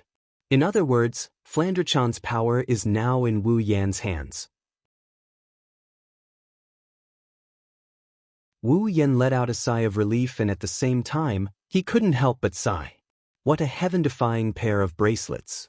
If a super strong person can wear the red sealing bracelet, then the person who has the white sealing bracelet, even if it's a normal person, would have a super strong fighter. Even if it's a normal human, they'll have no choice but to compromise, right? At least this way, he'll still have power. But that's almost impossible. The sealing bracelet's effect is heaven-defying and it's indestructible, but the conditions for it to take effect are equally heaven-defying. One must know the bracelet's effect and be willing to put it on. But who would be dumb enough to put on the bracelet after knowing the bracelet's effect? Only someone as young as Flandre-chan would put on the bracelet under Wu Yan's carrot and stick. That's why it's impossible. Wu Yan doesn't mind. If it wasn't for Flandre-chan's special situation, he wouldn't be interested in controlling someone else's power. Hugging Flandre-chan's small body, Wu Yan's heart is filled with joy. That way, he would be able to bring Flandre-chan home and have her get along with Hinajiku, Mikoto and the rest. Looking at Flandre-chan, who's feeling comfortable because of the disappearance of the eye, Wu Yan muttered in his heart. From today onwards, you're no longer alone.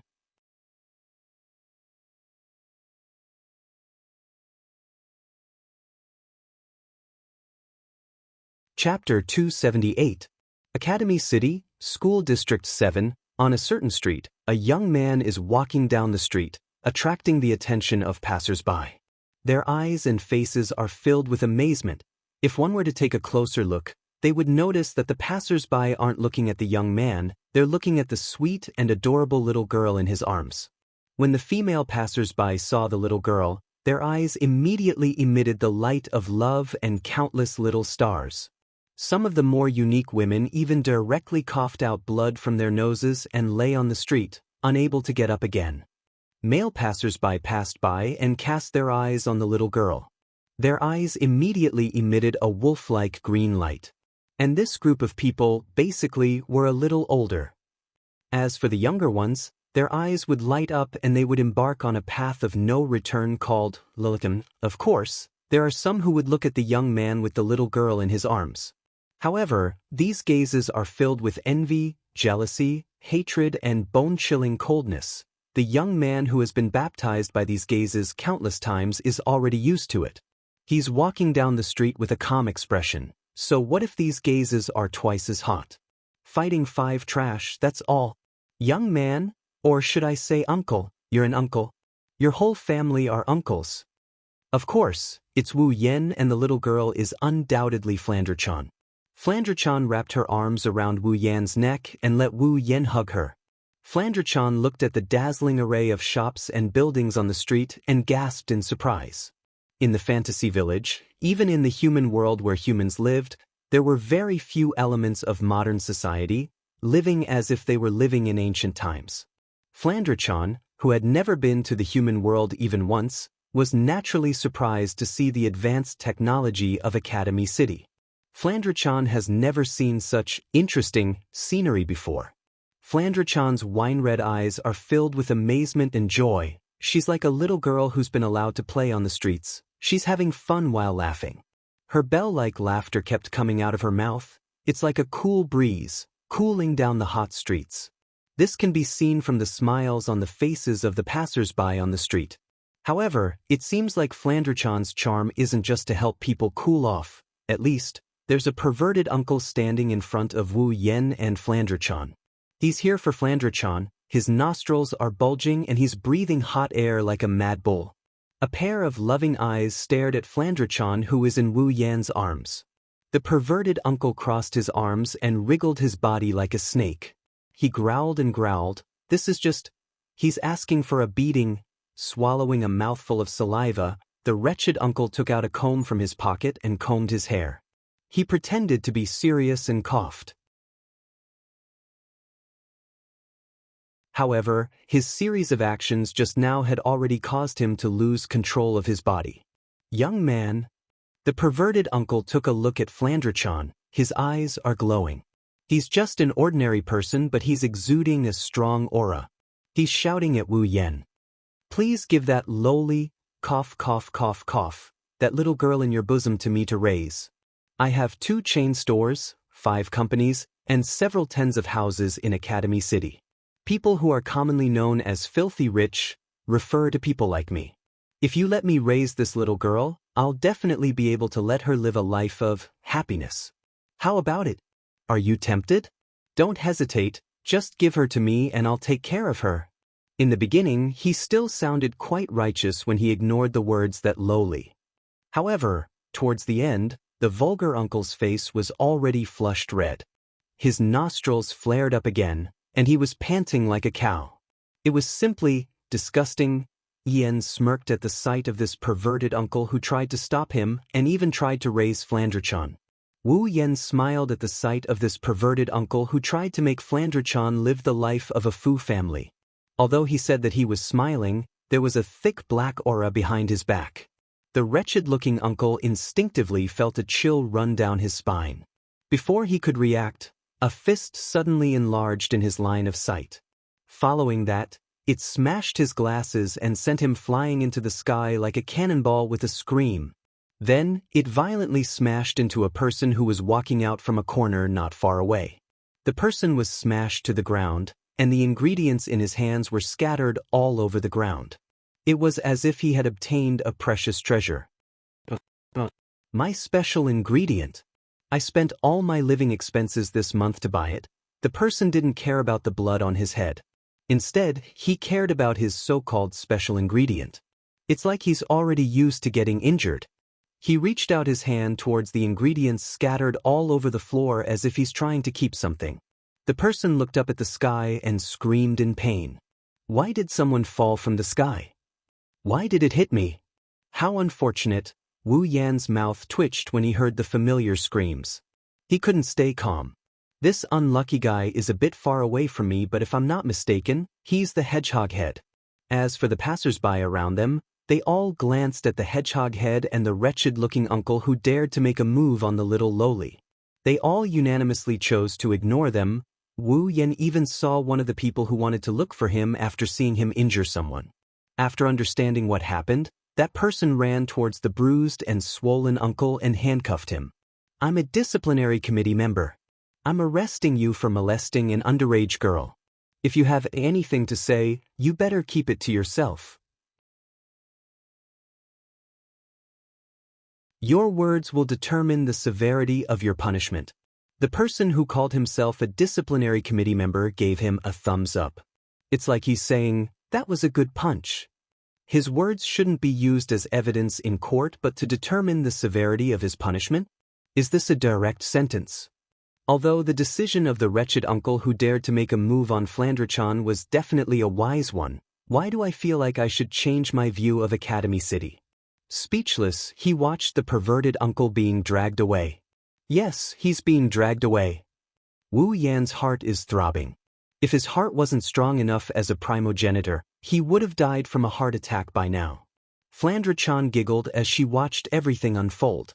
Maybe she knew she was the cause of all this, but she happily told Wu Yan. "Oniai-chan, I am the one who did this.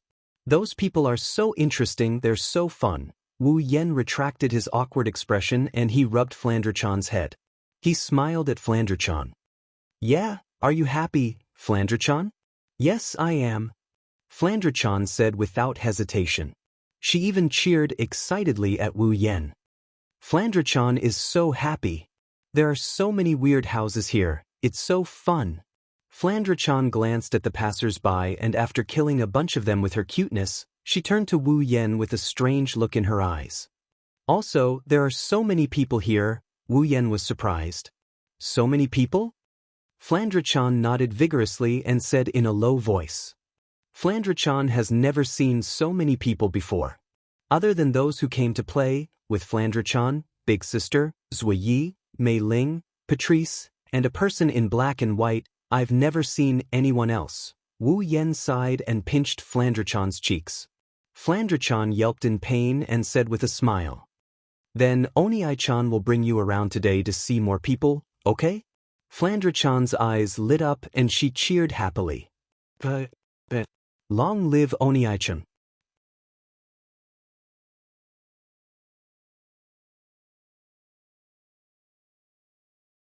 Chapter 279. Big bro, what's that? That's cotton candy. What about that one? That's a lollipop. What about that one over there? That's a bubble gum. What about that one? That's chewing gum. Wait, you can eat it but don't swallow it. Spit it out. Wu Yan almost died from exhaustion when he finally got the gum out of Flandre-chan's mouth. Wu Yan has to admit that he underestimated the curiosity of a naughty brat, especially a naughty brat who spends all her time cooped up in her room. It hasn't been long since Flandre-chan asked Wu Yan a question of, what is 100,000? After answering the question, Wu Yan felt his breathing quicken. Looking at Flandre-chan who's happily licking her lollipop, Wu Yan asked weakly. "Flandre-chan, you don't know what these are?" "I don't know." Flandre-chan didn't even turn her head as she focused on the lollipop in her hand. Wu Yan felt dejected. A lollipop is more important than him. "You've never eaten anything before? Then what do you usually eat at home?" Wu Yan continued to walk while holding Flandre-chan's small body under the stares of the passers-by. He turned his head to look at Flandre-chan curiously. Flandre-chan tapped her chin, as if she's trying to recall something. After a while, she answered truthfully. "I made a cake and black tea at night." Wu Yan was surprised. He looked at Flandre-chan who's still licking her lollipop. "That's it?" "That's right." Flandre-chan giggled at Wu Yan. Wu Yan blushed with shame when he heard what she said. Big Sis said the cake is dessert and can be eaten after meals. The black tea is a meal and Flandre-chan only needs to drink that. Oh yeah, the taste of the black tea is the same as that of those who were ruined by Flandre-chan. Eyebrows twitching, Wu Yan laughed dryly and wiped the sweat off his forehead. He almost forgot that Flandre-chan is a vampire. The black tea should be the same as the one Remilia drank, right? Type A blood or something. Flandre-chan didn't know that her words made Wu Yen sweat. She was still talking as if she wanted to say all the things she couldn't say while being locked up in the basement. Although the black tea and cake made by Zui Yi are delicious, Fran thinks that this thing called lollipop is even more delicious. This place is really fun. It's smaller than the Red Devil Mansion, but there are more interesting things here. It's even more fun than the bullet screen. Fran likes it here. Smaller than Devil Red? This was a huge street. Just how big was this Red Devil Hall? Looks like the head maid is really something. She can use her ability to make Scarlet Devil Mansion so big. Wu Yen kept the smile on his face, it's just that it's a little distorted. Stroking Flandre-chan's light yellow hair, Wu Yen laughed dryly. Well, as long as you like it. Flandre-chan nodded with a smile and started playing with the lollipop in her hand. Wu Yen couldn't help but sigh. Lollipops are really the best thing to use against Lolis. If he knew this would happen, he would have prepared a dozen lollipops before summoning Flandre-chan. That way, he wouldn't have been played so badly. Wu Yen forgot that summoning Flandre-chan was just an accident. Wu Yan's original intention was to summon the head maid. It's just that he's already forgotten about the head maid title. Even though the head maid is very loving, but compared to the cute lowly that he can hug anytime he wants, how can the head maid give him such benefits? I'm afraid I'll be shot to death by the flying dagger. Flandre-chan, who doesn't know that she's fallen into the wolf's mouth, kept nodding her head at the lollipop in her hand. Her eyes were full of joy. After living for 495 years, her real age is almost 30 times that of Wu Yen, the person she calls her brother. However, her memories are even more lacking than a 5-year-old child. At least a 5-year-old child can still go out, buy candy, play games, and make friends. Flandre-chan, on the other hand, only has memories of her sister Remilia, her sister's friend Patchouli, the maid's 16 knights, the guard Hong Miling, and Black White who came to steal things from time to time. The only thing left in her mind is the lonely memory in the basement. That's why Flandre-chan was so happy when she was summoned by Wu Yen and received the memories from the system. She knew that she had left the Red Devil Mansion and even her original world. The people, things, and things she saw while walking around Academy City with Wu Yen are countless times more than the things she has seen in her entire life. To Flandre-chan, these few short hours of memories are more than her 495 years of memories. Therefore, Flandre-chan crazily took in all the images in her eyes. Ever since she put on the sealing bracelet, her smile never faltered. Today is undoubtedly a very important day for Flandre-chan. She got to know about lollipops, cotton candy, and all sorts of other things. More importantly, she got to know the man who has always held her in his arms and brought everything to her, Wu Yen. Flandre-chan raised her head and sneaked a peek at Wu Yen. Her wine-red eyes stared at Wu Yan's face. She wants to carve Wu Yan's face into the deepest part of her mind. Flandre-chan, who only has her sister and 5 other people, believes that everything Wu Yen has done is enough to engrave himself into the hearts of the few people who still live in Flandre-chan's heart. Flandre-chan suddenly felt that if she had really broken her brother before, would she still be able to get so many fun things in such a fun place? The answer is no, of course not. Flandre-chan felt a shiver down her spine when she thought of this.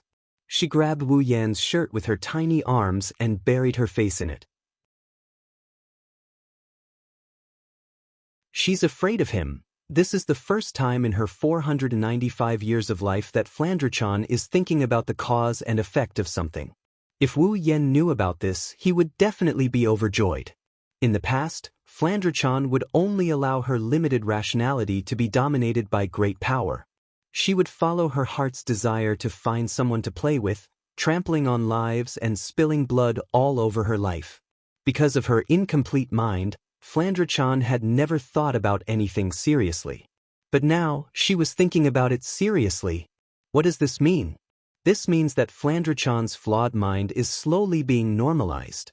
His mind at a young age was also gradually maturing. But this was to be expected. Originally, Flandre-chan's mental state was unstable because she didn't have the mental state to match her strength. Now that her strength was sealed, The reason for her unstable mental state was also removed.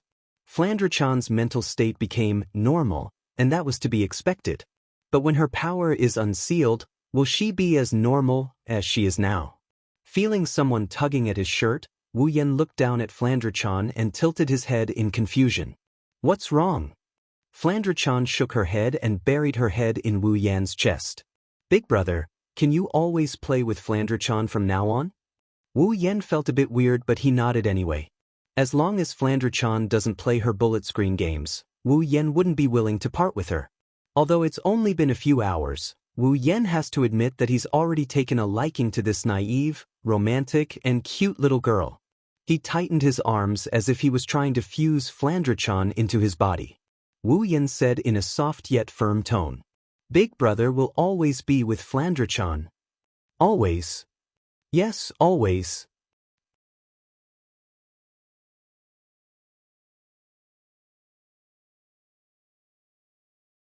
Chapter 280.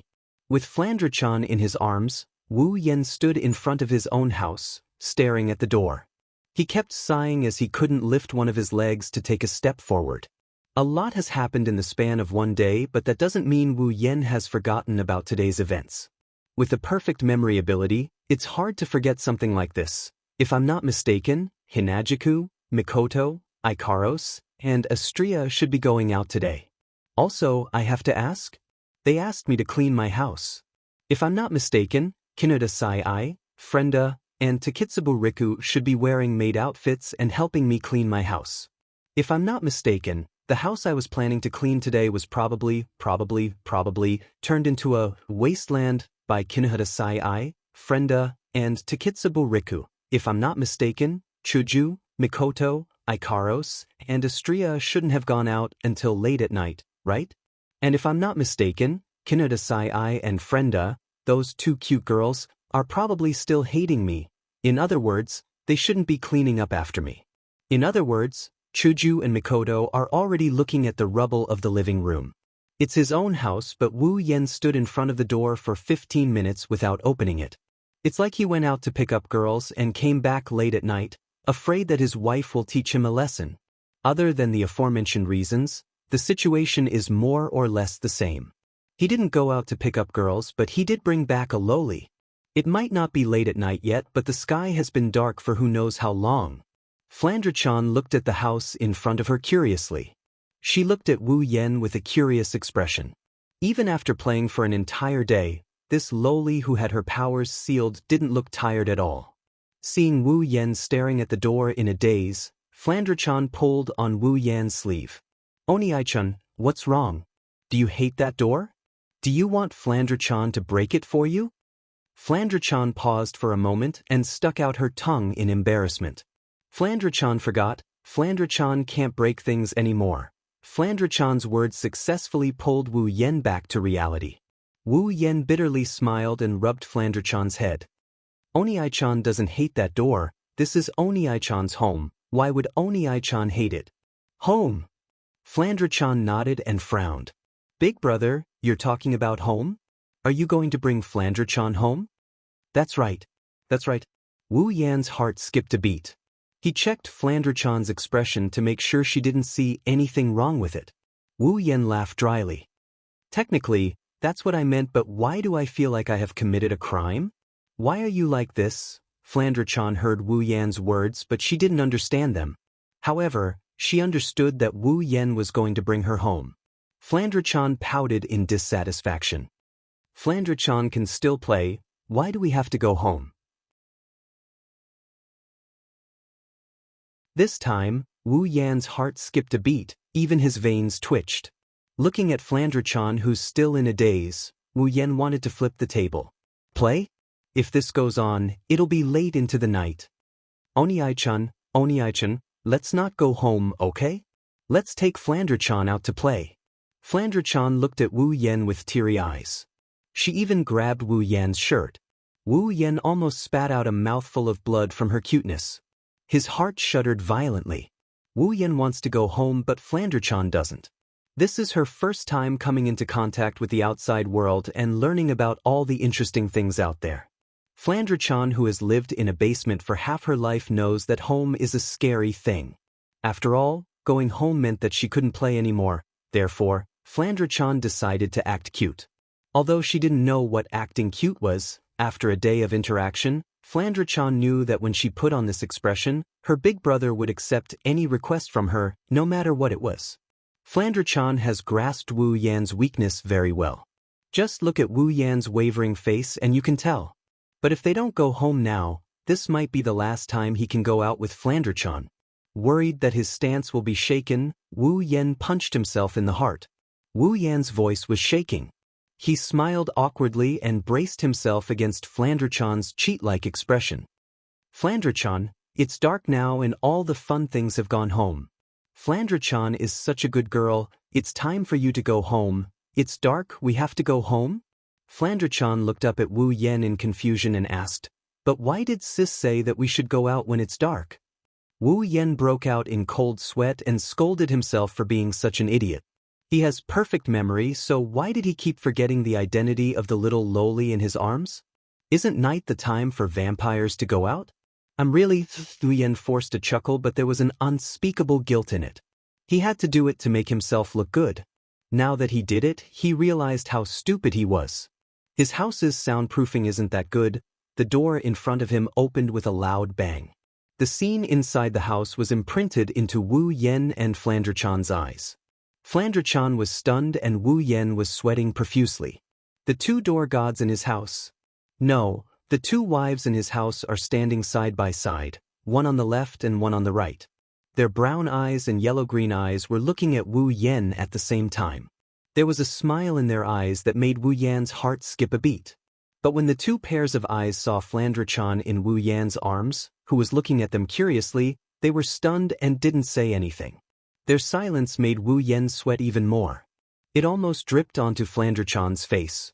Just like that, the house fell silent. Till, Master? Ikaros and Astria came out from inside, and when they saw Wu Yan, their faces lit up and they called out in unison. Ikaros called out in a soft and gentle manner while Astria called out in a cheerful and energetic manner. Ikaros stopped after she called out. She turned her indigo eyes to Wu Yan and Flandre-chan in his arms. There was an inexplicable fluctuation in her eyes. At this time, Hinagiku, Mikoto, and Astria, who was also staring at Flandre-chan, finally reacted. Their eyes lit up and they shouted in unison. So cute! The sudden shout startled Wu Yan and Flandre-chan. Before they could react, Hinagiku, Mikoto, and Astria appeared in front of them.